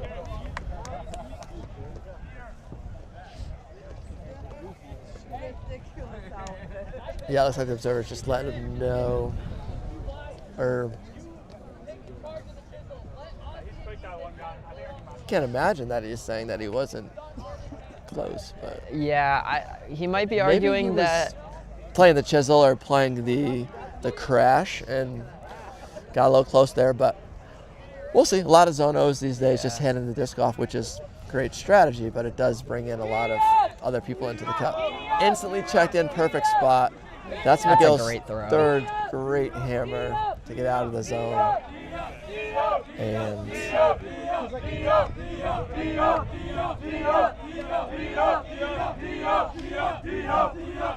just playing patient here through their handlers right now, not trying to get too aggressive, and I take that back. Crossfield hammer. That's a fantastic throw. I spoke way too soon on that one, but great downwind throw there. So Mcgill, another clean hold. Yeah, it was. I'm just impressed. I mean, it would be hard for any team at any level to be that clean right now, given some of the temperatures and the slickness of the field. But 4 clean holds from Mcgill and 3 dirty holds from Tufts. That's the story of the game so far right now. Mcgill with 1 upwinder, and yeah, I wonder if Tufts continues to play zone. Mcgill's been able to throw over the top on, I think, 3 of those holds. I don't know if you know, will there be a timed half this game? Because we've had a few long points at the beginning and we started a little bit late. I don't know if they do have timed halves this game or if they're going to wait to get to 8, but I don't see this game going to the 15-point mark. You would hope that they definitely push the start time back a few minutes. I think that won't affect anything. They want to make sure it's a game to go. You don't want to play it, too quick. I think they're going to play the full 100 minutes here, and yeah, hopefully it gets 13, 14, 15. Yeah. You would hate a game, a 10-9 game, but hey, after that second point, maybe it'll be a little quicker.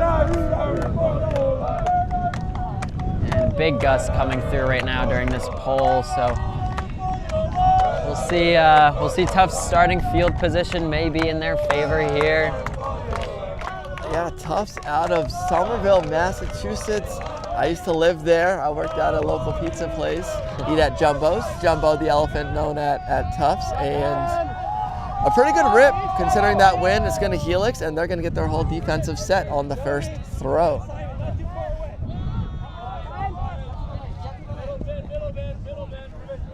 Back to a little.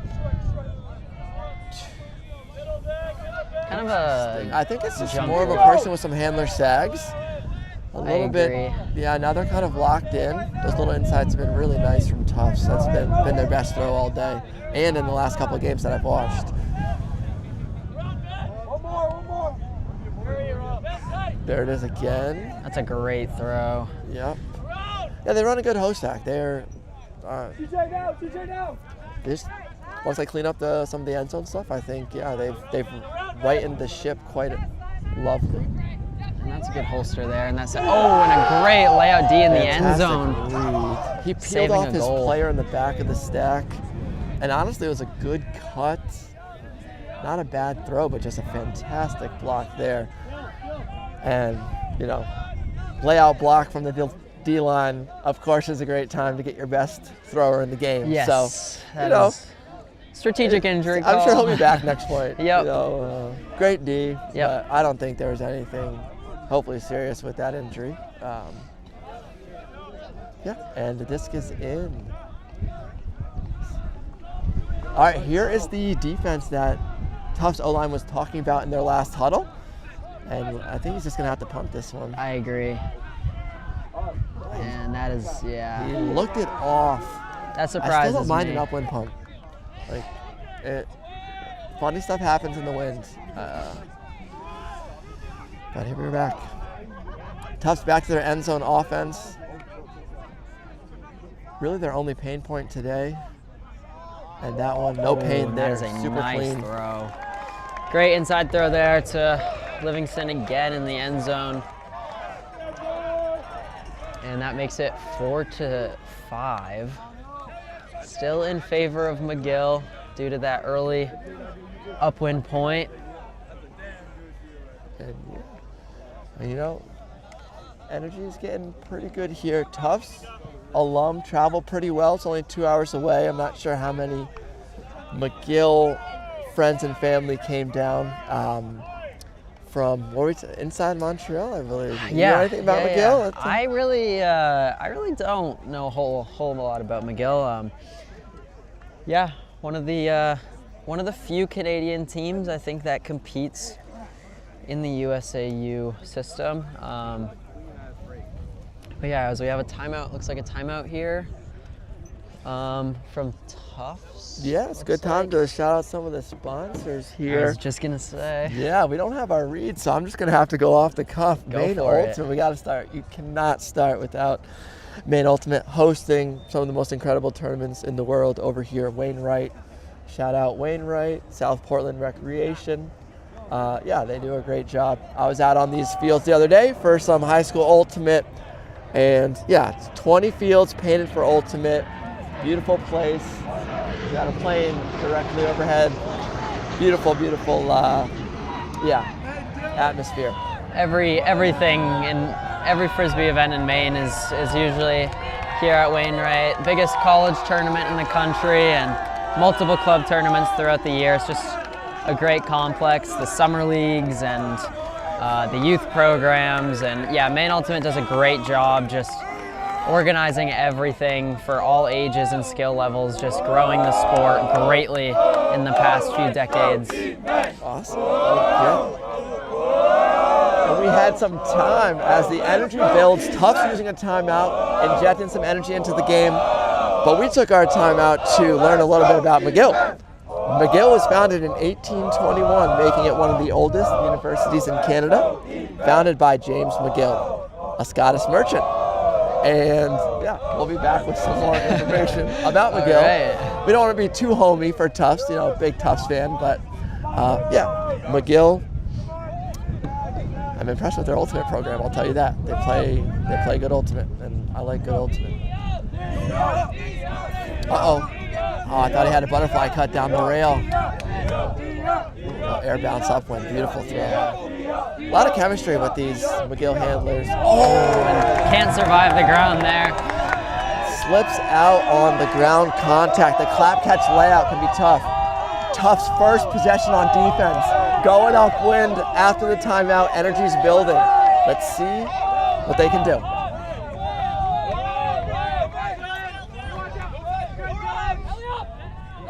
Shoot it. High stall bailout. Haven't advanced too much. I think they're going to need to take a shot here. The I agree. pressure's there. Every throw is... Stall is called. Stall's called. There's been a lot of pressure. McGill's O-line, scrappy defenders. You love to see that. Not every O-line is known for having 7 players play that hard. 3 stall 8s in a row. Didn't seem and like arguably a stall 10. Yeah, it didn't seem like 10 seconds to me. Never is. Usually once you hit that 7, the 8, 9, 10 comes out pretty quick.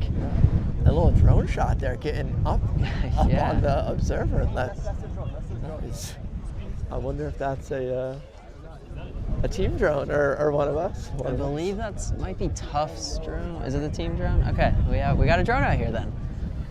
And I believe they upheld the stall. You don't see that a lot. Wow, but, that surprises me. Tufts' first D-line offensive possession was tough. I mean, it's going to be tough to move it upwind. I thought maybe they should have just taken a shot at they had a forced backhand, just grip it and rip it and see what happens. But Mcgill lined up in a perfect vertical stack. Look how clean and organized that is. Spaced out perfectly. Spaced out perfect. But I bet the last 3 players in the stack aren't going to do anything, and it'll be run through the front. So we'll see what happens here. Lou and O'Donnell in the back. Probably see some work with them. Coming in on stall 2 here, gonna look to isolate the front of the stack, and that's great defense there. Yeah. Great defense all around from Tufts there, forcing the straight back, about 10-yard reset. Absolutely. And it's overthrown. And here we go. Tufts with another chance. We'll see if they can capitalize this time. After 5 clean holds, they finally have gotten 2 turns this point. Now we just got to see if they can advance the disc. Pick called downfield. Did not affect. We'll see if they send it back.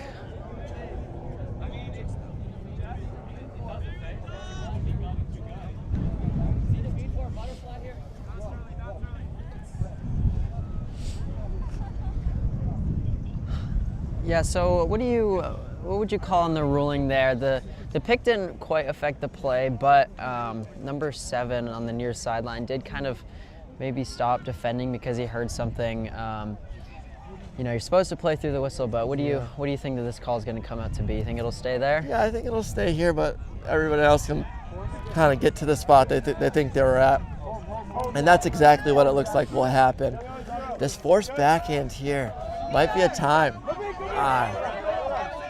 Violation called. Antsy. Everybody's antsy. It's a big game. Understood. There's still some discussions in the middle of the field. I would try and send one here if I was Tufts. Yeah, we also have some potentially upline. We have a good upline opportunity. Oh, looks like that's a great mark there, preventing that round from going off. Nice step through inside. Great That's inside a good one. there. Tufts switches fields, more on the high side here. That's the sideline you want to play at. Little crosswind coming to us. I think Mcgill is okay with letting the disc get to this near sideline here. Yeah, they're forcing backhand, trying to trap it here, but the inside is just, Tufts has been throwing it really well. That's a hard one. That's an incredible catch. You're good. And we'll see if Tufts can get we have a hard no around here. Upwind Kill break call here. From the sideline. Small travel there, not super called. no around here. And he got a cone cut. Poach. Layout. And that's the break. Goal! Tufts gets it. An exciting finish to that point. A great poach on the first cut. And the thrower saw the free player who almost got poked. So iconic finish to that point, and we are, I believe, back on serve. How we started, Tufts pulling downwind to Mcgill. Each team with the break now makes it 5-5, but I would say advantage Tufts here. Pulling downwind has a chance to turn it and possibly get another break. And yeah, shout out to maybe the coaching staff on that one, using the timeout before that point. Have really put, they put pressure on Mcgill, but McGill's hadn't turned it until that one. Then they turn it twice and they get their first break. So shout out to the coaches making a big play here. Now McGill's using their first timeout to right the ship. Yeah. And so, do you want to continue our Mcgill history lesson? Yeah, after a little shout out Heat Hydration, another, I believe, partner here. I saw their tent over at Tournament Central. Get your electrolytes locally, I believe. The founders, some UVM players, and Maine Ultimate community members. So shout out Heat Hydration. Use the TOBE, TOBE discount code for 10 or 20% off and support my good teammate, Toby DeCron. The GOAT, the man himself. Any other sponsors? Yeah, we have a few. I believe, is it Renewal Energy that helps us with the, just to bring you this live stream with the batteries for the cameras, and really they help a lot bringing the live stream out here. We couldn't really do it without them, so big shout out to them. And we'll main movement across the field. You can see there a little bit of a booth. Another local. That's the cool thing about this community. A lot of local. We support local. We are local, and main movement over there. Great logo. It stands out. Looks really pretty. So we'll save some of our other sponsors for once we look future timeouts. Exactly. But yeah, here we go. How we started. Mcgill receiving here. It's 5-5 on serve. The wind has down a little bit. I was just gonna say that. We'll see if Mcgill can take advantage here before back it picks to up. Just a matchup defense, which is great. I thought Mcgill looks great against the zone. Tufts FM here. Flat mark in the middle of the field. O'Donnell downfield. He's been around the disc all game. Let's see if he can make a play, and he can. He can do it all. And that is too easy. Another good hold from Mcgill upwind. And now Tufts got to do it. Yeah, so now advantage Mcgill. I mean, any upwind point here is huge, and gonna look to try and get the downwind break. It makes it 6-5 in favor of Mcgill. Shaping up to be quite a competitive game here for the game to go. Which is good. That's all you can ask for. You know, you would hate to see. I think the D3 final is a little bit one-sided, but at least we have some action and excitement here. Let me pull up the YouTube again. Also, if you have any questions for us on this game, feel free to fire them out. I'm in the chat. Bowdoin 7-5. It's a game. I take that back. So definitely a game. Watching right now, looks like Bowdoin on the end zone line. Trying to punch it in here. But we'll focus back on this game right now. And a very big pull here. Tufts receiving, offside called. I love this because I was watching a little bit of Tom's tourney. So I believe in, I don't know all the rules, but I think that the observers call offsides here. They do, yep. But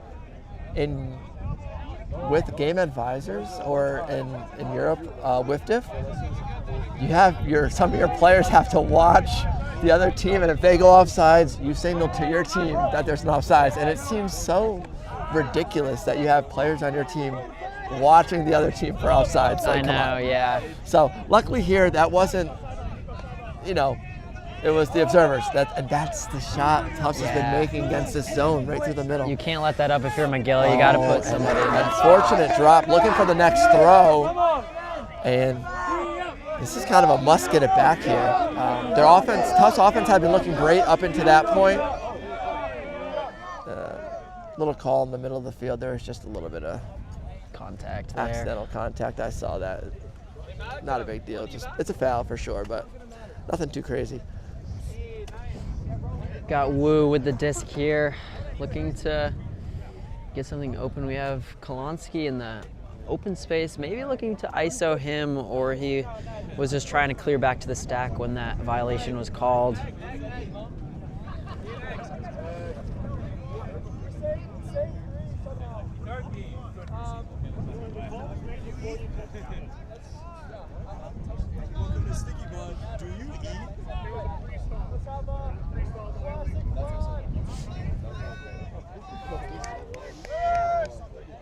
Coming in on stall 3, and there's that deep shot to Kolonsky there in the end zone, and that is a perfect throw from Wu. Kind of a heartbreaker for Tufts there. I thought that was some of their best offense. They hit 2 through the middle, and just on a little bit of a little dishy, just look for the next throw. Yes. Yeah, 7-5, and just like that, right back to where we were. Tufts looking to hold downwind here, right the ship, and Mcgill a break for half here would be pretty. Put them up by 3, Put them up 3, and they would also be, they take the wind side coming out of half, so. Definitely not a must score, seeing as though we've already seen 3 down 3 comebacks in the last 3 points, so anything can happen, but I'm gonna put this one in here if you're wearing light. Yes.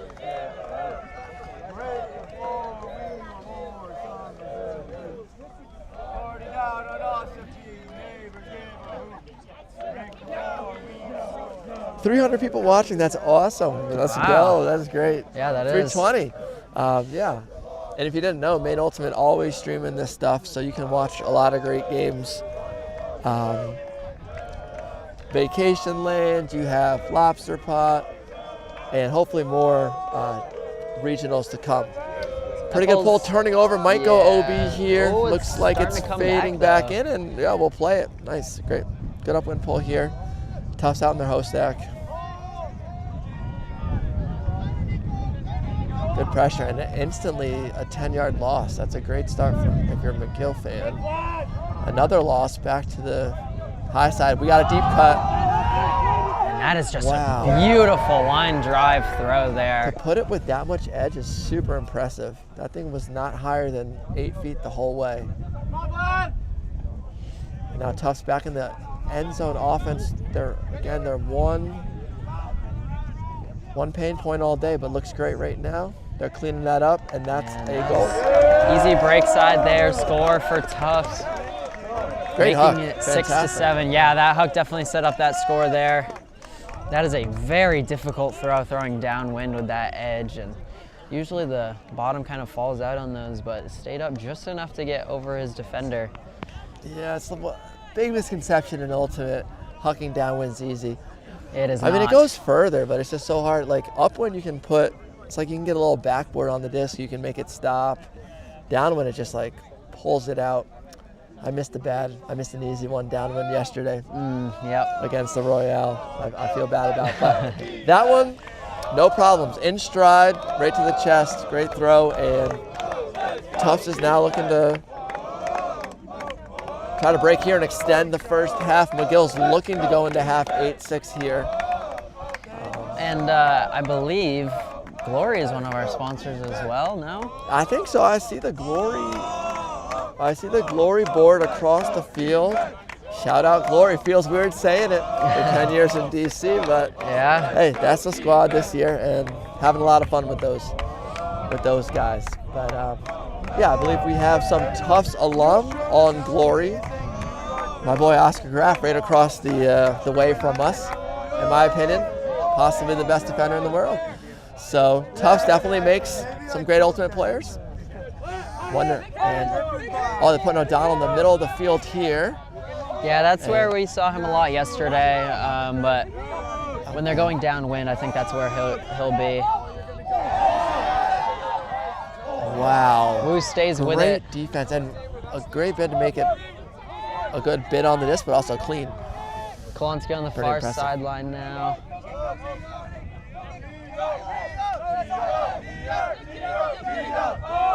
And there's Wu That's looking for. tough though. That's downwind. Trailing edge catch.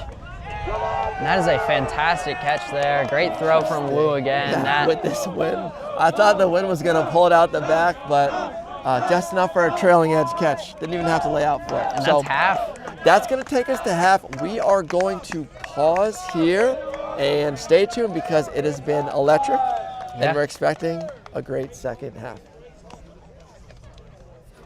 Oh my God, I'm just playing with them now, yeah. Oh my God, what she saying, say it loud, yeah. I can't respect it, I'm in the gym, but I am not flexing. Came from a Ford, I'm needing a Lexus. Shooting like Luke, I told him I'm next, shit.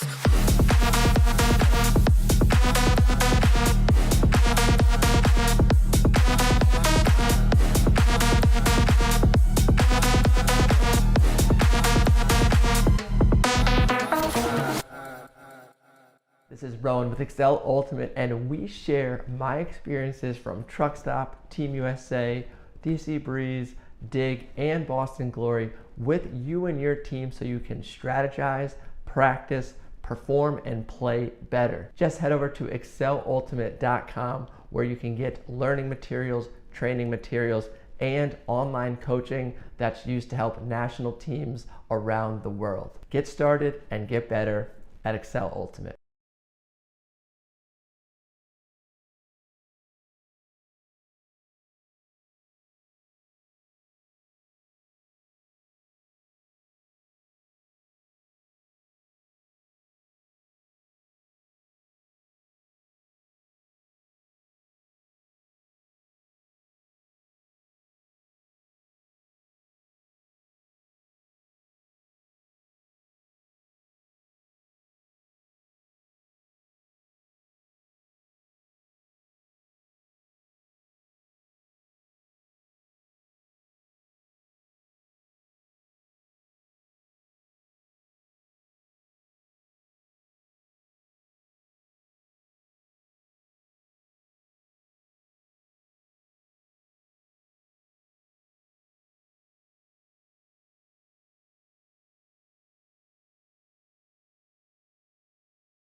And we're back. We're probably less than a minute away from the second half.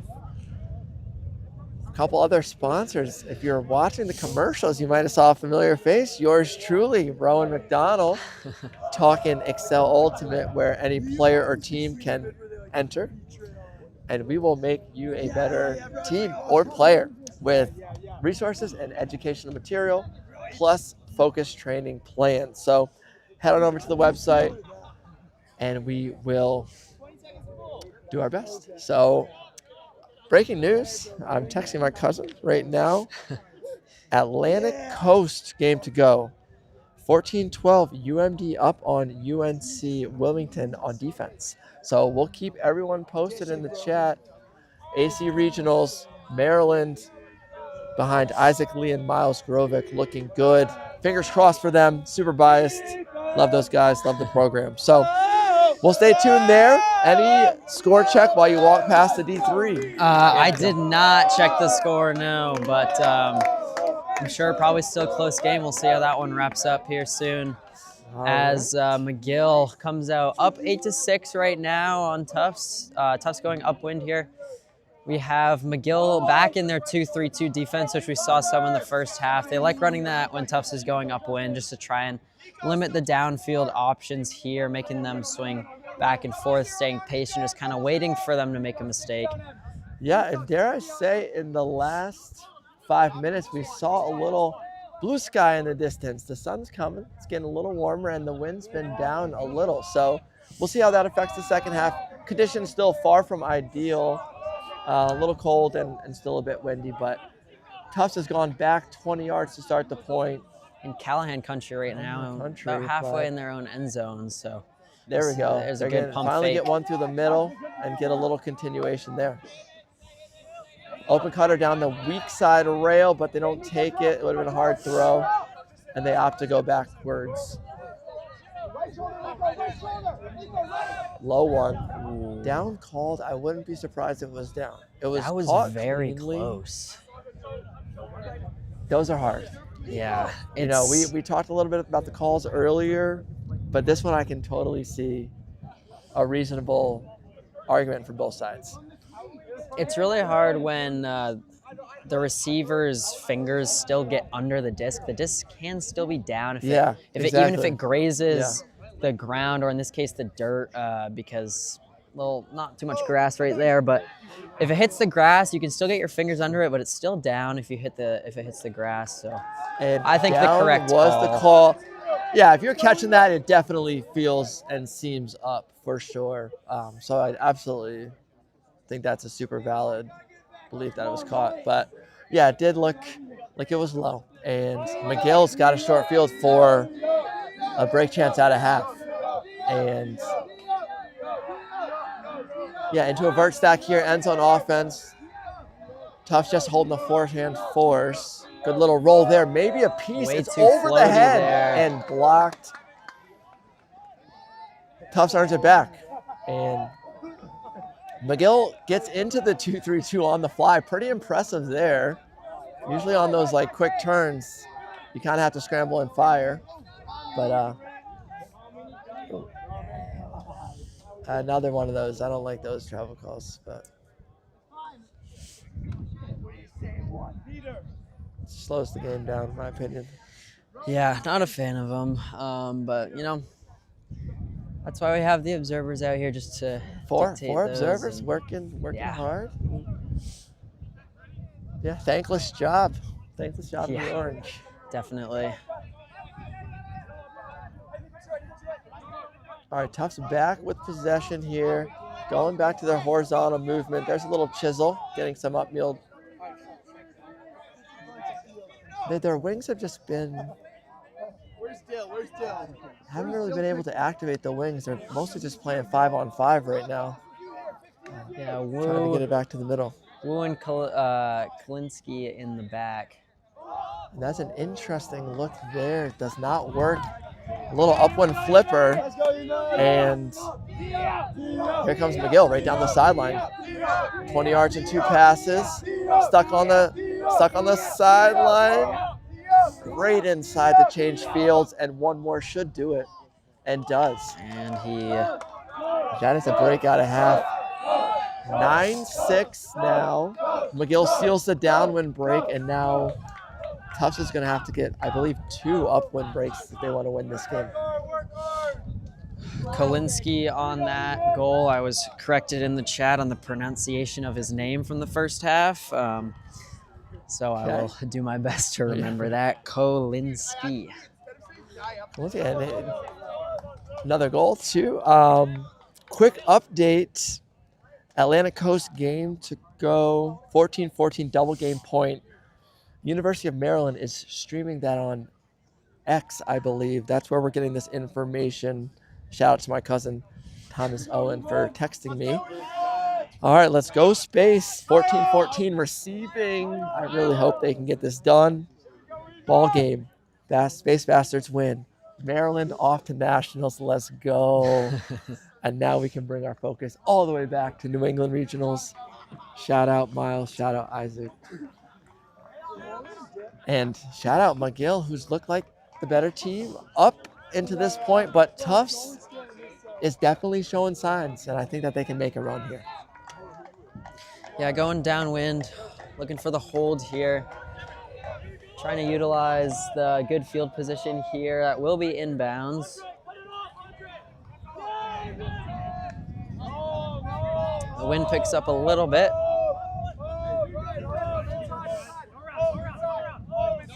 Forcing forehand right now in a contested downfield, but still caught by the Tufts receiver. Great contested catch. Great inside. Yeah, Tufts, they've definitely 90% just looks so good. Like that, it's just looking great right now. Would love to see if they can get a break or two back to put some more pressure on. Look at those insides. Look at those insides. Oh, what's that? And another inside there. Just both teams, I feel like, have just been farming that inside open. And we have a travel called. Yeah. Again. Tragic.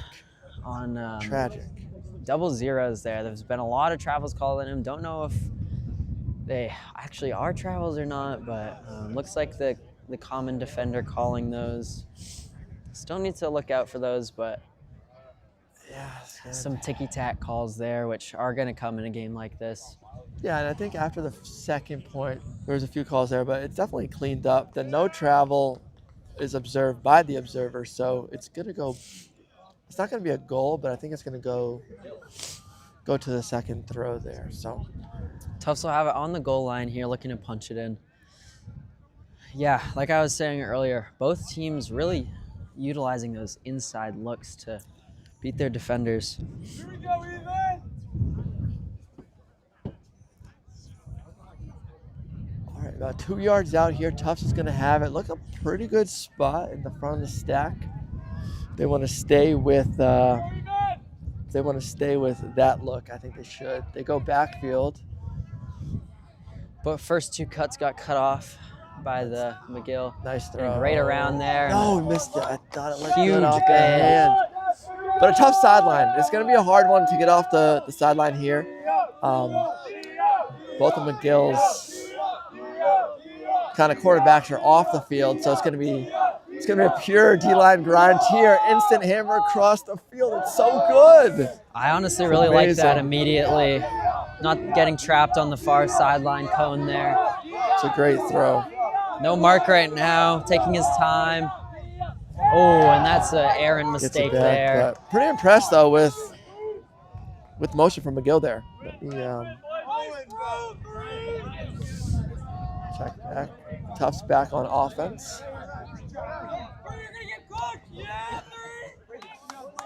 Sideline is heating up here. Looks like we got some.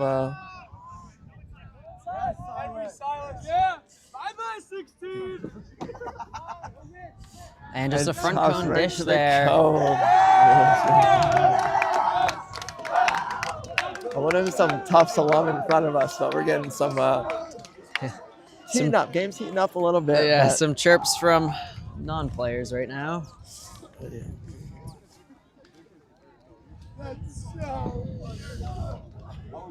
You want to check the score update for? Actually, I can do that right D3 now. score update over on our Colby Let me pull that Bowdoin up real game to go, quick. one field over. It is currently 11-6 in favor of Bowdoin.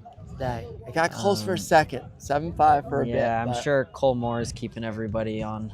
Yeah, and it looks like Bowdoin has the disc, and there's a layout. So it looks like it's only going to go up from here. Yep, there it is, 12-6 There's another for score. Bowdoin. An incredible play there. Glad to see Bowdoin coming back after that heartbreaking, their first loss in the first game. Yeah, today. definitely. I'll say I'm rooting for them a little bit. Got some good friends on that team. Shout out Dudley Holdridge, my man, and obviously Cole Moore, one of the greats to come out of Maine, the coach of that Bowdoin team.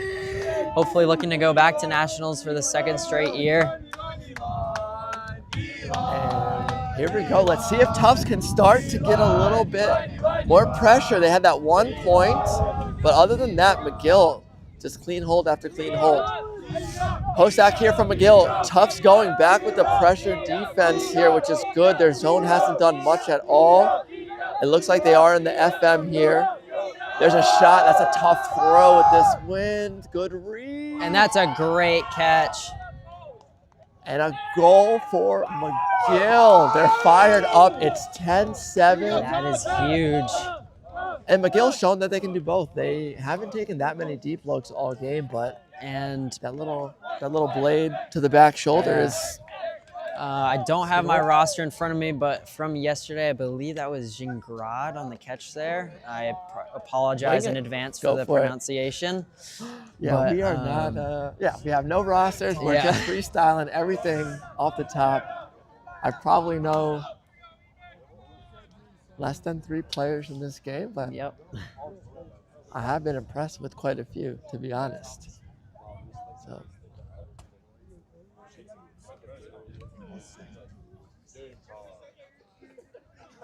Maybe somebody in the chat can let me know if I pronounced that right. Little huddle from the observers. I wonder what they're talking about. Maybe I've seen them retract a few travel calls. Maybe hopefully letting everybody know.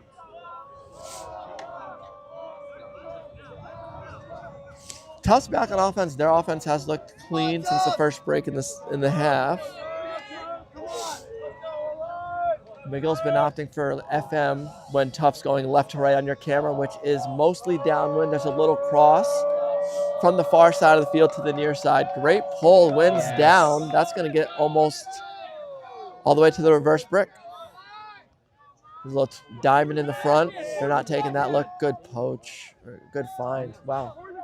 2 ducks flying past the camera. And Tufts is out to the races. So a lot of people around the disc right now. That's it's gonna be a pick. It's kind of a little old school truck stop reset system. 3-player run right out the frisbee.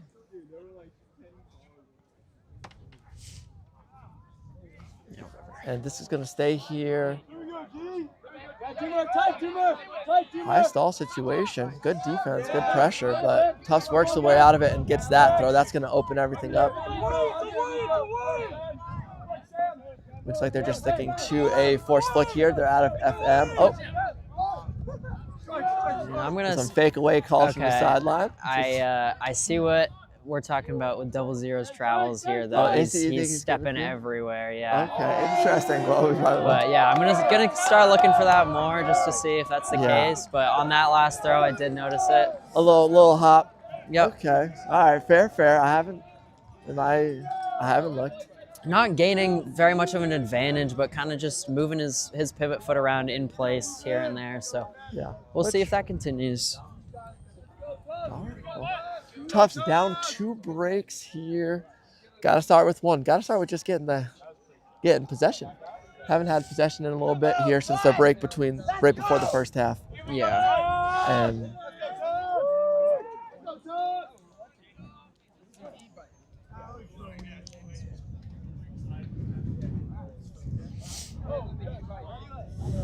makes it 10-8. Still in favor of Mcgill. Don't believe Tufts has led this game. And I don't think we have word on the cap situation. I think we're just Yeah. We'll let you know if we see the observers are orange. Let us know what's going on. So, yeah, no idea. We'll just assume game to 15 for now and figure it out when we get there. I assume soft cap will go off around 2:40-ish Eastern time. Tufts E-men's sideline getting a little energetic. Last time they did this, they were able to break. So we'll see what happens. That looks like it's going to be great if it fades back in. No, misses by a yard. OB pole brick and the host stack here. Sometimes when Mcgill lines up in this deep host stack, they go right into a dom. We'll see what their look is here. Looking downfield, just get C slashing across the field. Good pull play there. Slip on the continue. It's been happening all game. Field's a little slick. High pull. This one's going to have something crazy happen. And it's caught by number goes 7. Over everybody's head. Not in, called by the observer. Dump it back here to Kai. On the goal line. And he finds number 2. I'll try it one more time. A lot of goals. Yeah, Jingra. Oh, that's okay. I think. Sure. Why not? I think. But yes, another goal here by Mcgill. Up by 3. It's gonna be tricky for Tufts to come back, depending on how much time we have left. But running out of time for sure. Running out of time, but they're gonna need that upwind break eventually. I think the good part about, again, I'm not sure of the cap situation, but I think you have to score to win these days. So I think regardless, Tufts will have a couple more shots. Yes. But yeah, we'll see what they can do. A little more pressure on the offense now. They really can't afford to give up another one here. But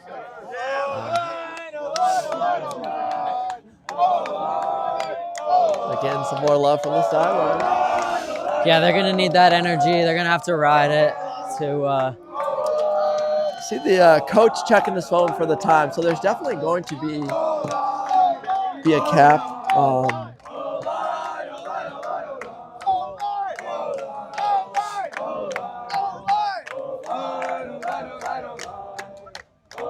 And maybe a timeout call? Yeah, looks like a timeout. Maybe a strategic timeout to extend the game. 3 Mcgill coaches huddled in front of their line right now, trying to come up with some sort of defensive set for Tufts downwind O point. Right now, though, there is absolutely no wind. I'm sure it'll pick up here in the next minute or so. And yeah, good. Our famous timeout sponsor reads, we are going with hopefully your next team jersey. We would love to work with you. If you're looking for some team jerseys here, Instagram, evergreen.kids. Send them a DM. We were working with Maine Ultimate this past winter with the coaching core. And if you come to Lobster Pot as a college team with Evergreen as your jersey, then you'll get a free greatest trainer for your team. So evergreen.kits on Instagram, young, scrappy, and hungry, apparel designer, and you get a bunch of free resources to help your team. So give us a shot. Give us a shot. Tufts picks up middle of the field, a little pressure on the first cut, but not too much. That's 2 20-yard passes down the field in the host stack. Oh, the foot. There's the foot. Yeah. And yeah, we're watching the big 0-0 versus 7 matchup that's been going on all game. Most of those calls have been between those two.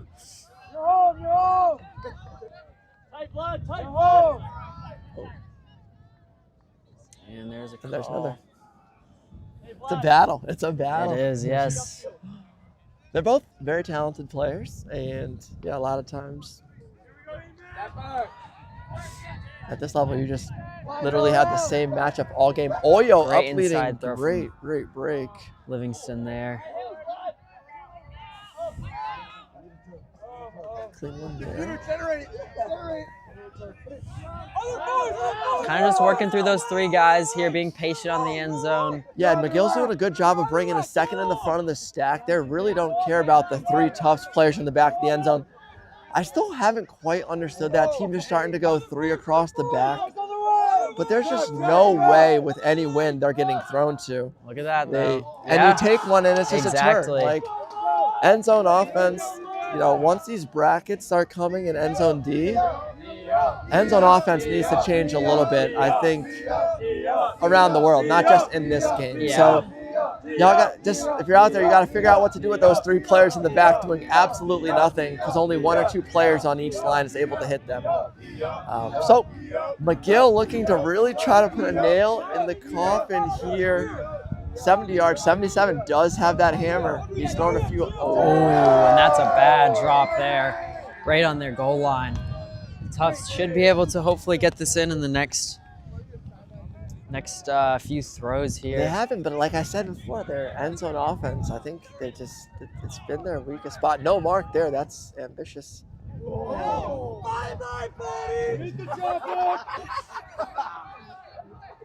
That's a great around there. Right end zone turn. I mean, right to the McGill just defender. poaching that front of the stack with 2 players, and Tufts is playing 4 against 5, 4 against 6, and it's just hard to play end zone like that. Mcgill looking to shoot on this up one. I bet he takes it. Oh, why not take a free 10-yard instead? Yeah. And chipping away on the sideline. There's the swing opening up the field here. No Wu or O'Donnell on the field here right now, so pick called, slows everything down. If McGill's D-line can punch it in here, would be huge going upwind for the break. Tufts would need 3 upwind scores to go to nationals. I call it,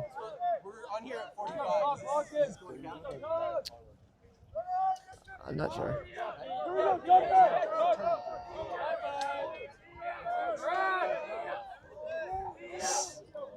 And they put it in. No sign yet. There is the goal and a little bye-bye wave from Mcgill. And are they celebrating? Is this it? No, it couldn't have been no yet, idea. I don't think.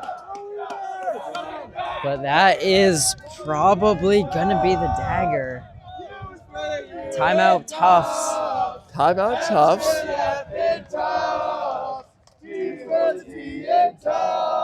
That's going to make it 12-8 McGill. Tufts is going to need a probably score out from here if they want a chance to punch a ticket to nationals here.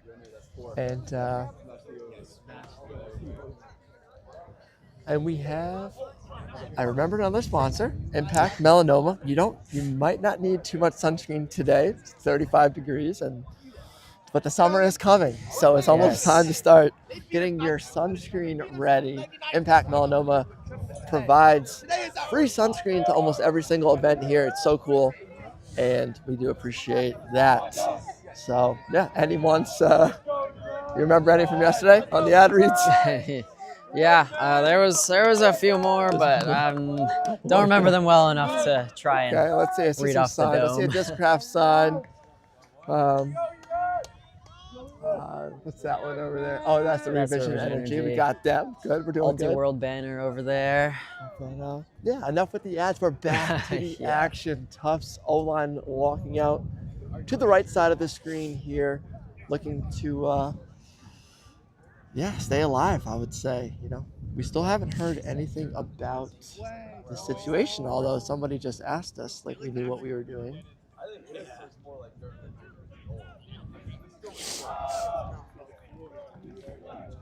All right, and we have Mcgill pulling downwind here.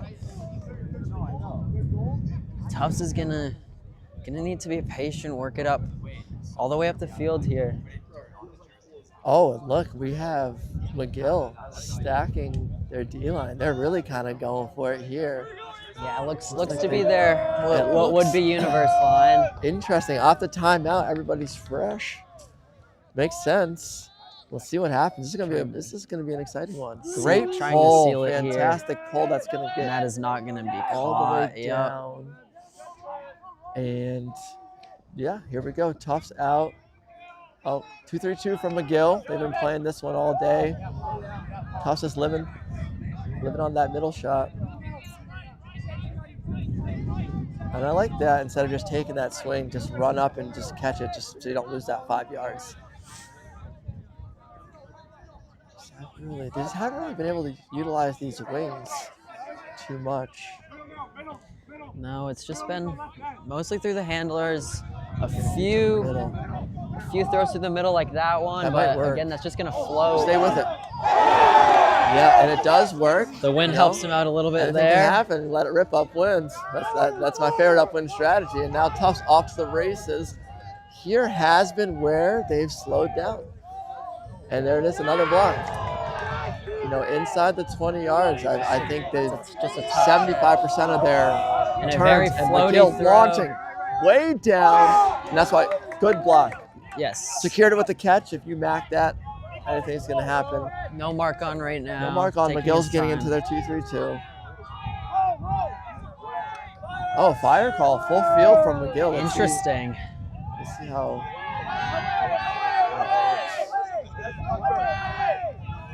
Going into their FM. I think. And a huge wind gust coming through right now. This has been honestly some of the windiest winds. Great little around. McGill gets the turn there. That's a tough. Oh, tough throw but catchable. Tough throw, backs it back, and that's going to be on the cone, aka the confidence this corner. is going to be really tough for Tufts to get it off this cone cleanly. Probably going to be some cheeky over the top throws, McGill I guess. sneaks into there, 2-3-2. Kind of surprised there's not a man tight on this reset here. Yeah, I mean, it's going to be hard. They get this flat mark on.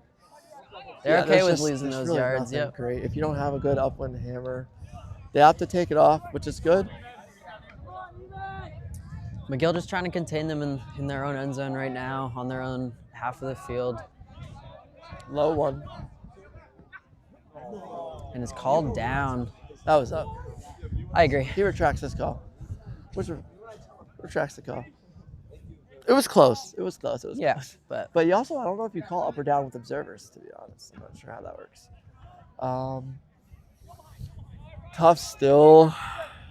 That's a great throw. That's Yeah. a great throw. Switching the field completely there, and oh, they have big pump wide fake. open.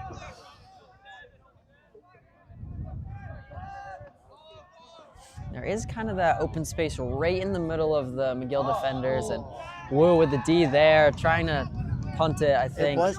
It wasn't a bad look, but And a huge hello. One of the best blocks I've seen in a while. With the, it just looks so much cleaner when you catch those blocks. Yeah. So yeah, shout out, that was sick. Oh no! Oh And no! the wind, Oh. the wind pushes that They're down. making them but work for it. They're still able to keep it. Hey, if they score here, I think they can get some energy, some momentum. I agree. And that's a great throw. No.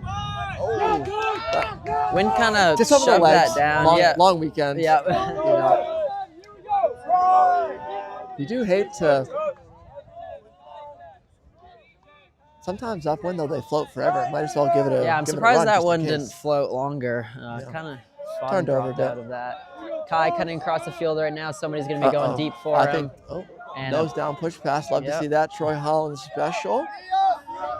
I wonder if McGill takes a shot or two down here.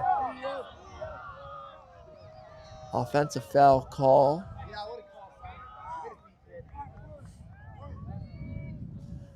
On the push off.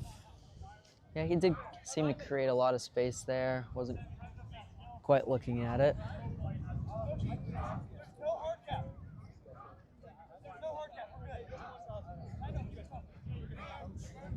All right, no hard count. We had just heard from the field. From a player, nonetheless. Knows his stuff. That's good. I still don't know what that means in terms of the cap. We will try our best to learn after this point, just to relay to the viewers at home. McGill, I'm seeing a close-up of the jersey. We got some paw prints around. I wonder. Look pretty cool. McGill Ultimate something stands for Mutt, and I think that they kind of utilize those as their. Oh, and a bad drop there by Tufts still Wu. alive here, still alive.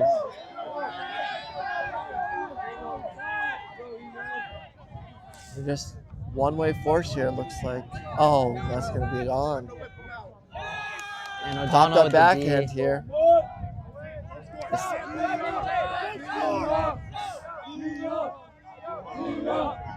Mcgill takes a high stall deep shot. And it's and D another again. block. I saw what he saw. There was a fake line on the there field. He is. was walking it up. So totally understandable there. His second block, two great ones. The first one was world class, but Tufts looking to keep going. We got there. And a travel called again. I saw that one. I've been the whole day. I've been hating on some of the travel calls, but that one, you get a little power that position one from a was. horizontal cut. I used to do that all the time. But, It's not a travel unless they call it. So take what they'll give you. That one. Tufts living on the sideline here. Nice little round break. Get it off. And wide open in the middle there. Got some space. Early end zone call here. And that's a great reset defense there by the Mcgill defender. 77's been playing well. He's a good defender. Double zeros does keep lifting up his pivot foot and kind of just, when he's stepping around, kind of keeps stepping that left foot closer and closer. That one I don't feel like needed to be called, especially since he wasn't in his throwing motion. Yeah, but it did look like he went from coming towards us to against, so. The last two I haven't really minded, actually, now that I start to watch a little bit more, so. There's a nice little front of the stack cut there, gets things moving. That's how you gotta throw them upwind. You gotta basically huck them. And it looks like a foul on the throw called. Uncontested there, yeah, just some contact on the hand probably on the throw. It was uncontested? Okay. Yes, it was. Yep, it's coming in, stall zero here. Tufts entering the end zone. Let's see if Mcgill brings in that bracket, that poach. Right now the front of the stack is just one-on-one. Contact called. High stall throw coming up. Fast count called. And there's that poach right there again. The front of the stack poach on the end zone. And now, okay, we got 3-on-2. They take the shot. Big blade there. Good edge on it. And oh no! Can't survive the ground there. It's a hard one to read right now. Like those are great throws, but as the receiver, it's a tough to read the downwind blade. Yeah. And a timeout called for Tufts. Timeout has been called. I have to imagine that this is the last point, just based on the time. Yeah. Let me see if I can ask somebody. Is there a mute? There we go.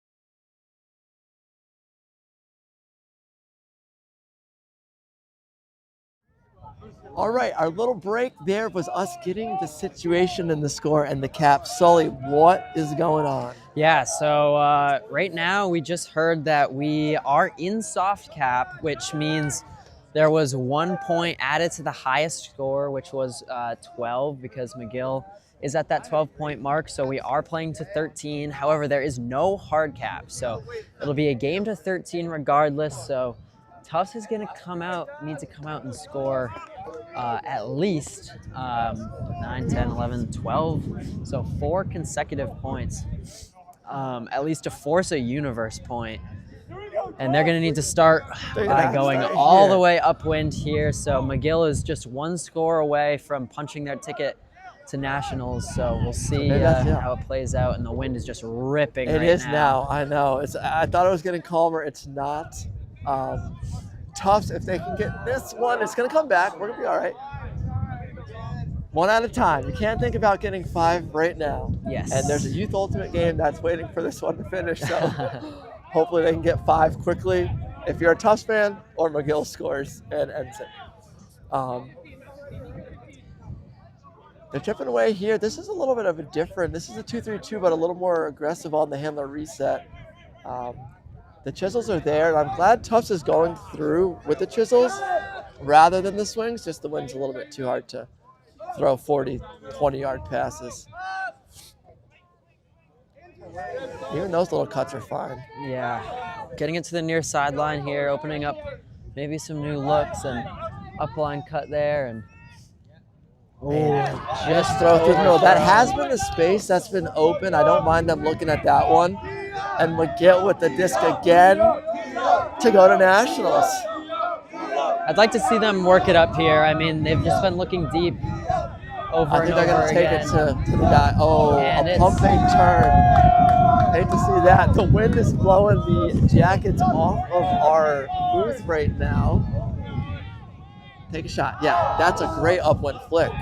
That's a great shot. And Tufts is still alive. Down with it. Now they're going to get the down.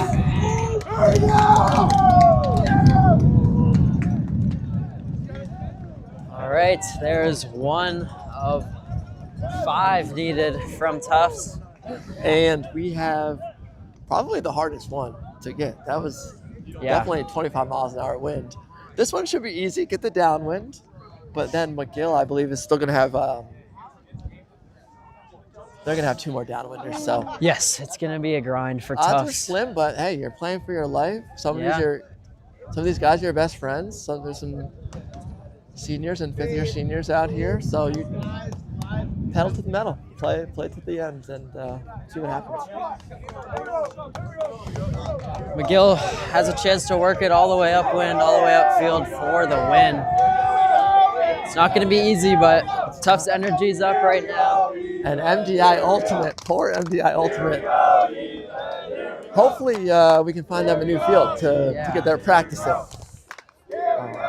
So if Maine Ultimate's listening, let's find a new field for our friends. Because I don't see any points being super fast. It's very hard to play right now. Flick pull, full field, hard to catch. Catches it. Fearless. And I wonder if we go with the Dominator here upwind. That's probably what I would do. Tufts in a little bit of a zone. Their zones haven't given a ton of pressure to Mcgill. A good find there by Wu on the inside. Yeah, I mean, McGill's just playing zone. Kind of a masterclass. They're getting all the looks. They're getting these upfield chisels. They can throw over the top. And they can hit a swing when they need to. So, yeah, we when we played Mcgill at sectionals, we tried to throw our zone against them, and they kind of just shredded it. So, yeah, they definitely have some good reps in breaking the zones here. But yeah, I don't mind the zone look here from Tufts with all this wind. Maybe try and force them over the top. It's still my pet peeve. When it's super windy, a lot of people think that, zones. But just playing against really scrappy, one-way force defense, like the whole field, it's so hard to put together. It is 6 hard passes with that pressure. So zone, to be honest, makes it easier for me when it's windy to play offense. But a lot of teams still think that wind equals zone. So there it is. There's the hammer. That one's and floating, that's going to be short. And Tufts with the chance here. Tufts looking to get their downwinder. Always hurts me when the zone wins out. Too much zone and ultimate, in my opinion, but it's all right. So it goes. Tufts at half field looking to again stay alive here. That one's not going to be it. That's the throw they've been hitting all day, but it looks like the receiver pulled up their cut. Mcgill off to the races here. Tufts in transition. Get their zone back. Oh,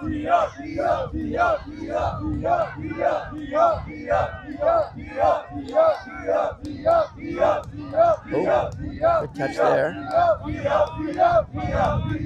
That's the throw you need. Just a one. There it is again. That's all you need to do. That's not what you're looking for if you're Mcgill. Just keep walking it up the field. Yeah. The upfield chisel.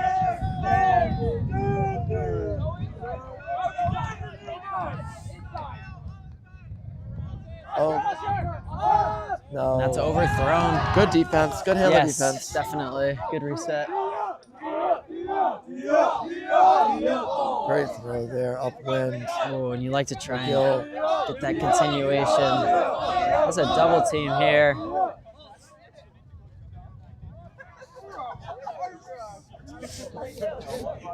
Violation called. Fast not count sure what- called. Fast count maybe? Yeah. Double team?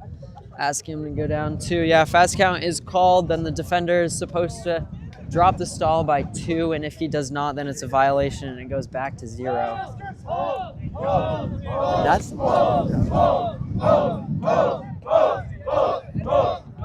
O'Donnell with the disc now, looking for his resets, but he can't find anything. And good coach D in the middle. Boy, probably a close to 30 or 40 mile an hour gust coming through right now. Shout out to everybody not playing, watching this in these conditions. Oh, he can't quite run it down. That was a good look down the far sideline. And yeah, it's just going to be a scrappy finish. I'd like to look deep shot here. Yeah, and just and you saw just that frisbee flip over mid-flight. And pour us up on the booth 20 feet in the air. Then the wind's up here even stronger. We're getting crushed by the wind. Yeah. It All right, is this cold. goes up. Another great poach. Mcgill's just been eating those poaches alive. That's what you want. Why not? Absolutely. Mcgill 10 yards out from nationals. So it'd be a great story to come steal the third bid. Timeout called, and even the disc rolls away on the timeout call, giving you a sense of how windy it is down the field. That's a good call there. I think slow everything down, let everybody catch up, and set up a end zone look that could send them to Illinois. Is that where it is? This year it is, yeah. All right. Not sure exactly which part, but right now we have UMass, Amherst, and Brown already confirmed. UMass looking good this weekend. And I know a lot of teams were saving legs against them, knowing that it wouldn't be smart, but still they looked fantastic. It was windy and wacky all weekend, but they looked super clean. Their offense looks great. Yes. Kaylin was cooking.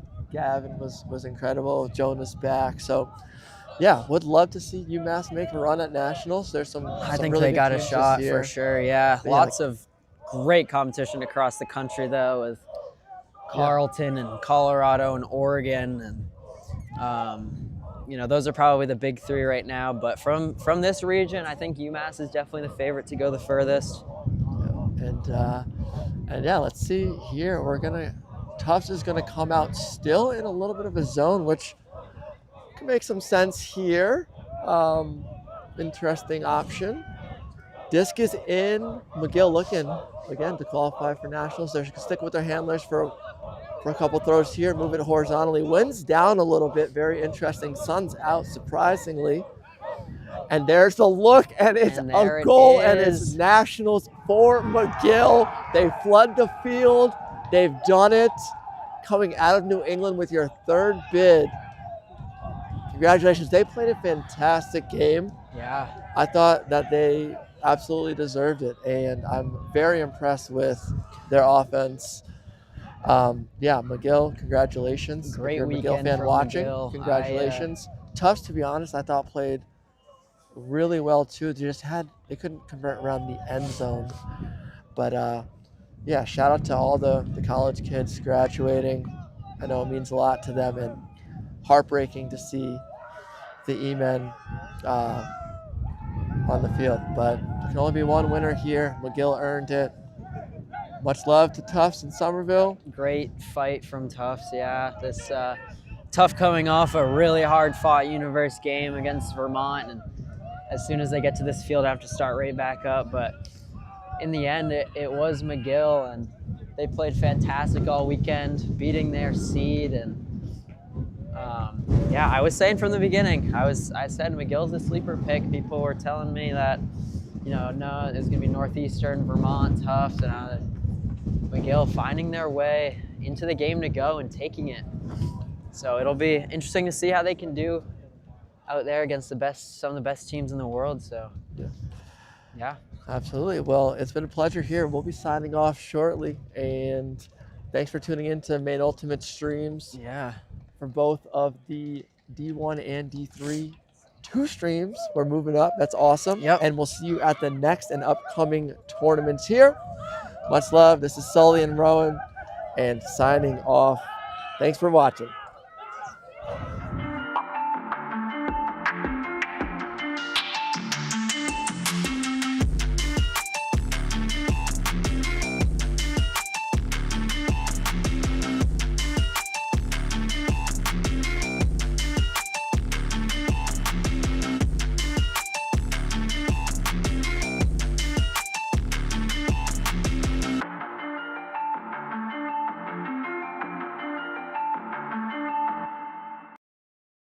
This is Rowan with Excel Ultimate, and we share my experiences from Truck Stop, Team USA, DC Breeze, Dig, and Boston Glory with you and your team so you can strategize, practice, perform, and play better. Just head over to excelultimate.com where you can get learning materials, training materials, and online coaching that's used to help national teams around the world. Get started and get better at Excel Ultimate. Hey, what's up? Rowan here, and this jersey from Australia, the Frisbees, was Evergreen's first team order last summer. Since then, we've gone on to work with over 20 teams and organizations, and we'd love a chance to work with y'all in 2026. Not only will you get the team kits, but you'll also get Excel Ultimate resources to help you, your captains, and coaches save a ton of time and get started in the right direction. If you're interested, then just give us a DM over on Instagram and we'll reply back and get started on a free mock-up for your kit. Oh my God, I'm just playing with them now, yeah. Oh my God, what she saying, say it loud, yeah. I can't respect it, I'm in the gym, but I am not flexing. Came from a forward, I'm needing the legs, shooting like Luke, I told him I'm next.